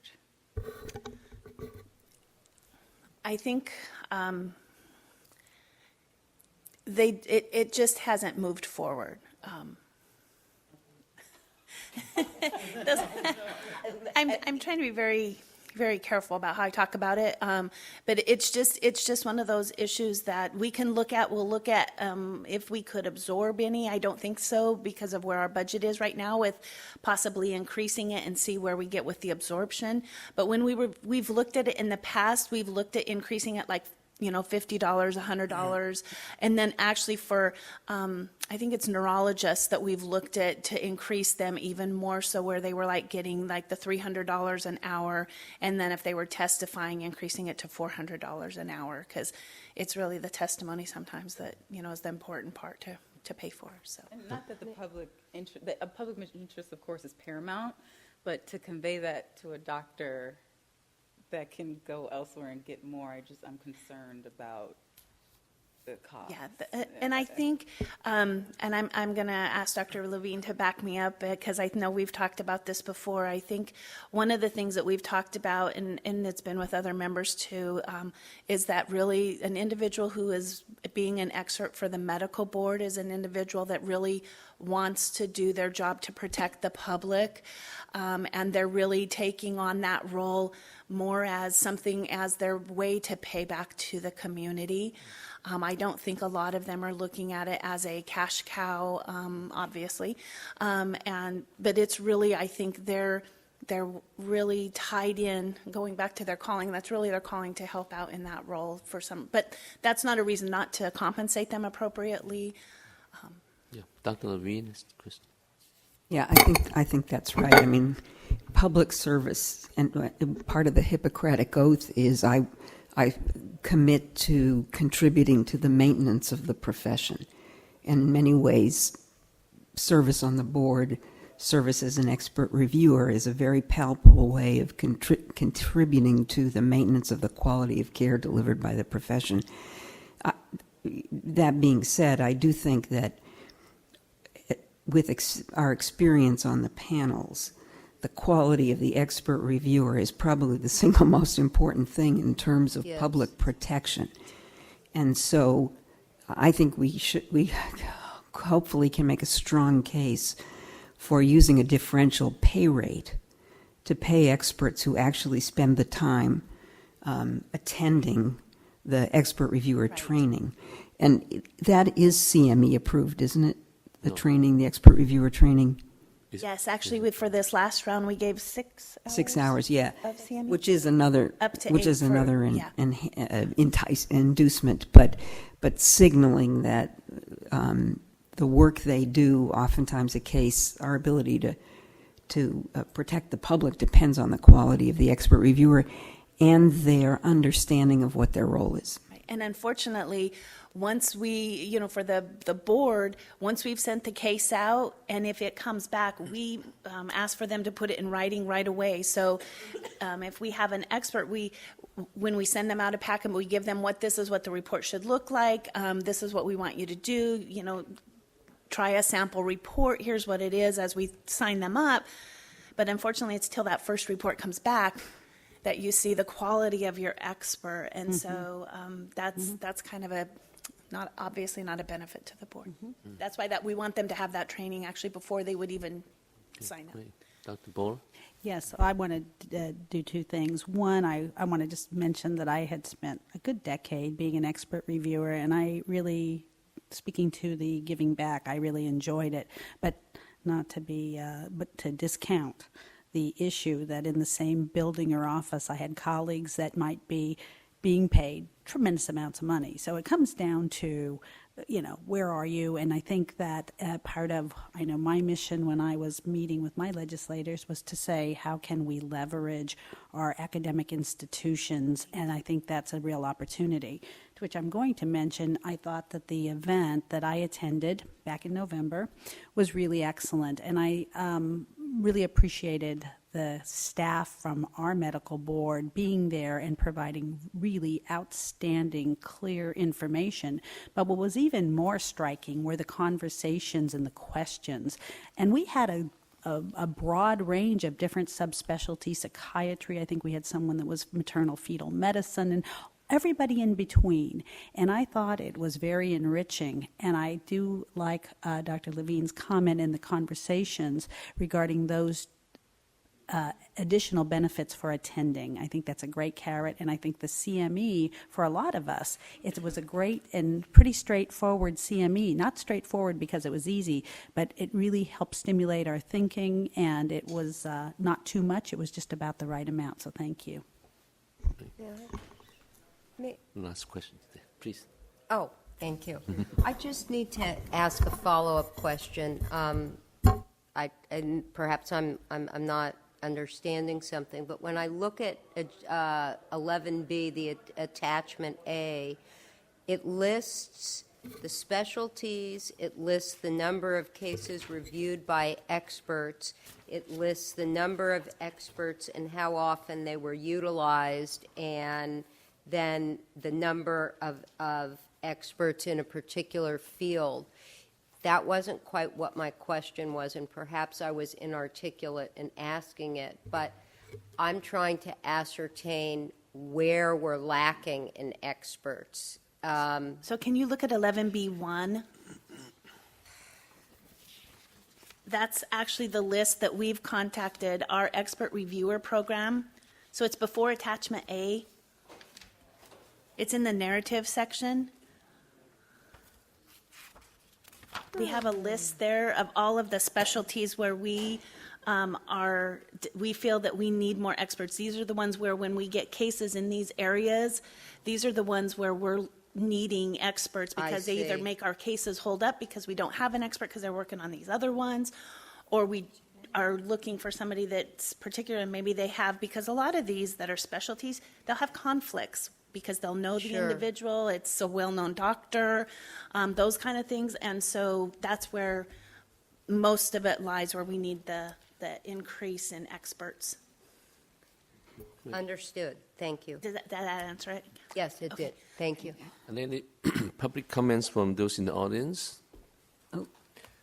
Ms. Castro? Good afternoon, Gloria Castro, Senior Assistant from HQE. I wanted to come up here and respond to the question that Dr. Lewis opened with, and that is with respect to the repayment schedule for expert reviewers. On the report writing, $150 is rarely balked at, I believe, from our perspective, by our experts who are reviewing and drafting reports. The board is very, very generous when they ask for more hours.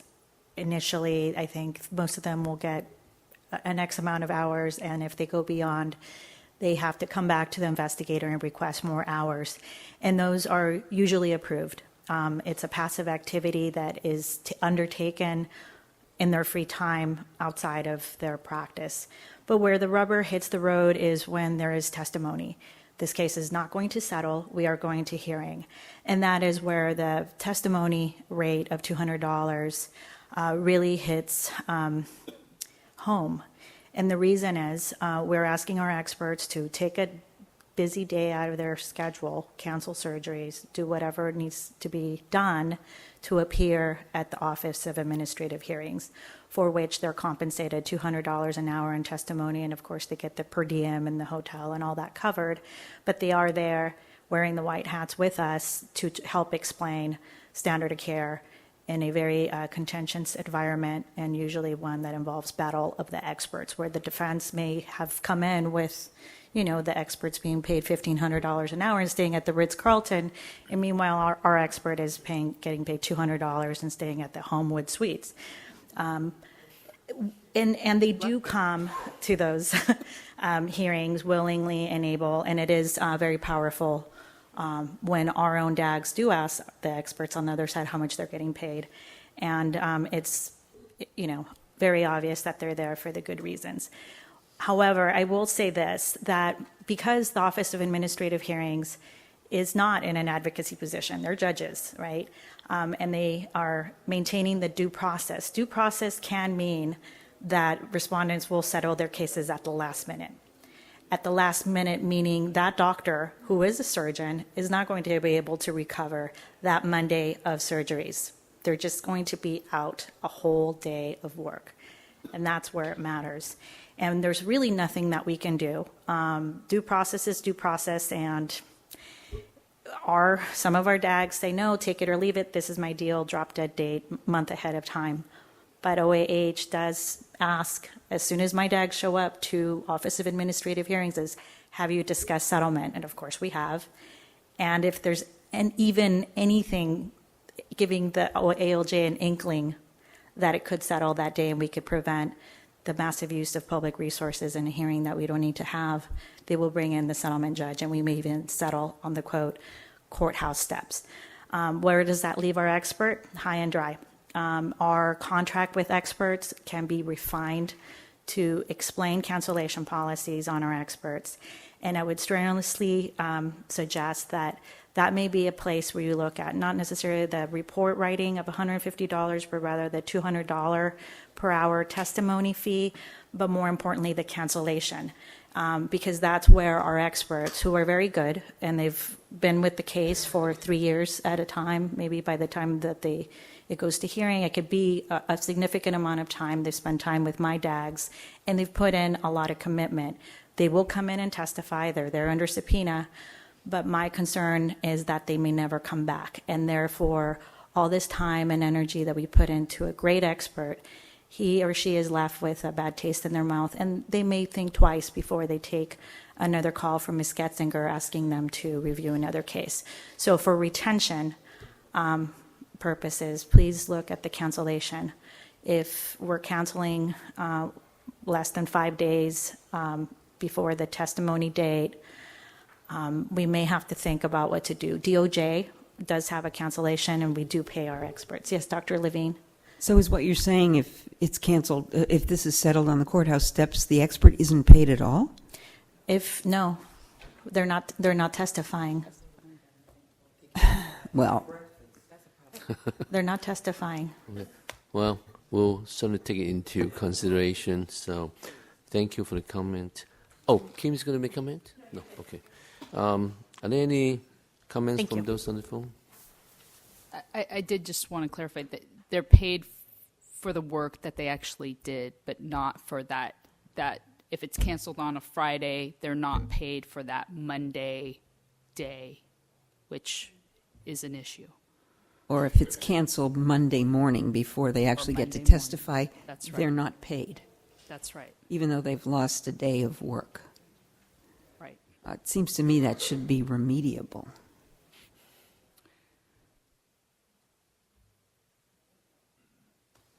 Kim?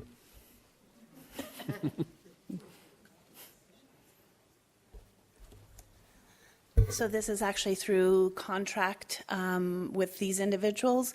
So when you sign up for a contract through the contract process, you only paid for the work that you perform.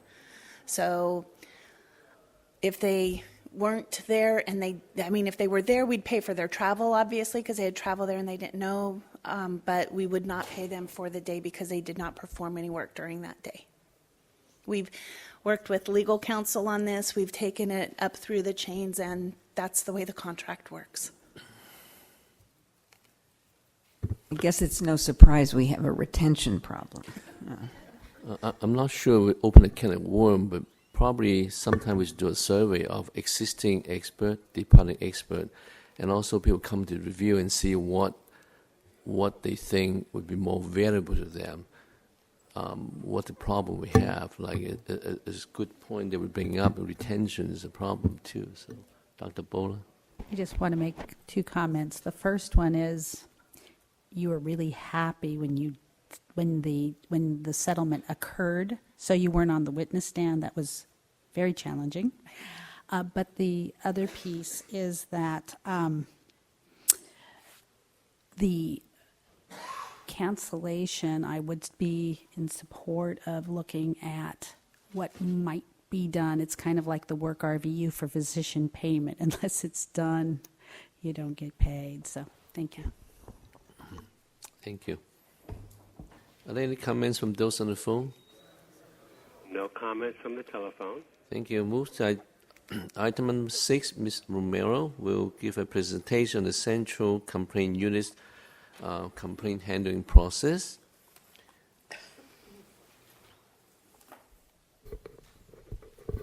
Good afternoon. Let me get the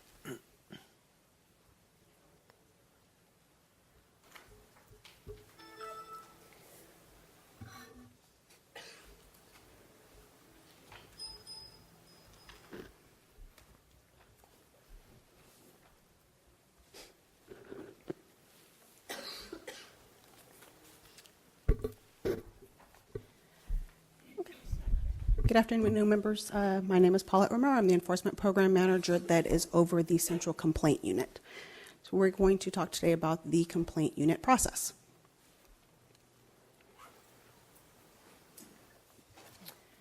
So the most important thing about the complaint unit is the mandated priorities. So in 2003, Section 2220.05 was added to mandate certain priorities for the board when we were investigating cases. So you see the first one is gross negligence, incompetence, or repeated negligent acts involving patient death. We have drug and alcohol abuse by physicians involving patient death. Repeated acts of clearly excessive prescribing of controlled substances. The next one, the repeated acts of clearly excessive recommending of cannabis to patients for medical purposes, is actually new. That was just included last January 2016. One of the older ones, the original ones, was sexual misconduct with one or more patients. Next is practicing medicine while under the influence of drugs or alcohol. And then our most recent one is the last one, the repeated acts of clearly excessive prescribing, furnishing, administering psychotropic medications to minor patients without a good faith exam. That resulted from the concern there was with psychotropic medications being prescribed to foster children. So that was just added actually this month. So next on the slides is just a quick overview of our complaint review process. I'm not going to go through each of the boxes there because we're going to go over them in more detail throughout the presentation. But you'll just see, we're receiving them, we're reviewing them, and determining whether or not they're going to be closed or referred. So we'll go over those individually. So because of those mandated priorities, back in 2003, the unit was when back then we were just assigned areas, geographical areas to process cases in. But in 2003, when we got the mandated priorities, the unit was split in pretty much two, either analysts processing complaints alleging quality of care or analysts processing complaints alleging more technical violations. Physician conduct is what we call it. So failure to provide medical records, failure to timely sign a death certificate, corporate practice of medicine cases. So we've had those separated out now. So when we're getting complaints into the complaint unit, what we are doing is we're receiving them from all different types of sources. They're coming from the public, from patients who believe that they received negligent treatment, patients' family members, other licensees who maybe have treated a patient and believe that the individual before them might have been negligent. We're getting mandated reports from the insurance companies pursuant to 801, peer review hospitals peer review pursuant to 805, court clerks. We are getting new adverse event reporting forms. We're getting them from other government agencies, managed healthcare services, public health. They're all forwarding information to us as well. On top of, we do get anonymous complaints. We're getting a lot of anonymous complaints now.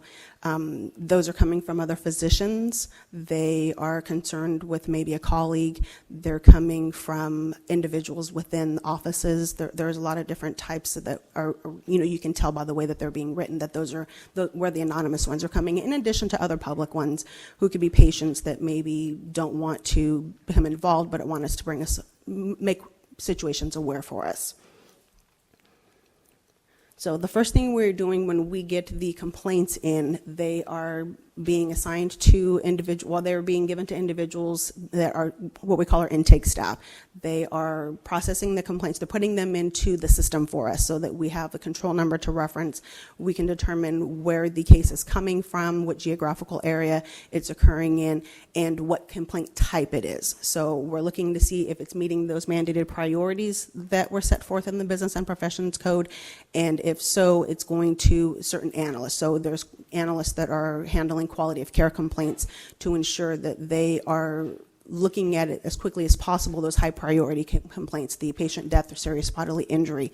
They are looking to see if we have an analyst who specifically processes sexual misconduct complaints, physician impairment complaints. We have another individual that is only reviewing excessive prescribing complaints, whether it be controlled substances or the psychotropic medications to the minor patients. We have an individual who only looks at adverse events. Our urgent analyst is what we call her. She's the only individual who's looking at complaints that are filed against physicians who are currently on probation. That way those are processed at a faster rate, and they'll be able to focus more on those high priority cases. So those intake analysts are reviewing those complaints. They are determining which analyst that the complaint is going to be assigned to, and then they're distributed to them based on the case type and then the geographical area if need be. So once the complaints, it's determined which of the analysts the complaint is being referred to, that analyst is going to review it to determine whether or not the allegations are actually within the board's jurisdiction. So once it's determined that they are in the jurisdiction, the first step that they're going to do is contact the patient for a authorization for release of medical records form. We have to have that medical release in order for us to proceed. So we're getting that from the patient, we're getting that from the minor patient's parent or guardian, we are getting it from the next of kin of a deceased patient. We were very fortunate that the law just passed this month that we are able to now request medical records from facilities if there was a patient death involved, and we are able to get the records from them now if we've made reasonable efforts to obtain the release from the next of kin, but we're unsuccessful. We could previously do it, request the records from doctors, but a lot of the times treatment was occurring at hospitals, and we weren't able to get the medical records from there. So we're now able to do that, and that's a big help. Business and Professions Code 2220.08 requires that we contact the physician and summarize the complaint allegations and give them an opportunity to respond. So the analysts are doing that as well. Once they gather all of that information, they are hopefully getting that response back from the physician. They are getting medical records from the physician, from facilities, from subsequent treating physicians. They are determining whether or not, for the quality of care cases, those are going to go to a medical consultant for an upfront expert review. For the cases that have or maybe a technical violation. So if the complaint is that a patient didn't get a copy of their medical records, our intent there is to ensure that the patient is getting their medical records. Check with the physician why they didn't provide the records timely, resolve that issue. If a death certificate isn't being signed, why wasn't it signed? Make sure it gets signed so that the patient's family can move on. We'll talk a little bit more about where the other high priority cases are going. So right there we have the medical consultant review up front.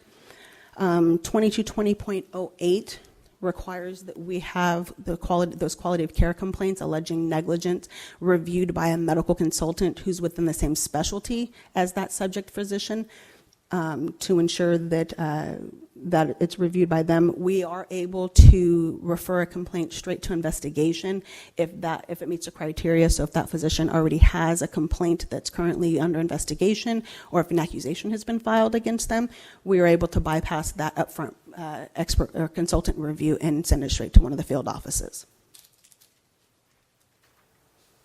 You just heard a little bit about the consultant program, or the expert program, but this is the actual, slightly different. This is the CCU medical consultant program criteria. So those physicians, current valid license, active practice, or retired within 3 years, specialty certification, no complaints on file, no malpractice cases, and peer review or other experiences desired. These are the triage physicians. These are not the experts that are testifying. These physicians are reviewing the complaints to determine whether or not they see evidence they believe warrants further investigation. So that's what they are looking at when they are reviewing a case file. So at the end, what we have, the complaint review process, possible CCU outcomes are, we've closed the case because we don't have sufficient evidence to pursue the matter. If the consultant or the analyst maybe sees that a complaint requires going straight to investigation, we can also refer them for formal investigation. If we've found that there is a technical violation of the law or another action that results in that's considered a violation of the law, we can also recommend referral to our citation and fine program for the issuance of the cite and fine. I think I skipped you. So BMP section 125.9 is what authorizes us to issue citations and fines. We also use this for orders of abatement. Sometimes we have difficulty getting medical records from a physician or a facility. So we make all of our attempts to get the records from them. If we are unsuccessful in receiving them within the required time frame, we can refer to our citation program at that time as well.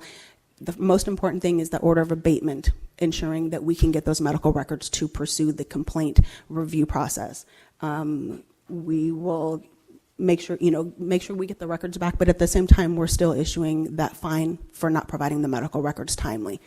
We may also send them to, send a case to cite and fine if we are having, if there was an issue. Maybe this is multiple times that we've had a delay in signing a death certificate.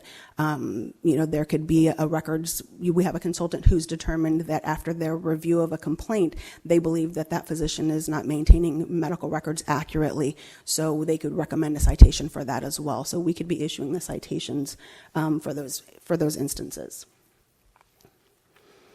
This is just a little bit of information about what a citation should consist of. So we just make sure that we have it in writing. We are detailing what the violations are, what part of the Business and Professions Code or the Health and Safety Code is being violated, what the order of abatement, what we are asking the individuals to do in the citation, what's the expectation, the time frame for them to resolve the matter. They have an opportunity for an informal conference if they choose to. Myself, Ms. Delper, Ms. Houston would sit in on those and resolve those matters. Complaint statistics for last fiscal year. So you can see we receive a lot, over 8,600 in the complaint unit were received last fiscal year. We closed more than that. That was because we were closing some from the prior year also, so they do a lot in there. We referred over 1,600 to investigation, and we issued 55 citations and fines. The average number of days at this time was 146 days. As of June 6th, or January 6th, I'm sorry, we are now at 138 days. So we are going in the right direction with the complaint processing timeframes.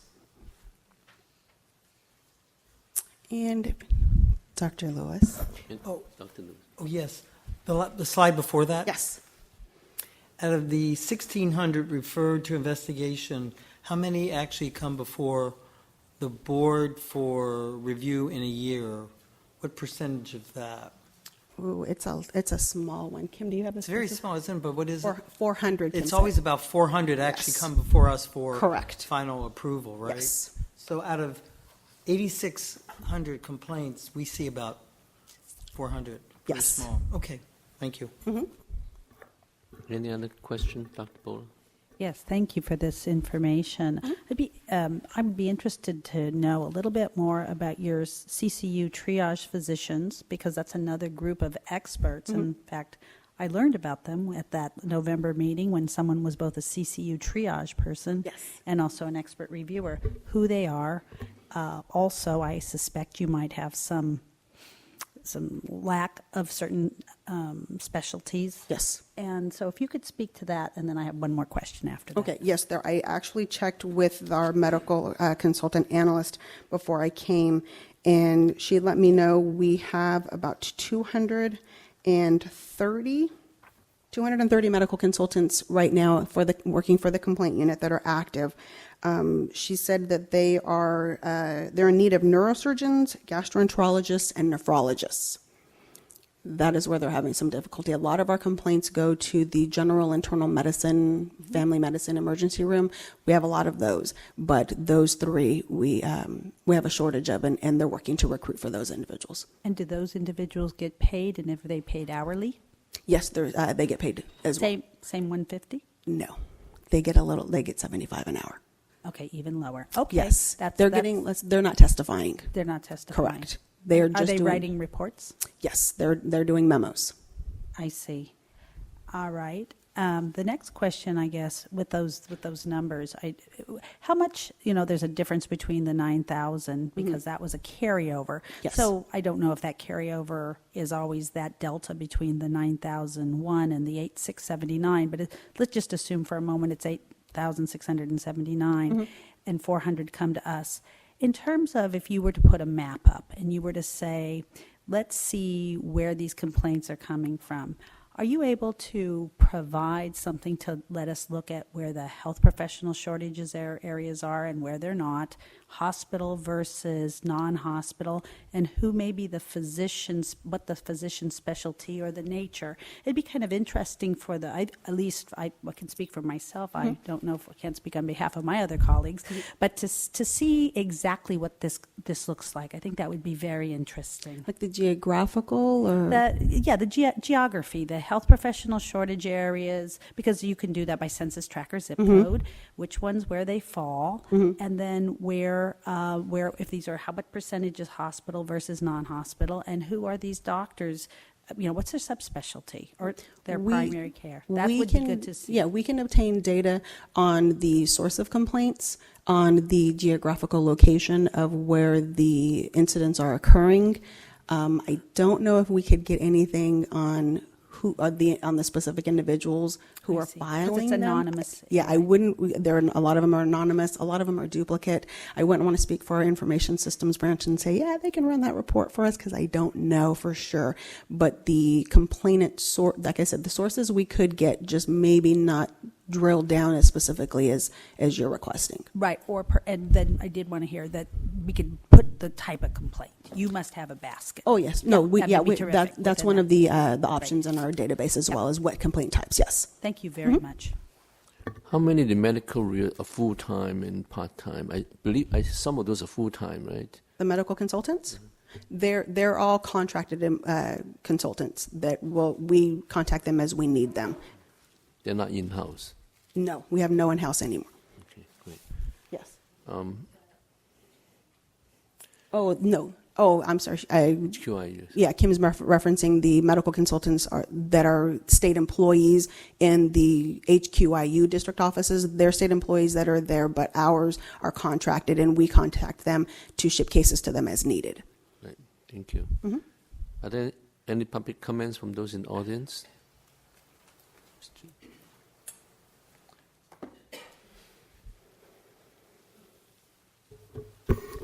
Thank you. Julie D'Angelo Felmuth from the Center for Public Interest Law. On your slide 6-12, you have possible CCU outcomes. Closed case, refer for formal investigation, issue citation, and fine. Isn't there now a fourth one as well, which would be to refer it to your complaint, your non-sworn complaint unit? That's still considered referring to investigation. So it's not, oh, it is? Mm-hmm. Okay. Investigators, they're just non-sworn. Okay. Thank you. Mm-hmm. And any comments from those on the phone? No comments from the telephone. Okay, thank you, Ms. Romero. Thank you. Appreciate your help. Let's move on. Agenda item 7, Ms. Delp will provide an update regarding the probation unit's performance measurement.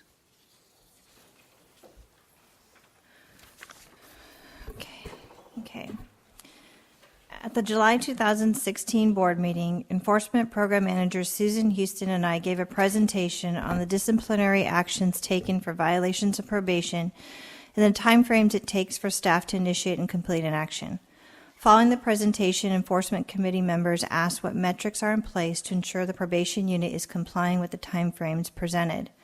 The committee was informed that the Department of Consumer Affairs implemented performance measures 7 and 8 in July of 2016, that boards and bureaus must report to the department to ensure enforcement probation goals and targets are being met, and to ensure accountability of the work that's being performed. The newly implemented measures are now being used by the board to determine if the timeframe goals to initiate and complete an action are being met.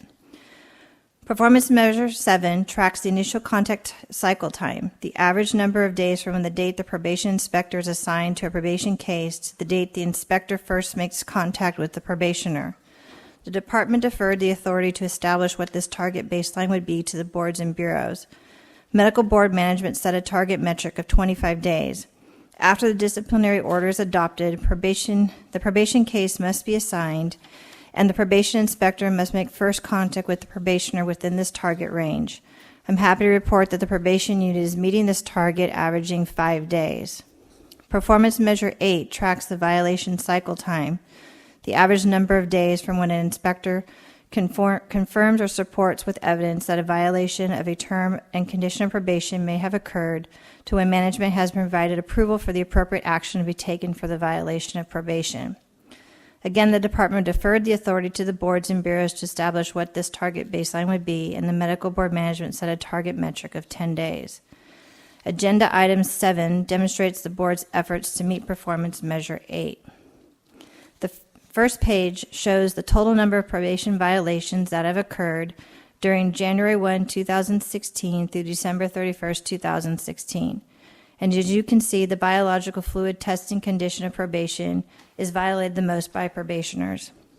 The second highest violation is the other category, which involves violations such as non-practice for a period of 2 years, controlled substance log not properly maintained, and general probation requirements. These violations were grouped together because they do not occur often enough for the volume to be reported as a separate violation category. The third highest violation is not complying with either billing, practice, or worksite monitor conditions. The fourth highest violation is not submitting timely quarterly declarations and so forth, with violations related to the clinical training program, maintaining a current valid license, and probation monitoring costs for conditions of probation. The second page, labeled ENF 7.2, is a breakdown of violations regarding the biological fluid testing condition of probation.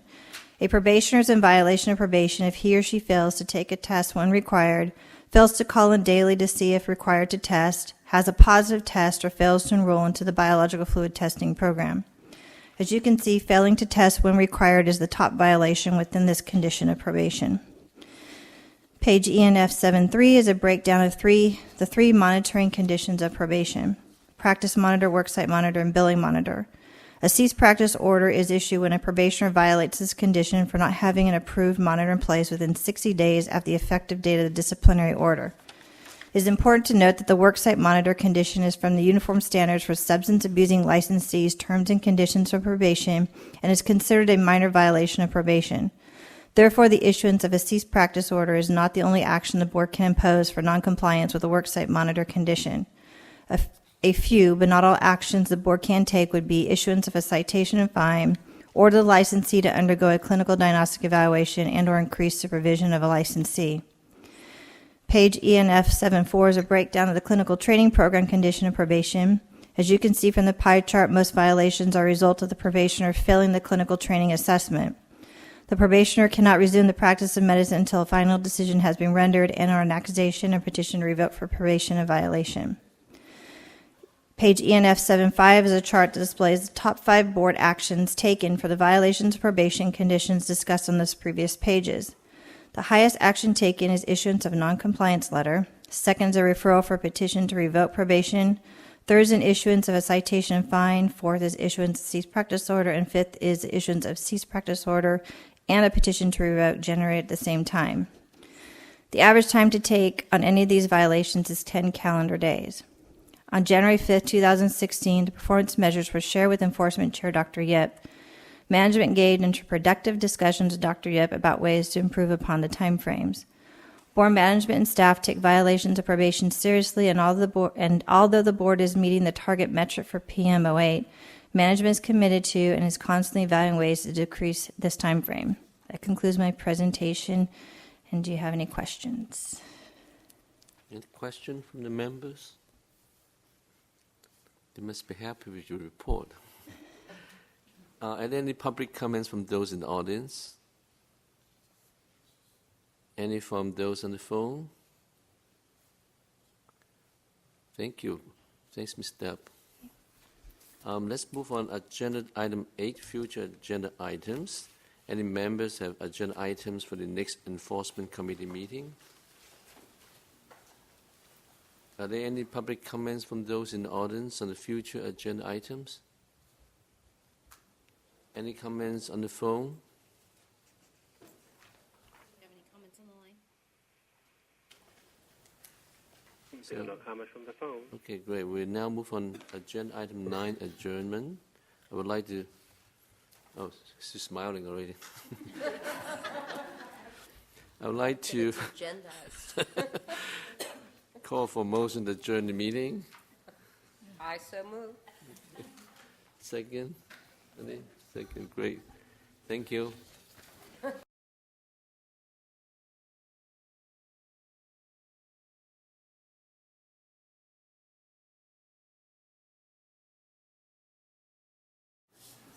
Well, good afternoon.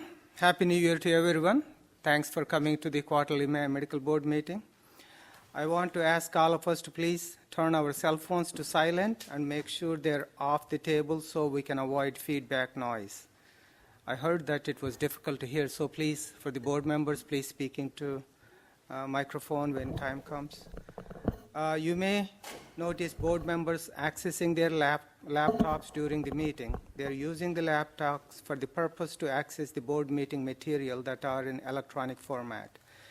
This is an official business meeting of the Medical Board of California. As such, disruptions of the board's business will not be tolerated.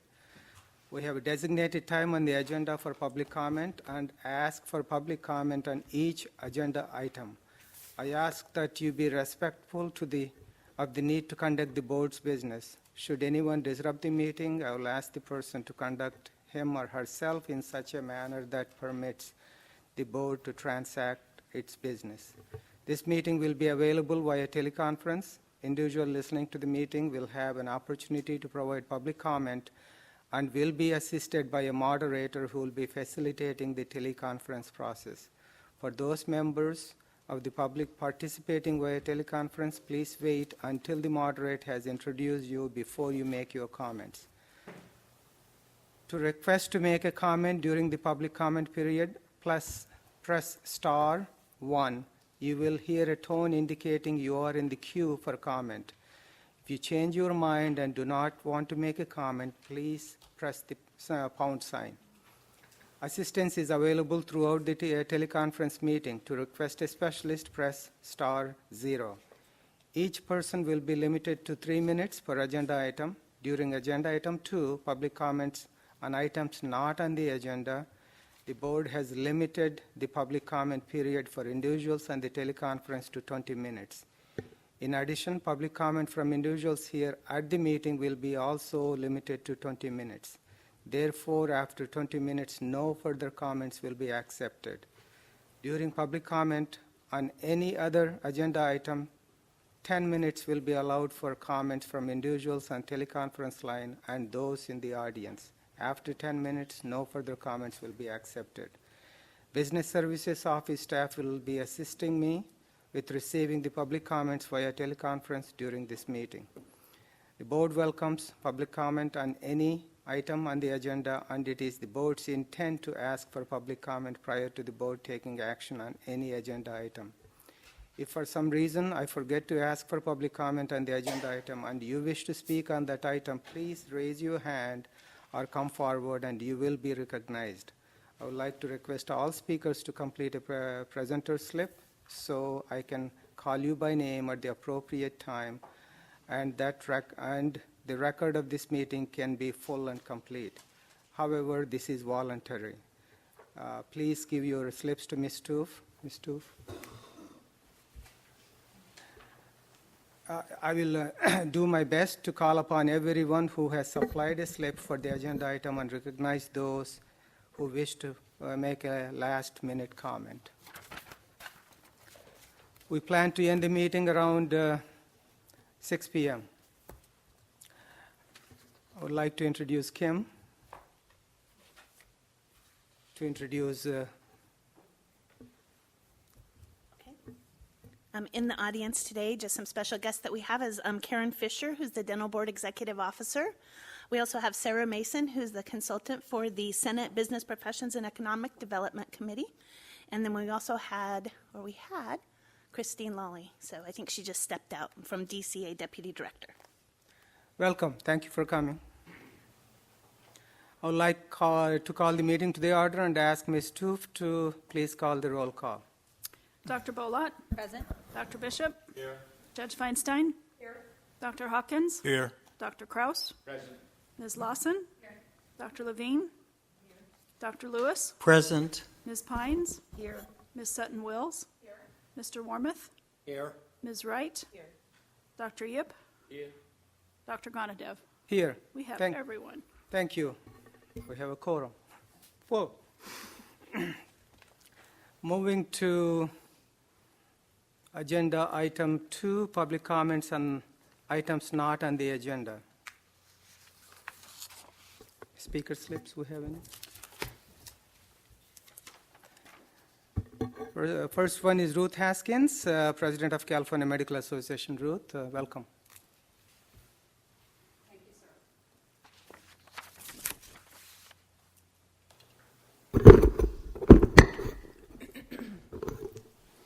Good afternoon. Welcome to Sacramento. My name is Dr. Ruth Haskins, and I'm currently the president of the California Medical Association. I'm an obstetrician gynecologist. I practice in Folsom, California, and I have been a licensee of this board for over 30 years. CMA represents over 43,000 physician, resident, and medical student members in all modes of practice and specialties representing the doctors of California. Our association is dedicated to promoting the science and art of medicine, the care and well-being of patients, the protection of public health, and the betterment of the medical profession. CMA values and appreciates the excellent working relationship that we've developed with this board and your staff. While our organization might not always agree with the board on all issues, the board's willingness to solicit and respond to input from the stakeholders has been critical to establishing a healthy dialogue around our shared goal of ensuring that the patients of California have access to safe and high-quality medical care that's provided by experienced and well-trained physicians. For example, the CMA particularly appreciates the board's collaboration and support on the passage of Senate Bill 1177, which provided the authority for the board to establish a statewide physician health program. California patients and physicians need the support and assistance of such a program this can provide. Quality health care depends on a healthy physician workforce, and the board's recognition of the need to address physician health has been critical to highlighting this important issue. CMA looks forward to working with the board to develop and implement the regulations that will make this program a reality.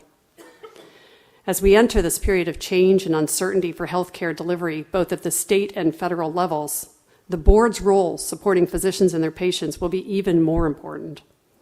Combined with the board's upcoming sunset review, we recognize that 2017 will be a very busy year, during which the board will be responding to many new state and federal proposals related to the practice of medicine. We look forward to continuing to work with the board, providing the perspective of the practicing physicians of California. Thank you for having me here, and welcome to our city. Thank you, Dr. Haskins, and it will be board's intent to work with all stakeholders. Thanks for coming. Any other comments? Any comments on the phone? Comments from the telephone.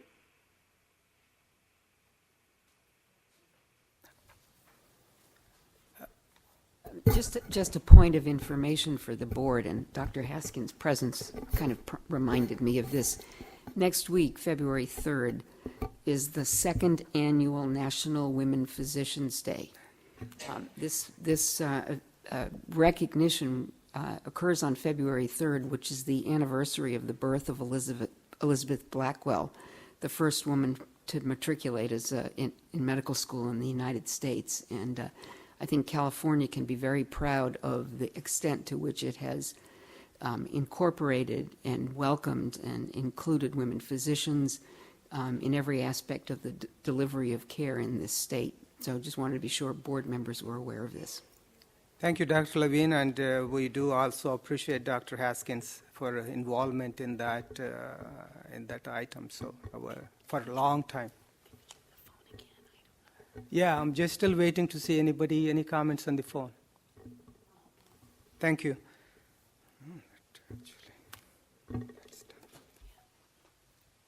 Okay, this was a very quick open session before we go to closed session. We're back on time. Pursuant to Government Code Section 11126A1, the board will meet in closed session to conduct the annual evaluation of the executive director. So we are going into closed session, please. Everybody leave. Thank you.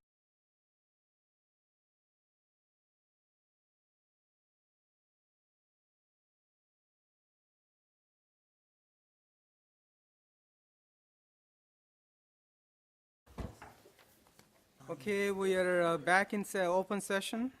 The board has completed the evaluation of the executive director, and Kim, I'll sit down with you afterwards, one-on-one, and go over, but I want to announce that the entire board gave Ms. Kirschmeyer outstanding evaluation and appreciates your work.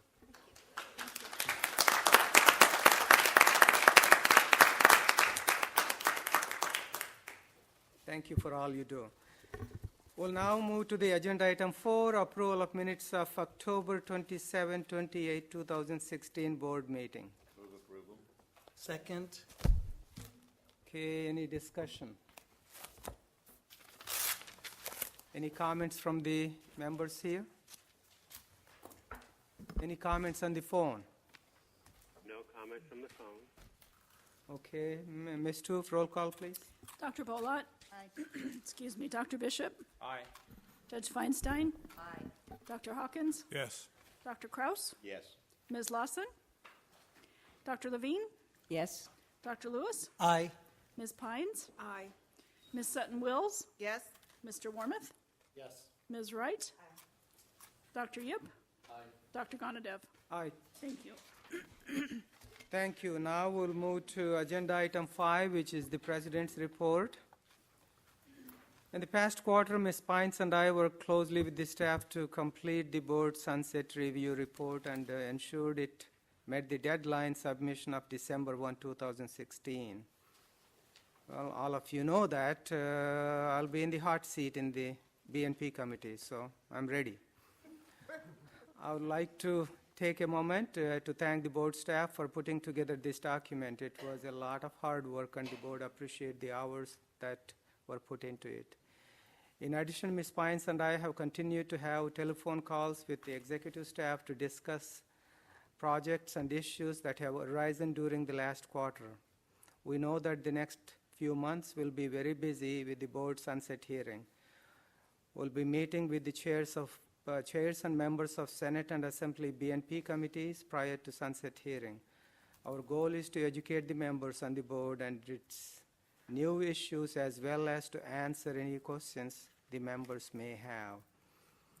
We'll also suggest how can we make the disciplinary process faster. I think it is one of my biggest concern is that the time it takes to finish, and I do want to make sure that we make a difference both for the public protection and also for the physicians to get peace of mind.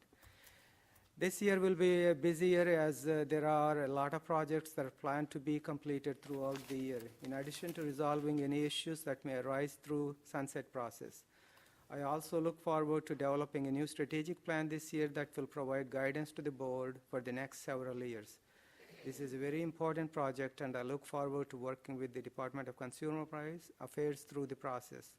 Board's mission of consumer protection is so important that we want to make sure that all of the goals of the board focus on this mission. As you will hear tomorrow, board staff held an interested parties meeting to discuss options for patient notification regarding physicians and probation, and also to hear from the parties on regulatory language to establish the board's physician health and wellness program. These are important issues for the board, and we look forward to future meetings and discussion on these issues. The board continues to reach out to both public and physician groups to educate them on the board. I have had opportunity to provide presentation to physicians about the importance of laws contained in the Medical Practice Act and ensure that they know the laws and remain in compliance. I believe that education about the board is one of the most important aspects of my role as the president, and I want to ensure myself, other members, and staff provide these presentations to any group that is interested in having board present.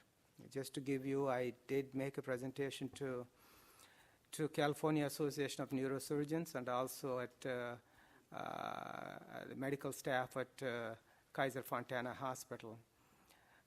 In my mind, our goal is to education is the one which is the most important before the discipline. If you can prevent one doctor doing some dumb things to get his license or her license in trouble, I think we've done a tremendous job. According to many studies, it will cost anywhere from $1 million to $2.6 million to train a doctor, to the society, not to the physician. Medicare alone spends $15 billion on graduate medical education per year. So this is expense to the society, so we need to make sure that we protect our investment. They don't make mistakes. Plus, prevention is, an ounce of prevention is better than a pound of cure. If we can prevent one doctor hurting a person, I think we've done a great job. Since the last board meetings, there have been no committee assignment changes. However, if any member wishes to change their committee assignment, please feel free to contact me or Ms. Kirschmeyer. Is there any public comment for this from the audience? Any public comment on the phone? No comment from the phone. Thank you. And we'll go to the agenda item 6, board member communications with the interested parties. Do any members have anything to report? Okay, I just want to emphasize same thing which I almost say every meeting. I do get involved with multiple organizations. I'm a board member for AMPAC, which automatically puts me as a board and executive committee member for CalPAC. I do meet on a lot of issues, but we will not discuss about medical board, which is a totally different issue. And we have a public comment from Marian Hollingsworth. Marian.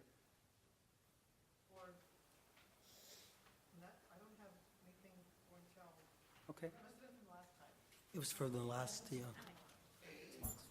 Thank you, Marian. Any comments on the phone? No comments from the telephone. Thank you. The next item is agenda item 7, which is, I'm sorry? Who?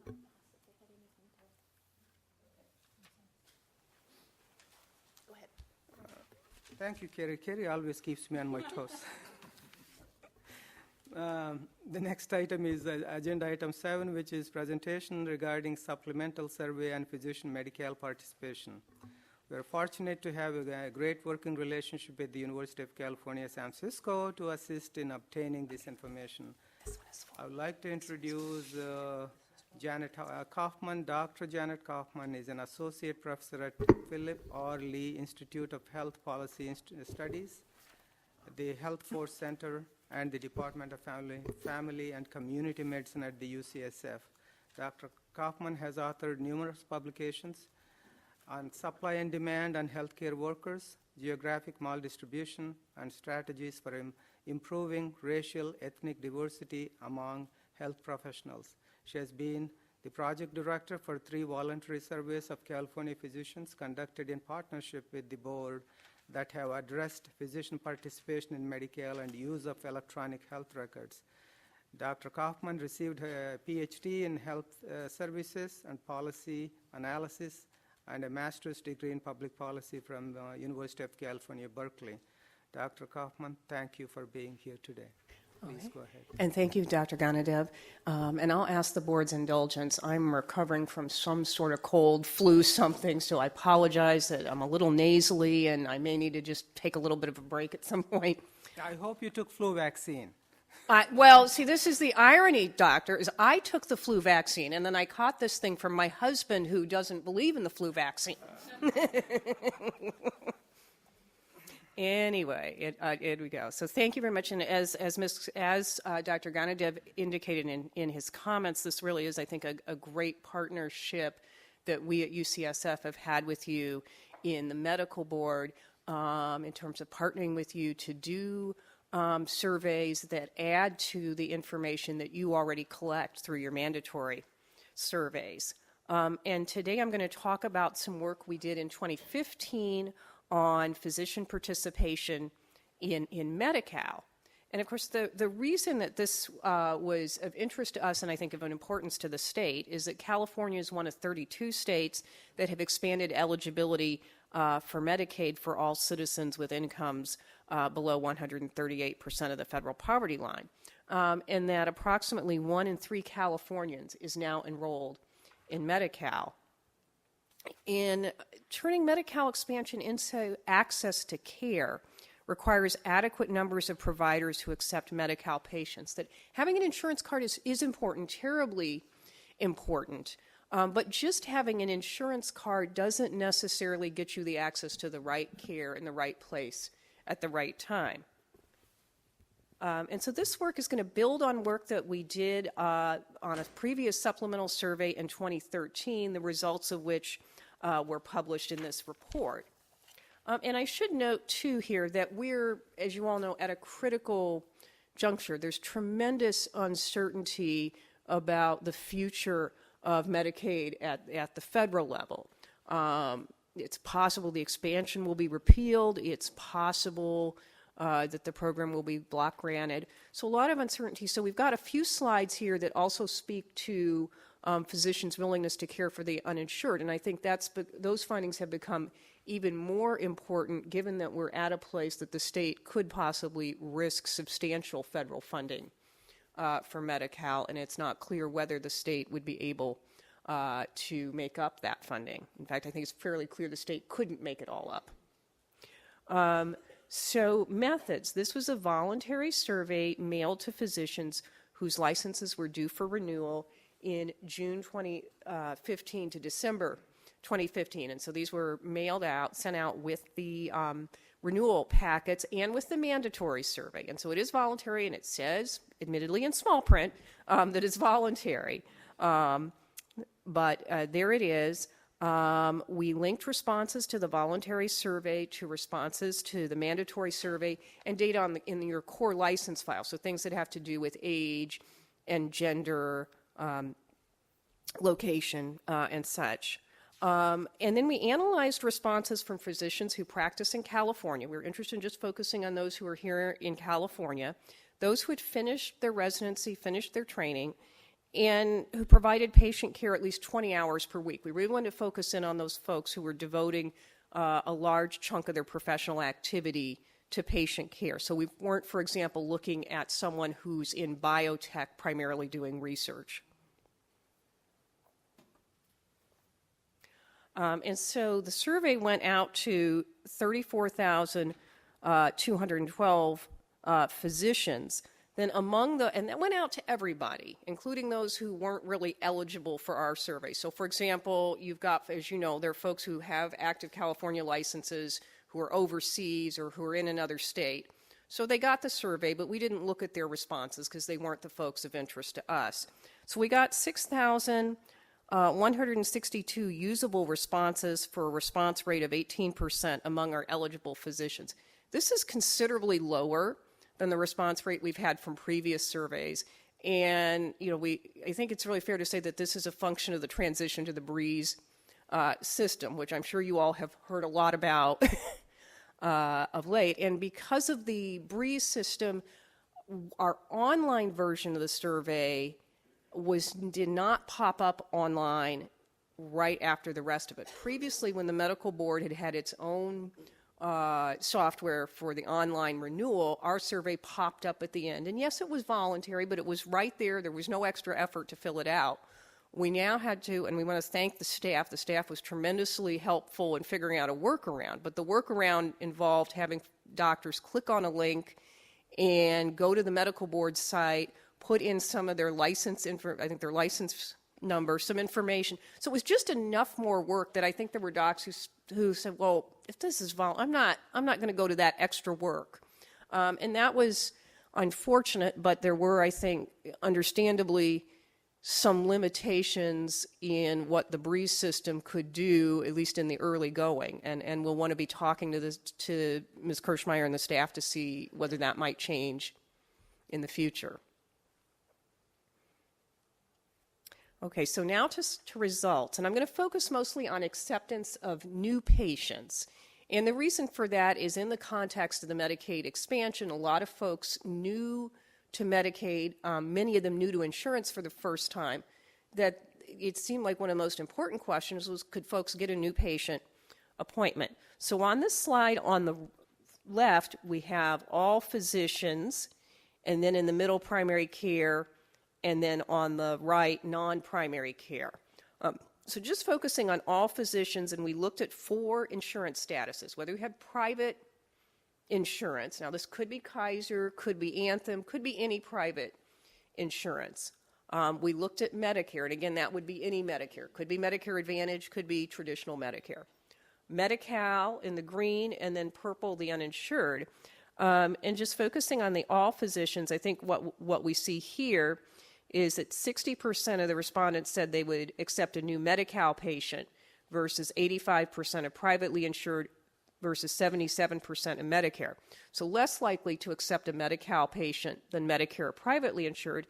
If we go over and look at the purple bar, the uninsured, only 38% willing to accept a new uninsured patient. So I think the message there is while access for Medi-Cal beneficiaries is not all that we'd like it to be, it's better than access for folks who are uninsured. And then if we look at the primary care physicians and the non-primary care physicians, the point estimates are a little different, but the pattern holds. Okay, one question that we have been asked is, well, okay, physicians are accepting new Medi-Cal patients. Well, are those new Medi-Cal fee-for-service patients, or are those new Medi-Cal managed care patients? So we had questions that asked, well, do you accept new Medi-Cal fee-for-service? Do you accept new Medi-Cal managed care?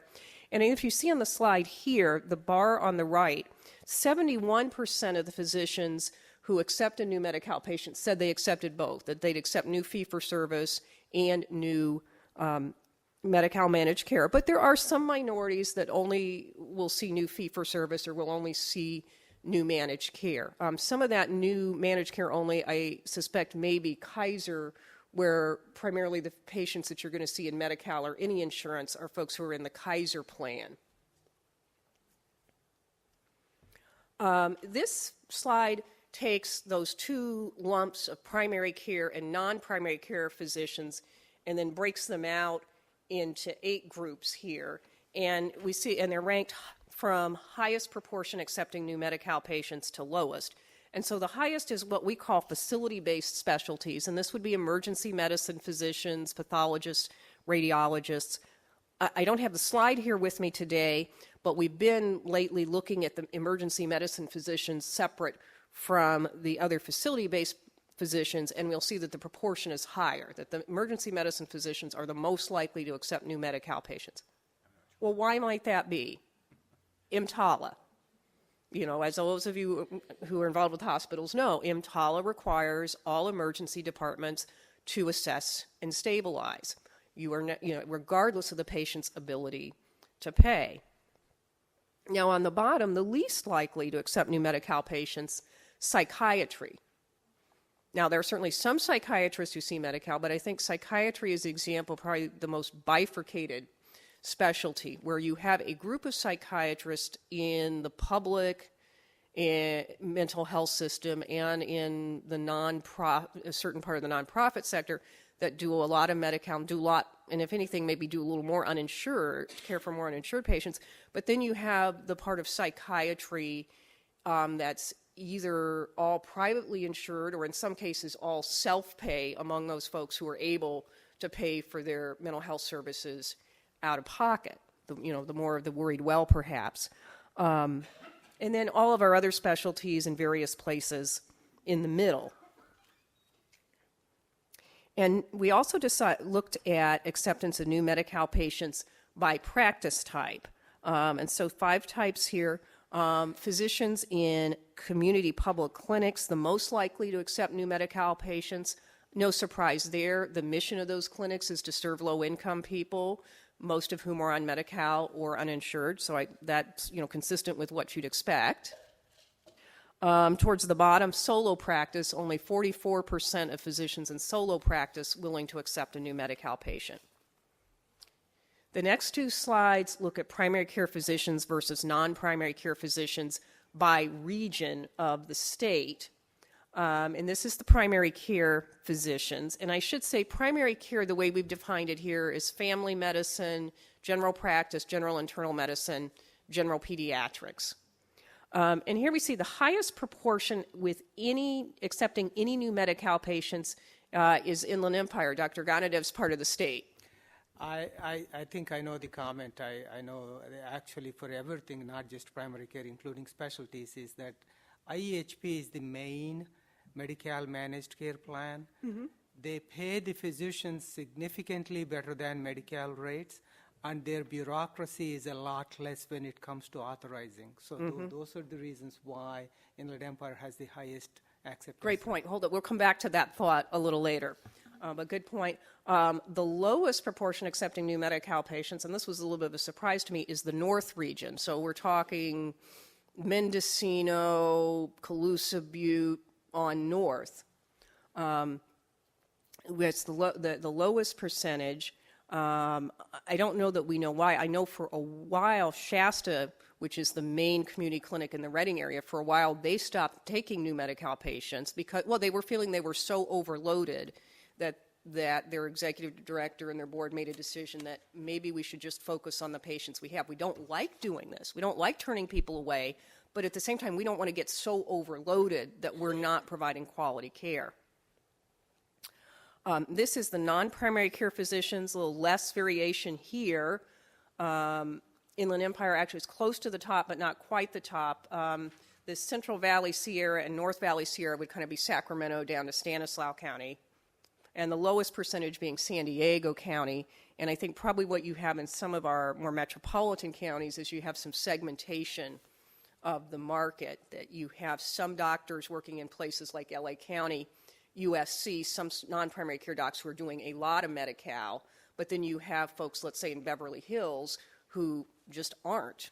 They can keep their practice, plenty full without Medi-Cal.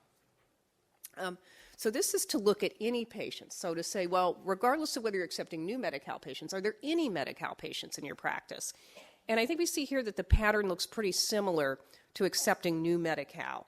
That again, you're less likely to have any Medi-Cal patients than private insurance or Medicare, but more likely than uninsured. The one difference that's not statistically significant is in the primary care physicians. And this is really a function, I think, of having in this case, the way we've done it, combining pediatrics with general internal medicine and family practice, that in pediatrics, pediatricians don't see very many people on Medicare. It's very rare that a child will qualify for Medicare. And so there's a chunk of physicians who just don't, of what we're defining as primary care physicians, who just don't see Medicare because they take care of children for whom that's just not typically an insurance option. And then this slide is to get at the question, well, to what extent among our physicians that are serving Medi-Cal patients, to what extent are they serving them? What's the concentration of patients? So I want to call your attention to sort of the rust color at the top. And so those are physicians who told us 30% or more of my patients are enrolled in Medi-Cal.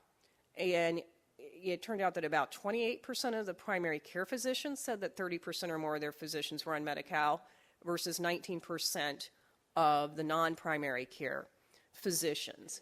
And so we have chunks in both groups that don't take care of any Medi-Cal. Then you have these groups in the middle that it's 1 to 30% of their practice. But then there's this minority that's very heavily providing service to folks on Medi-Cal.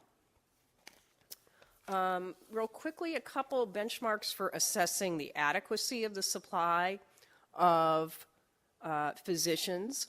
The Council on Graduate Medical Education made some estimates 20 years ago, and they're not perfect, but they're ones that are widely used.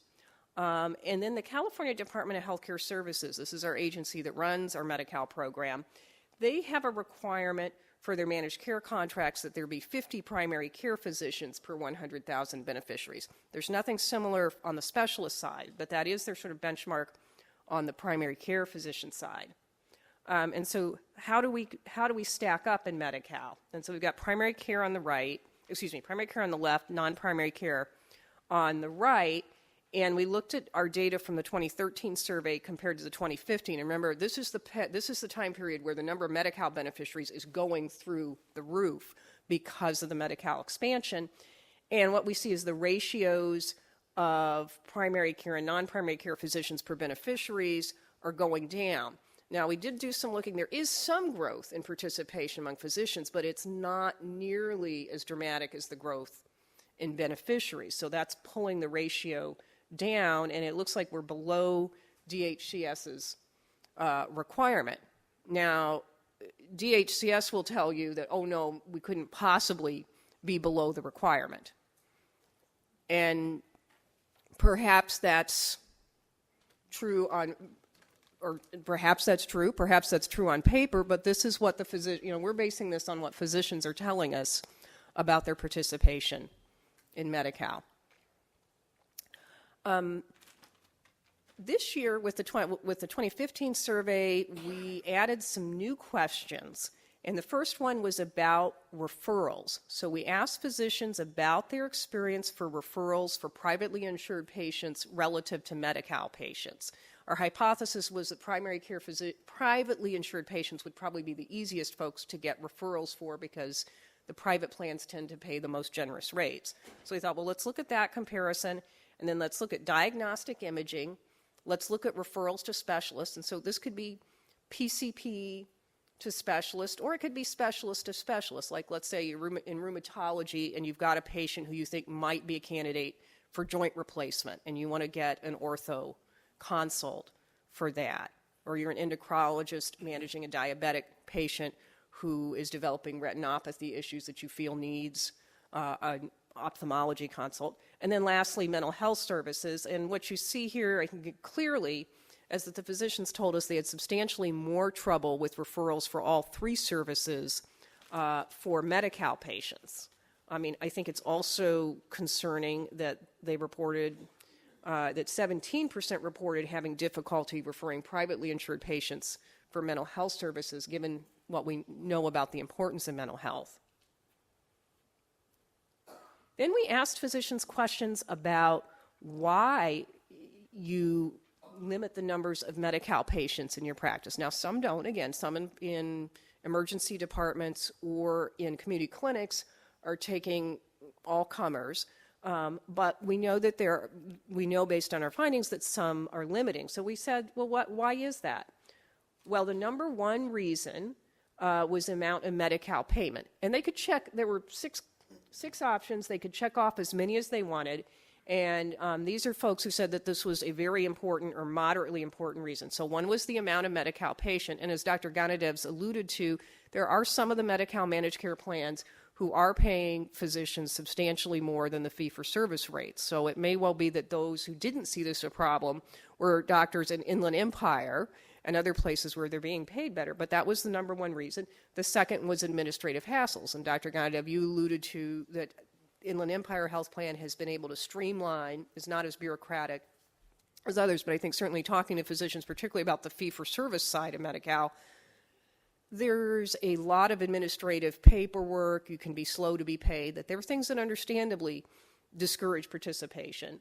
And as indeed, delays was a separate question, and delays was also a frequently cited reason.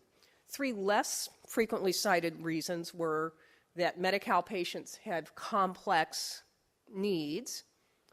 Some cases that's true, other cases not so much. Practice is full. I think it's a signal that some practices have as many patients as they want without taking all Medi-Cal patients who might seek care. And there were 20%, 1 out of 5, who thought Medi-Cal patients were disruptive. Now, we didn't define that. We just left it out there for them to interpret as they would.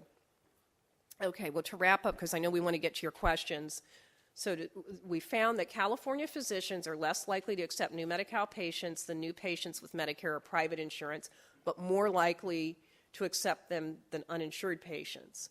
And we found that the number of full-time equivalent Medi-Cal physicians, it grew between 2013 and 15, but did not keep pace with the increase in Medi-Cal beneficiaries. And that the supply of Medi-Cal physicians relative to beneficiaries appears to be below state and federal standards. Physicians more likely to have difficulty obtaining referrals for Medi-Cal patients than privately insured patients, and that concerns about payment rates and program administration were the most frequent reasons that physicians limit the number of Medi-Cal patients in their practices. Some important limitations: we relied on self-reported data from physicians. We didn't do any chart reviews or audits or anything to verify this. So this is what physicians self-report. Our response rate this year was low, and that was disappointing, and hopefully something that can be solved if we're able to continue working with the board in the future. We also don't know whether physicians are answering questions about acceptance of new Medi-Cal patients from the perspective of having ever accepted a new Medi-Cal patient. Was this like ever something you would do? Versus are you accepting new Medi-Cal patients at the time they completed the survey? And I think this is important. We don't know this, and I think reality, too, is I think in some of our larger practices, our physicians are a little removed from the decisions that are being made about what types of insurance the practice is accepting, and may not always know exactly which insurances are being accepted today. But I still think it's important, that physicians' perspectives are important to take into consideration as we look at these questions around participation in Medi-Cal, and also as we look at questions about care for the uninsured. And so I'll stop here. I want to thank the board. They've been a tremendous partner, thank our funders, and thank our research team. Thank you, Dr. Kaufman. Excellent presentation. I got a couple, then I'll ask the rest of the board members if they have any questions. So one slide which stuck out for me was the percentage of practice Medi-Cal patients. So 19% on specialties, you can see how low it is compared to the what the percentage of Medi-Cal in California is. One out of three patients in California have Medi-Cal. So that's what the number is. So you have about 33% patients are Medi-Cal, but 19% of specialist practice is Medi-Cal. That's a significant access problem. Well, actually, I just wanted to correct you. So it's 19% of specialists whose practice has 30% or more. Okay. So it's 19% that really have a critical mass. It's a higher proportion, 68%, that have some Medi-Cal. But some Medi-Cal might be, we take care of 1 or 2 Medi-Cal patients a year, versus I'm at Arrowhead and I see a lot of Medi-Cal patients because that's who Arrowhead serves.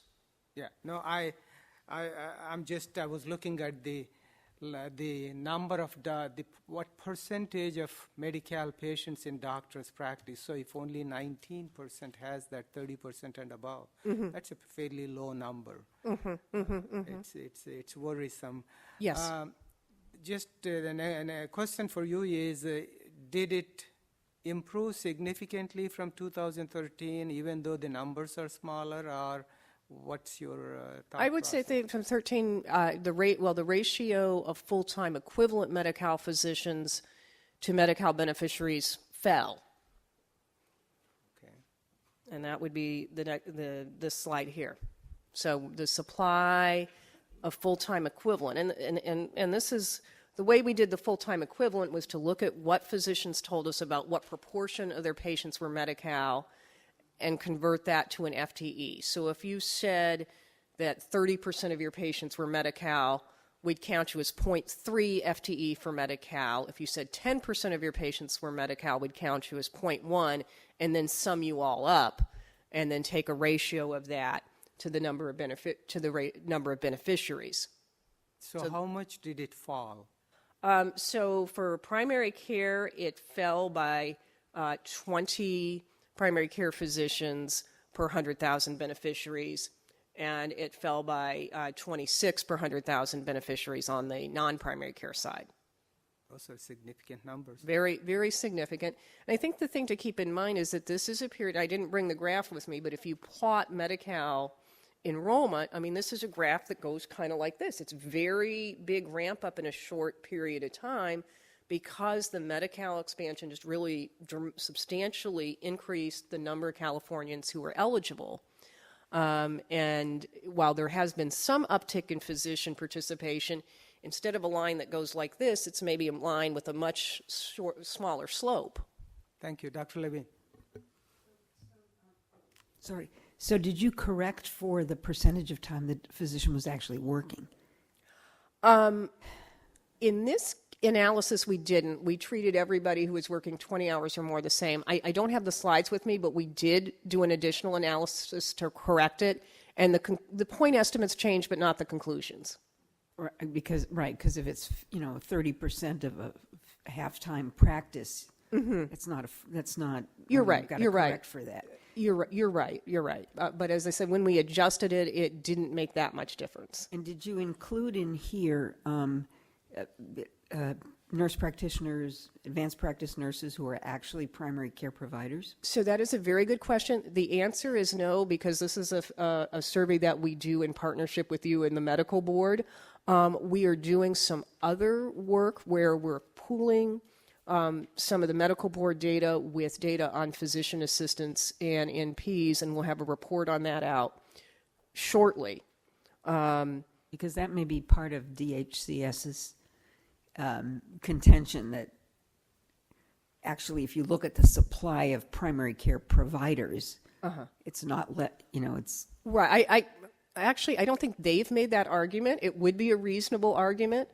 And I think indeed NPs and PAs are pretty well represented on the staff of community and public clinics, and are doing quite a bit of primary care. What we can do from some sources is get some counts of NPs and PAs, but we don't have the data on their participation in Medi-Cal. That would require partnering with those boards or in some other way surveying those professions. I mean, it's an excellent point, but we don't have the richness of data on NPs and PAs that we have on the MDs. Brenda. In connecting the dots, are you finding then that there's a bottleneck of availability for Medi-Cal appointments? In an earlier slide, you were talking about the availability of new patients for Medi-Cal referrals and a lack thereof. Is there a bottleneck at some point, or are you not looking at that? Well, we were asking physicians about their acceptance of new patients. We, have not surveyed patients, but I think our findings are consistent with, say, the California Health Interview Survey, which does survey the public, and folks on Medi-Cal who respond to that survey generally report more difficulty obtaining access to a physician than people who have private insurance. And I think there's certainly a lot of anecdotal reports in the media about difficulties accessing appointments with both primary care and specialist physicians for folks on Medi-Cal. If I can follow up, is there a way to maybe harmonize some of the information that you have with the information that's accessible to, from a patient standpoint, to make it more helpful in problem solving? Yes. Mm-hmm. And what can we do to make that helpful? That's a good question. I'm not so sure how much the medical board itself could do. But I think what we could do, and perhaps with the medical board's willingness for us to collaborate and share information with others, we've certainly done presentations with the folks who run California Health Interview Survey, and we might think if there's some way to pool some of our information and do some joint publications, that's certainly something we could look at. Thank you. Yeah, Dr. Hawkins. So I'll be curious what your survey will show in 2016 if you do it, because in Los Angeles County, we have a private practice, and I do general medicine as well as pulmonary medicine. The substantial number of Medi-Cal patients are managed Medi-Cal. Right. And as long as my IEPA accepts those patients, we see them. So they're getting better access to primary care. They're getting better access to specialists because you have a specialist panel. They have to take those same patients too. So I just wonder what your statistics will be for next year, where a greater percentage of some of the Medi-Cal clients are managed Medi-Cal, where they're sort of forced into a system where and the doctors have to be available to take them unless they just buy out of the So care that's of a great question, and let's stay tuned. Dr. Cross. Thank you very much for this analysis. Obviously, we share the common goal of wanting Californians to have timely access to high-quality care. In this analysis, did you separate out physicians who are available for Medi-Medi or dual eligibles versus those who are available for straight Medi-Cal? We did not. In the interest of trying to minimize the complexity for the physicians, we didn't try to differentiate the Medi-Medis from. My concern is that I know many physicians who badly accept the Medi-Medis and write off the Medi-Cal portion, and we really need to know what the physician supply is for those who will take just straight Medi-Cal. Mm-hmm. And when you say straight, you mean either the managed care or fee-for-service, but not the Medi-Medi. Yes, but not the Medi-Medi. Okay, well, that's something I think we are looking forward to sitting down with the staff and revising the survey, and so that would be something I think we would think about. I mean, I think another shortcoming is we did not separate out covered California from private insurance. We thought about that, and then we're a little worried about would physicians really understand that. But if we had to do over again, I think I would have tried that, because I think there obviously have been some concerns about the level of access for the folks on a covered California plan versus an employer-sponsored private plan. Just one last thing, Dr. Kaufman, is if you could look in and see, by eliminating public clinics and federally qualified health centers, see what the acceptance rate for Medi-Cal is. Remember that these two entities get paid significantly higher than a fee-for-service Medi-Cal for anyone. Sure. I mean, it's as high as 3 to 4 times for the same type of visit.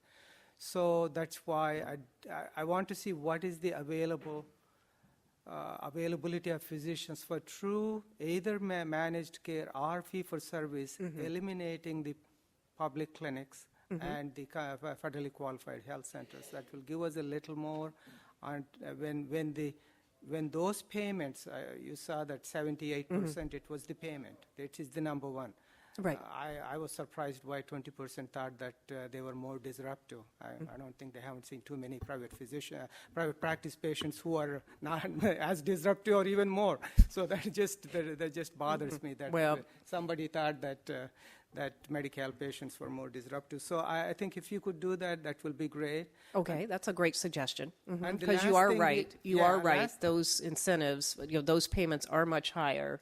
And so I think I mentioned the mission, but I think it's a combination of the mission and then being rewarded by Medi-Cal for that mission. I just want a comment from you. And what if the way the Republicans are looking at changing or replacing ACA and come up with block grants for Medi-Cal to state of California? What's your thoughts on that?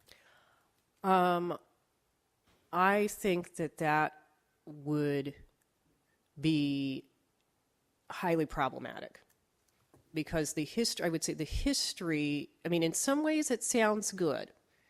In some ways, block grant gives you flexibility to say, okay, well, we as a state will decide how we're going to use this money to best serve our Medi-Cal beneficiaries.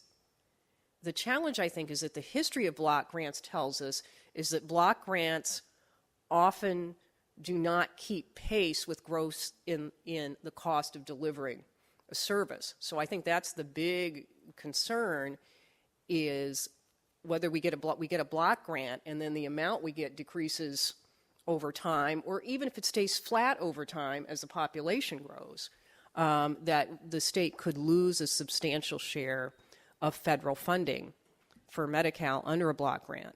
And it would be, I think, impossible for California to sustain what we've accomplished without commensurate federal support. Thank you. Any other questions from board members? If not, any public comment? Yes, ma'am. Come on. Could the reluctance to take the Medi-Cal patients be Please come up here. Come on down. We're nice people anyway. I believe that. Okay, Mike. No, here. No, just sit. If you want to sit at the other table at the mic. Oh, here we go. You got a microphone too. All right, first time I've ever done this. Medical students often have tremendous Please sit, and then student it'll loans. be easier. And they're just like horrendous student loans. And I'm just wondering if the reluctance to take the Medi-Cal patients is related to the necessity of repaying their student loans. And if any amnesty on the student loans for their medical school could be helpful in accepting Medi-Cal patients. Because those are, just from personal experience, those are horrendous bills. Thank you. Dr. Yip. The medical board actually, until now, we sit on the Health Professional Education Foundation. They're a program that we actually give physicians up to $100,000 loan write-off if they practice in a certain area, underserved area. And as a matter of fact, if you're a pediatric surgeon who on staff at Children's Hospital Los Angeles is actually considered underserved and would get that loan write-off too. Not to mention you go to like Shasta County or some underserved area. They are the ways that the student loan can be helped. Not only just for medical doctor, for nurse practitioner, for PA, for nurse too. Okay, thank you. Thank you for comment. Any comments on the phone? No comments from the telephone. Thank you. Moving to agenda item number 8, update, discussion, and possible action of recommendations from Midwifery Council meeting. Ms. Parwan. Hello. I'll be really brief because I know you guys have already read all of this, right? So at our last Midwifery Advisory Council meeting that was held December 1st, 2016, we were updated on changes, possible changes to the licensed midwife annual report and decided to complete a survey that was going to be linked to the submission of data for that LMAR, so that maybe we'll have a better response rate in terms of how licensed midwives would like to see their data collected. So that process is moving forward. The midwifery assistant regulations, as you know, are going to be discussed in, I think, the next agenda item, so I won't go into that.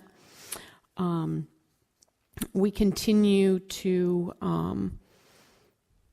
work with all the interested parties on coming to some sort of agreement regarding the regulations pursuant to AB 1308.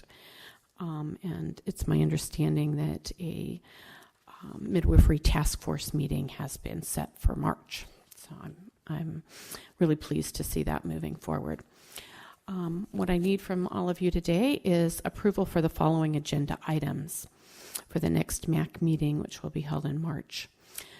Task force update on revisions to the LMAR, update on continuing regulatory efforts required by AB 1308, update on the midwifery task force meeting, update on the hospital transfer form, discussion and approval of a new licensed midwife position, which expires in June of this year. Update on midwifery-related legislation expected to be introduced or followed this year. Update on progress of midwifery assistant regulations, and an update on the midwifery program itself, which is a standing agenda item. So I need a motion to approve those for our agenda, please. Any questions from board members? Okay, any public comment? Any comments on the phone? No comments from the phone. Ms. Toof, roll call, please. Dr. Balat? Dr. Bishop? Aye. Judge Feinstein? Aye. Dr. Hawkins? Yes. Dr. Kraus? Yes. Dr. Levine? Aye. Dr. Lewis? Aye. Ms. Pines? Aye. Ms. Sutton-Wills? Yes. Mr. Warmoth? Aye. Ms. Wright? Aye. Dr. Yip? Aye. And then Dr. Gonadeb. Aye. Motion passed. Thank you, Kim. Not Ms. Toof, but Kim. Moving to agenda Thank item. you. Agenda item number 9, update from Midwifery Task Force, Ms. Kirschmeyer. Well, I'm happy to report that we actually have a meeting set up for March 6th with our task force. And again, our task force members are Dr. Balat and Dr. Levine. So we will be meeting with members of ACOG and CAM at that time. And again, the meeting is going to be held March 6th. So we were hopeful that we might be able to have a meeting before this meeting and we'd have a fuller update. But unfortunately, what I can say is we will have a meeting then, and it will be before the next Midwifery Advisory Council meeting. So that's our update for this meeting. Thank you, Ms. Kirschmeyer. Are there any questions and comments from the board members? Seeing none, is there a public comment? Any comments on the phone? No comments from the phone. Thank you. Now we'll move to agenda item 10, discussion and possible action on amendments to proposed regulation for midwife assistant. Ms. Webb. Thank you very much. Please turn to agenda item 10, and you'll see that I did a summary of the changes to our proposed regulations that are moving through the rulemaking process to allow licensed midwives and certified nurse midwives to use midwife assistants. And when you look at them, it looks like there have been major changes, but they've really just been reorganized as the bulk of the modification. But in addition to that, just some housekeeping matters where we've added the note for the authority and reference below each proposed section. We are incorporating a document by reference, which will be part of our 15-day notice to alert people that a new document has been added to the rulemaking file. Clarifying the minimum training requirements for a midwife assistant to ensure that they know they have to have certifications in neonatal resuscitation, basic life support, and training in infection control before they start working as a midwife assistant, in addition to some other minimum requirements. Additionally, similar to our medical assistants, we've defined what a qualified midwife assistant is. This is someone who can train other midwife assistants because they have a special certification. And we've clarified what's required for a certifying agency. That is a summary of the changes, in addition to some non-substantive changes. And what I need, if you approve these, is a motion to allow us to do a 15-day comment period. And if there are no substantive negative comments during that time period, allow the executive director to make any non-substantive changes and to move forward with the rulemaking process. Okay, so thank you, Ms. Webb. Any questions from the board members? Oh, you really are well versed with all those red lines. Actually, when I first saw it, I said, what did we do? But it's back and forth, changed in where it went. Any public comment? Any comments on the phone? No comments from the phone. Ms. Toof, roll call, please. Dr. Bolott? Aye. Dr. Bishop? Aye. Judge Feinstein? Aye. Dr. Hawkins? Yes. Dr. Kraus? Aye. Ms. Lawson? Dr. Levine? Aye. Dr. Lewis? Aye. Ms. Pines? Ms. Sutton-Wills? Yes? Mr. Warmoth? Aye. Ms. Wright? Dr. Yip? Aye. Dr. Gonadev? Aye. Thank you. Motion is approved. Let's move to agenda item 11, executive management reports. Ms. Kirschmeyer. As usual, I will not be going over the administrative enforcement program or licensing program summaries unless someone has a question. Both the licensing and enforcement reports have statistics and the highlights of each program in your packet. However, I do have a few items that I'd like to bring to your attention. I'd like to draw the board members' attention to page BRD 11A5, which is the board's fund condition. This document includes complete repayment of the outstanding loans to the general fund. As this document indicates, the board's fund reserve is projected to be at 4.9 months at the end of this fiscal year if the loan is repaid as projected. However, if the loan is not repaid, as indicated on the fund condition on the next page, then we would actually be at 3.7 months reserve. In addition, without the loan repayments, the board would be below its mandate in fiscal year 18-19, but with the loans, we will not be expected to be below that mandate until 19-20. I would also like to let the members know that the board submitted 2 budget change proposals, or BCPs, to the Department of Consumer Affairs, who then reviewed it and sent it to agency, and then finally with final approval by the Department of Finance. Those BCPs were approved and added to the governor's budget, so those became public on January 10th. So we will now be going through the legislative budget process for final approval. Those BCPs are actually for 2 enforcement staff in the board's central complaint unit. You heard Ms. Romero talk about the central complaint unit today, and we want to get that time frame down. And because of the additional complaints that we've received, that's actually an issue because we have more workload than we actually have had staff, and that just continued to increase over the last several years. So that's why we asked for those 2 positions. And then the other one is a staff member to implement the physician health and wellness program. In addition, there was a BCP to continue with the BREEZE system, and that's also indicated on the fund conditions as you will see that. And I'll continue to update the members through the process, through the legislative process. So hopefully by the July meeting, we'll have good news that those have all been approved. I would like to take a moment to actually commend the board's licensing staff.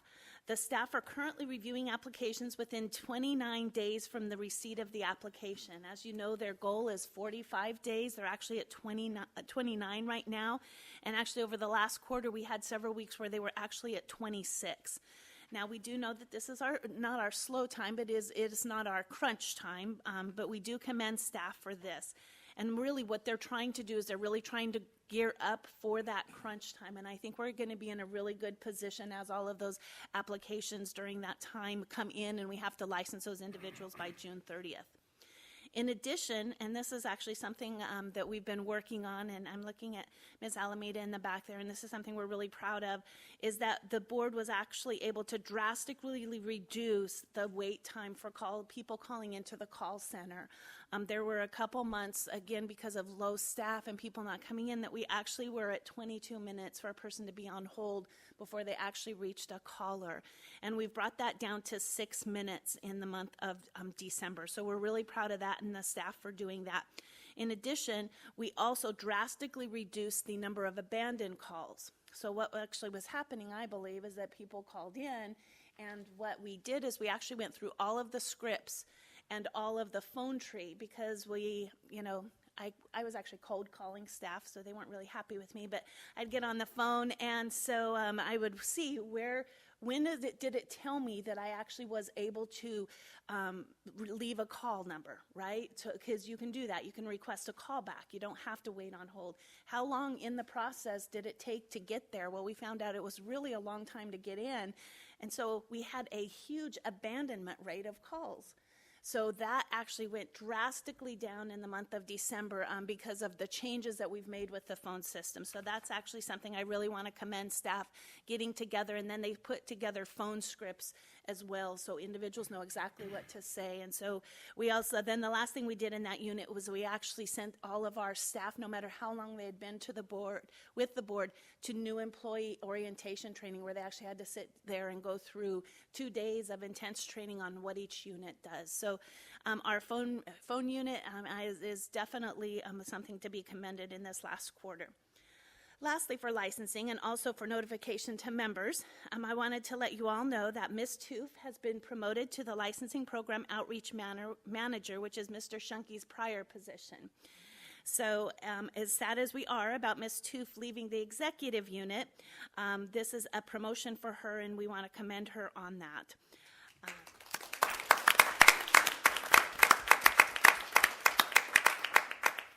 So I will be filling her position within the next month, so if you call me and I'm angry, you'll know why. So her replacement should be in attendance, hopefully at the April meeting, and in the meantime, though, please feel free to continue in our current process of contacting Ms. Toof. She is still filling 2 roles at this time. In the administrative summary, I identified several meetings and presentations that have been conducted, but I wanted to let you know of a future presentation that I will be doing. I've actually been invited to join a panel at a meeting hosted by the Food and Drug Administration in Maryland in May. I'll be sitting on a panel with the Federation of State Medical Boards, the National Governors Association, and the University of New Mexico, talking about the board's requirement for continuing education on pain management. So the FDA is actually looking into the issue of opioid misuse and abuse, and they want to know some background on our requirement to have doctors take mandatory CME in that area. So I'm going to be talking on that panel. In regard to CARES, along that same line, as of January 15th, there are at least 76,000 physicians into the CARES system who's registered in CARES 2.0. And then several others who were in 1.0 but have not updated their information. So there is a number that's there, but it's consolidated with pharmacists and everything, so we can't pull out which ones are just MD. So it's actually higher than that 76,000. And actually, more important to me is that at the last meeting I reported in a 1-month period between September and October, there were actually 193,000 patient activity reports that were pulled. So that was the individuals going in and pulling the information. However, between December and January, there was actually 208,273 reports. So this is indicative to show that individuals, now that they have signed up for CARES, even without the mandate, because the mandate hasn't started with SB 482, they are using CARES systems. So they're going in and pulling that information. So that's really good news. And then at the last meeting, I did talk about the CARES education. There's actually a requirement that was introduced for the medical board that we actually have to do education to hospitals and to physicians on the usage and how to use the CARES system.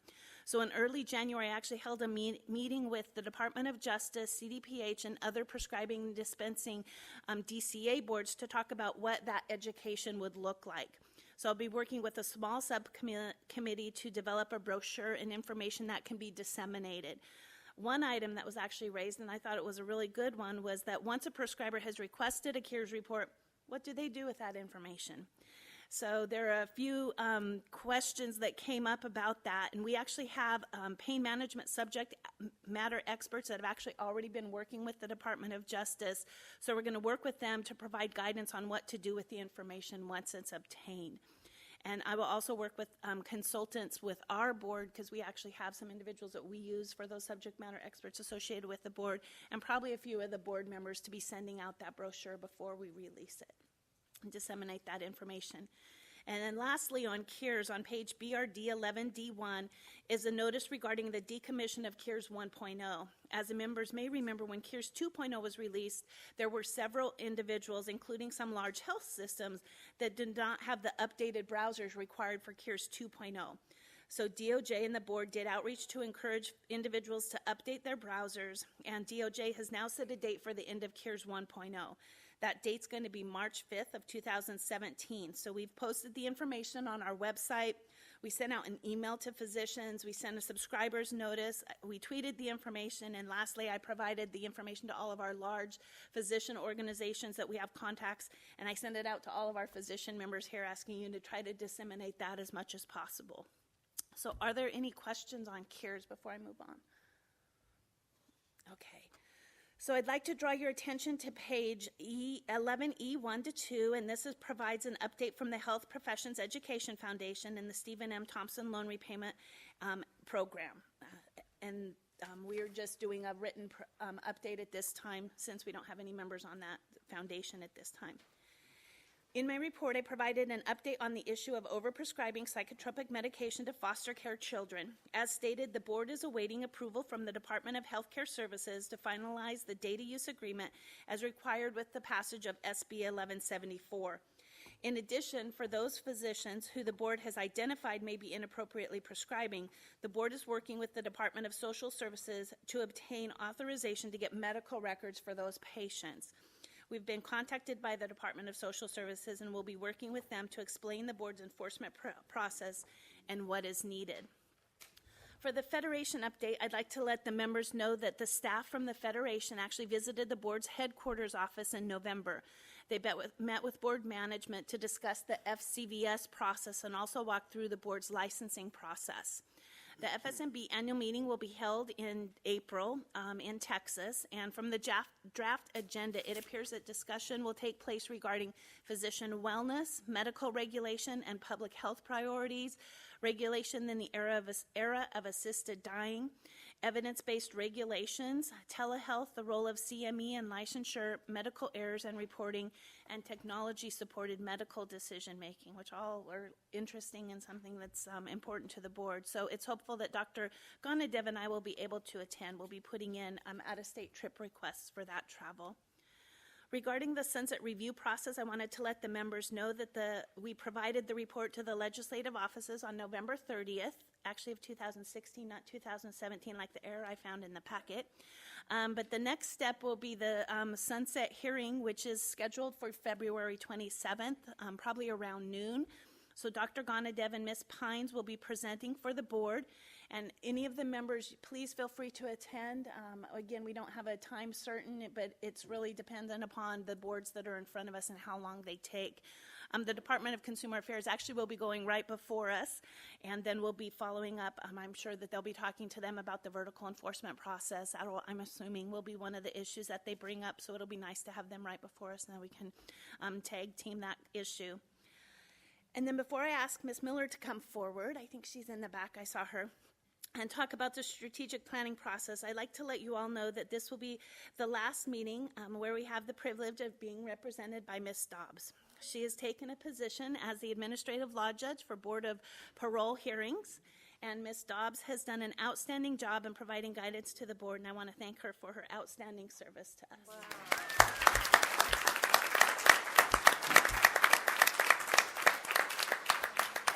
Not to embarrass Miss Dobbs, but we do things outside of work, and she's my dance partner when we go to a Jane Austen tea, so I will still get to see her. So, and so if Ms. Miller would come forward, Ms. Miller actually works for the Department of Consumer Affairs and will be assisting the board through the strategic planning process. I've asked her to come and provide some background on the process so the members know what we will be doing in the upcoming months. We're lucky to have Ms. Miller assisting us, as not only has she done several board strategic plans, but in looking at her background, she also has experience working for a board and a bureau under the department. So that's also helpful when we're working with individuals. So she knows our lives. So Ms. Miller, can you please walk us through the process? Yes, thank you. So my understanding is that you all have in your board meeting packets the strategic plan roadmap. So I'll be using that to walk you through the general process today at pretty much a high level, and I'm happy to answer any questions you have specifically about the process. But as the roadmap shows, we start with a preliminary meeting. So my understanding is this will take place in third quarter, so probably about July or August. Your strategic planner will meet with the executive director or her designee to kind of get a sense of what the board is looking for with the strategic plan. This could be, logistics for day of planning session. It includes, whether we will carry over those strategic objectives that were determined for your previous strategic plan, or if the board has a different focus and would like to take on new goal areas. Once the preliminary meeting has taken place, your strategic planner will start working on probably the most used resource that Solid provides for strategic planning, which is the environmental scan. So we do that based on SWOT analysis. So again, part of the logistics that'll be determined is the scan usually consists of stakeholder feedback. So that the breadth of that feedback would be determined during that preliminary meeting, how many stakeholders you would want to reach out to, and that's done via survey. It's also board member interviews. So the planner would start reaching out to all of you to interview you about the strengths and weaknesses of each goal area. And then it would include executive director feedback as well as staff. And again, this is as determined in that logistical first session. That environmental scan data would be compiled into, an environmental scan document and then provided to you all in advance of the strategic planning session, so you could have it's a pulse assessment based on those who provide feedback on how they believe, the board is doing with regard to strengths, weaknesses, opportunities, and threats. After that, you have your actual planning session where the facilitator will meet with you all, and this is where all the work is done. We would facilitate an actual day of or 2 days, hammering out objectives that you would like to see in your future plan. And then thereafter, the board has the opportunity to, once you review and approve the plan, determine if you would like to work with Solid again to develop actual action steps, delineating how each objective would be achieved with steps per staff involvement. And I believe you did that with your previous plan. But that covers the roadmap. Pretty, again, high level, but I'm happy to answer any questions you might have about the process. Thank you, Ms. Miller, and thank you, Ms. Kirschmeyer. Kim goes at the speed of Tesla 90D, 0 to 60 in 2.6 seconds.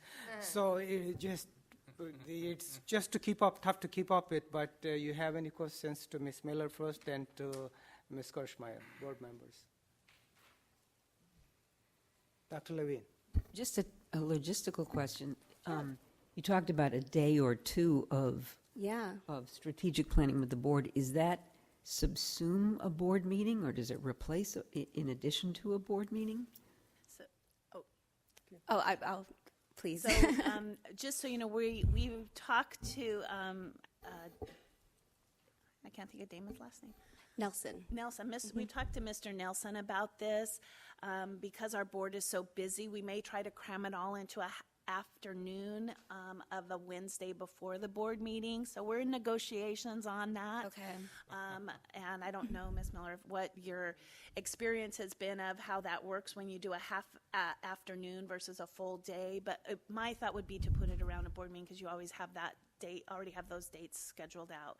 So it might be that we if we did a half a day maybe on Wednesday and we decided that we needed both days when we meet, then maybe we could skip not panel meetings, but committee meetings and do the next afternoon still discussing the strategic plan and then do a Friday board meeting. So I'm trying to keep it within our current board meeting schedule. And Solid does prefer, in an ideal situation, as close to an 8-hour session as possible, because this does allow for sufficient brainstorming. And then I neglected to cover with the roadmap, if the board determined that they wanted to take an opportunity to revise their mission, vision, and values, then that would be incorporated into that planning session day as well. Certainly we are flexible and we'll work with the client to the client's needs, but if we have our way, we would like to lean toward 8 hours as much as possible. And I think we haven't actually had a full-on board strategic planning session. We revised the last one, but we haven't had a really brainstorming heart-to-heart session, I want to say, since about 2010, I think. So it's probably needed in time. I think so. Dr. Levine probably knows better than anyone else, but I came in the end of 2011 and we haven't had one. Dr. Bishop. I just want to say that I participated with your team on the PA board, Okay. and it was quite good. Thank you very much for your help. I'm happy to hear that. Thank you. Thank you. Any other questions? I just also want to thank Mr. Warden and the licensing staff. I know he retired, but they done an amazing job. So if we can get the enforcement, not the committee, enforcement into a manageable timeline, I think we'll be happy. So that takes care of item 11. Dr. Gannon? Oh, I'm sorry, yeah. Dr. Levine. Just a question came in. I've lost track of this. Does the sunset review include or have we had actually the interested parties meeting on changing the requirements for licensure? So we actually did we have one or two meetings? We had one, I know. And then we set out information and asked for feedback. The sunset does include that as an issue. And what we're doing, we're looking at too along those same lines, is not only extending that to 3 years, but then with that extension, removing our medical school approval process.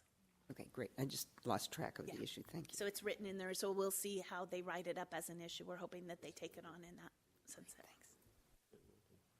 Any public comment? Come on in.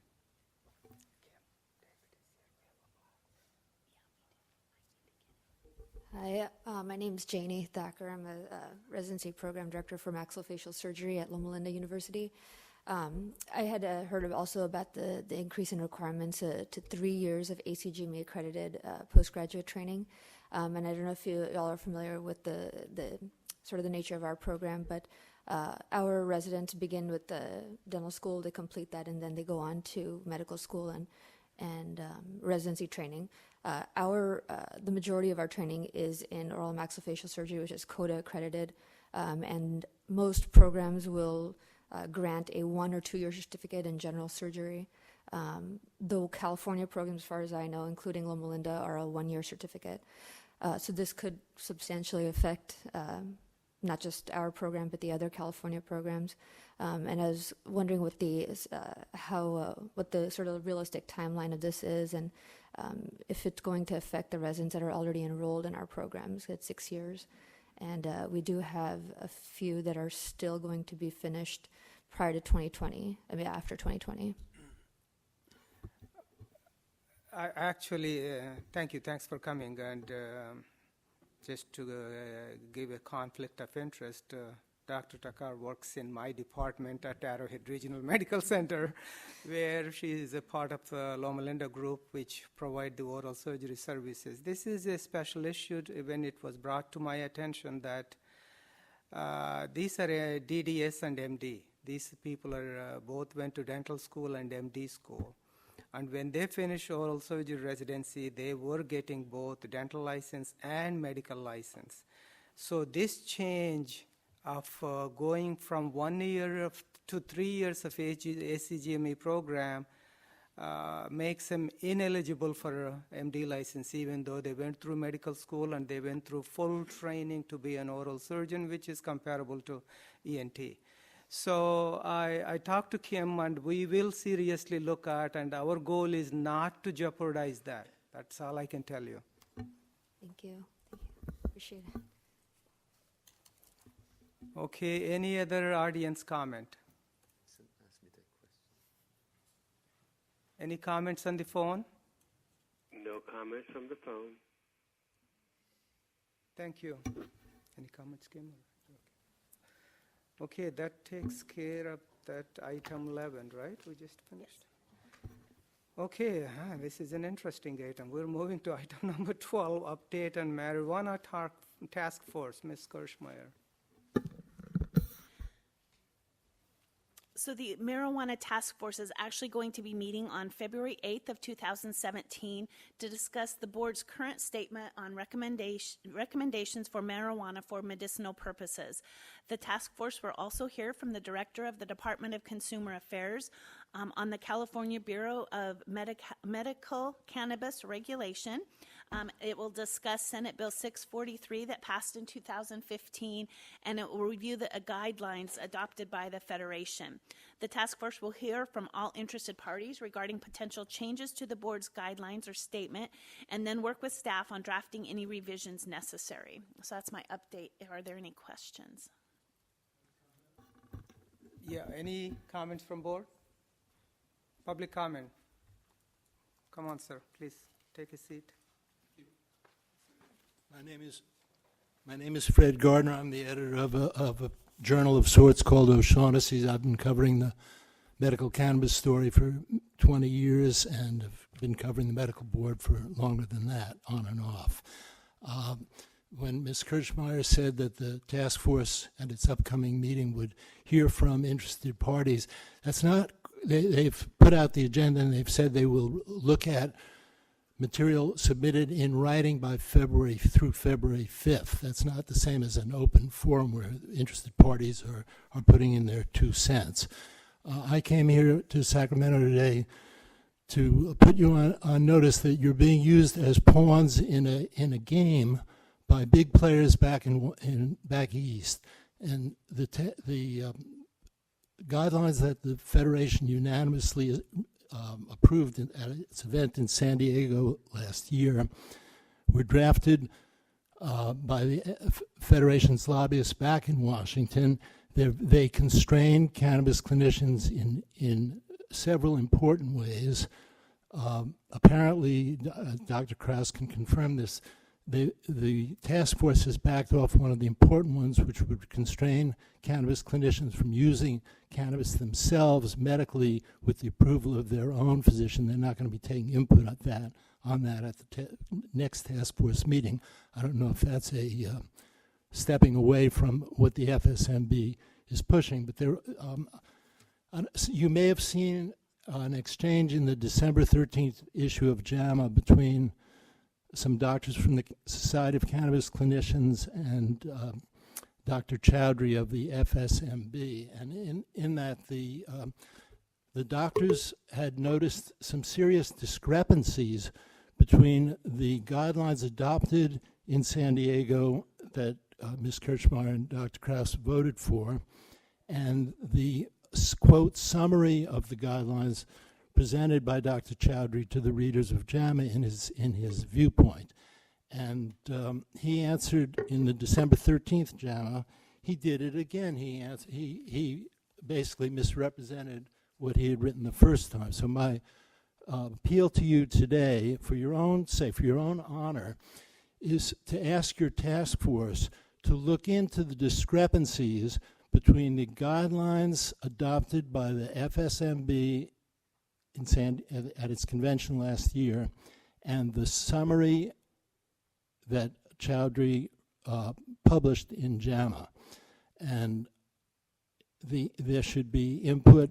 To put it simply, I think you should ask Chowdhury what he was thinking, how he thought he could get away with this. I know we live in an age of fake news, and this might seem like I'm making a mountain out of a molehill. You just added a few little things and subtracted a few little things. But I'm calling your attention to it because you're party to it. And Please conclude. I've put some of these materials online at beyondthc.com. Thank you.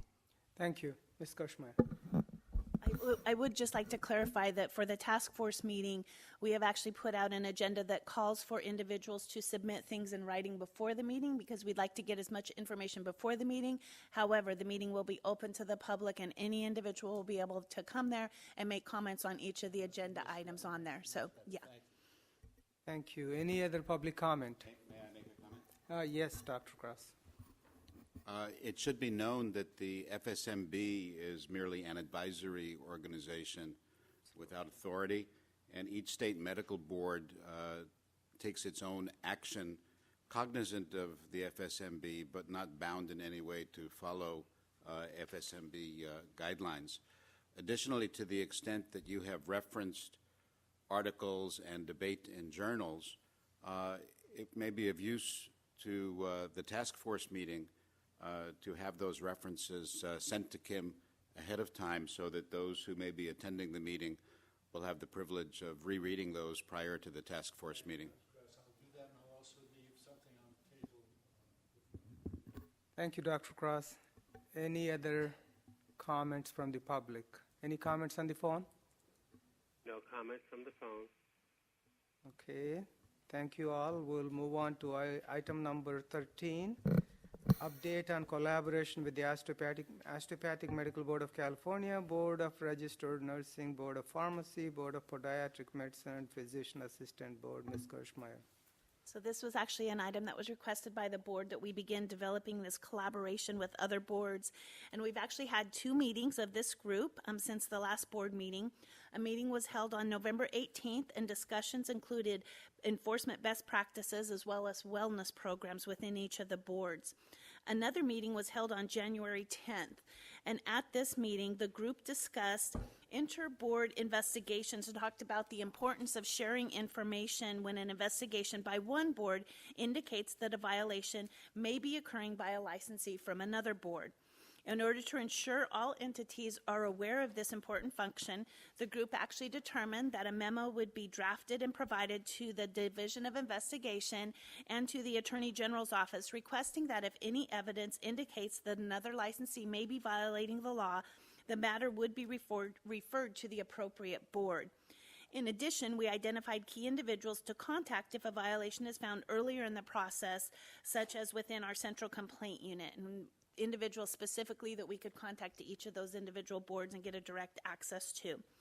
An example recently found was a case where I was filing an accusation and it appeared that a nurse practitioner was not following the standard of care. In that regard, I contacted the deputy who was assigned to the case to ensure the matter had been referred to the Board of Registered Nursing, and if not, to please do so. So that kind of collaboration we really want to work on amongst all of the boards.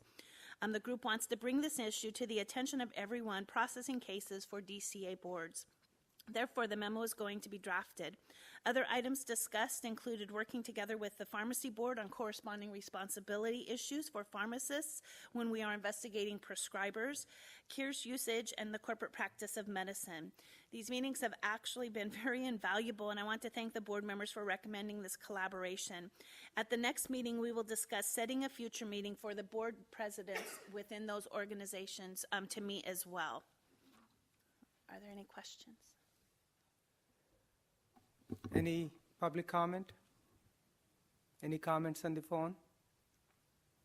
Thank you, Ms. Kirschmeyer. So this last item is actually, it's my true pleasure and honor. My good friend and past president of the board, Mr. David Serrano Sewell, is here. David, welcome. Just to give you a little thing on David. David served on multiple committees, outpatient surgery setting task force with me. Together we did public outreach, education, and wellness committee, patient notification task force, panel A, executive committee, and so on, vice president and president. David was a leader in consumer protection and public and physician education. I would like to ask my good friend, Mr. Serrano Sewell, to come forward to recognized by the board for putting his time and everything he has for the benefit of this board and consumer protection. David, thank you.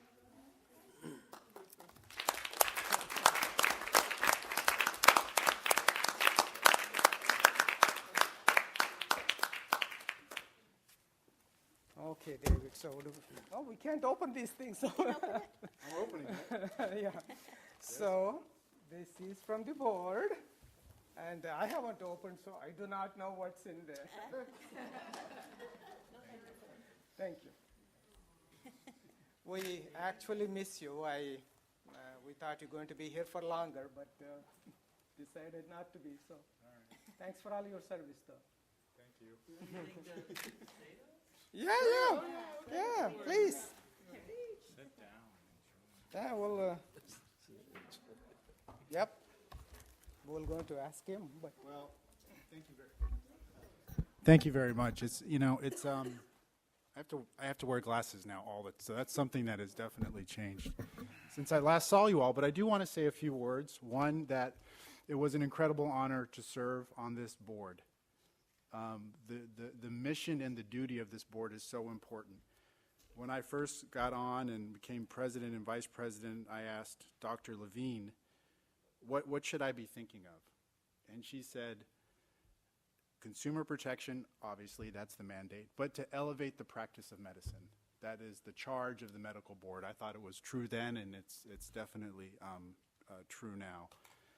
I know that you're busy. It sounds like you're busy addressing a lot of important and compelling issues for the public, so thank you for continuing to do that. And I have been keeping myself very busy, but when you have a great experience, you do miss the people, right? And I have to tell you, that's what I miss most is working with all of you. First and foremost, Kimberly, who's amazing, who does a phenomenal job as the executive director, but her hardworking staff, the legal team. I also want to say thank you to Lisa. She always does such a great job in organizing the meetings and getting the notices out, but all the staff that is takes a hand in producing these medical board meetings. A lot of work goes into it. So thank you. I don't know, is anyone from the Attorney General's office here? But I want to, hello, hey, I didn't see you over there. Good to see you. Good to see you, Gloria. Thank you for all the work that you do and your team. It's just incredible.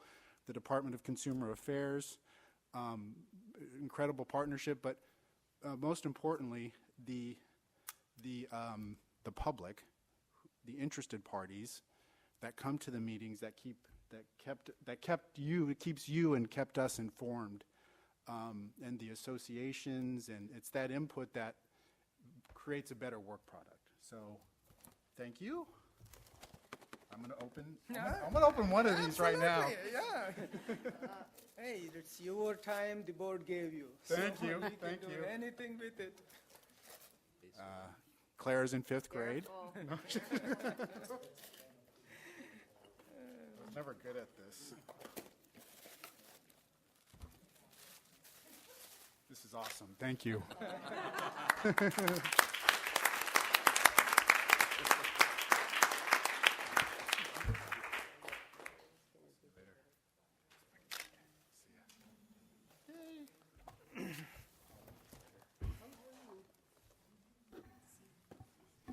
it up. Okay, Kim says open Yeah. it up. Thank you for being patient. I didn't wrap it, so. Someone's a good rapper. Save the paper. I love the color, right? I still don't know how to wrap, so don't ask me. You did a good job. I'm not a good opener. Anyways, okay, here we go. Woo-hoo. Wow. This is pretty nice. Yeah. Let's hold it up, David. All right, that's all. We're going to take a picture. Hey there. BFF. Yeah, you got it. Thank you. I really appreciate this.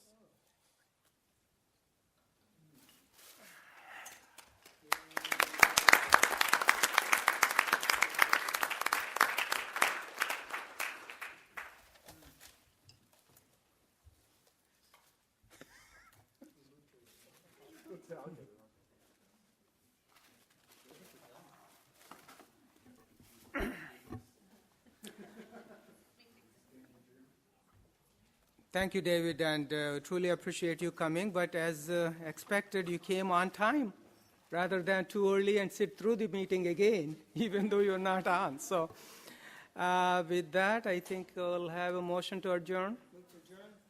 Second? Second. Any objections? Okay, we're adjourned till tomorrow.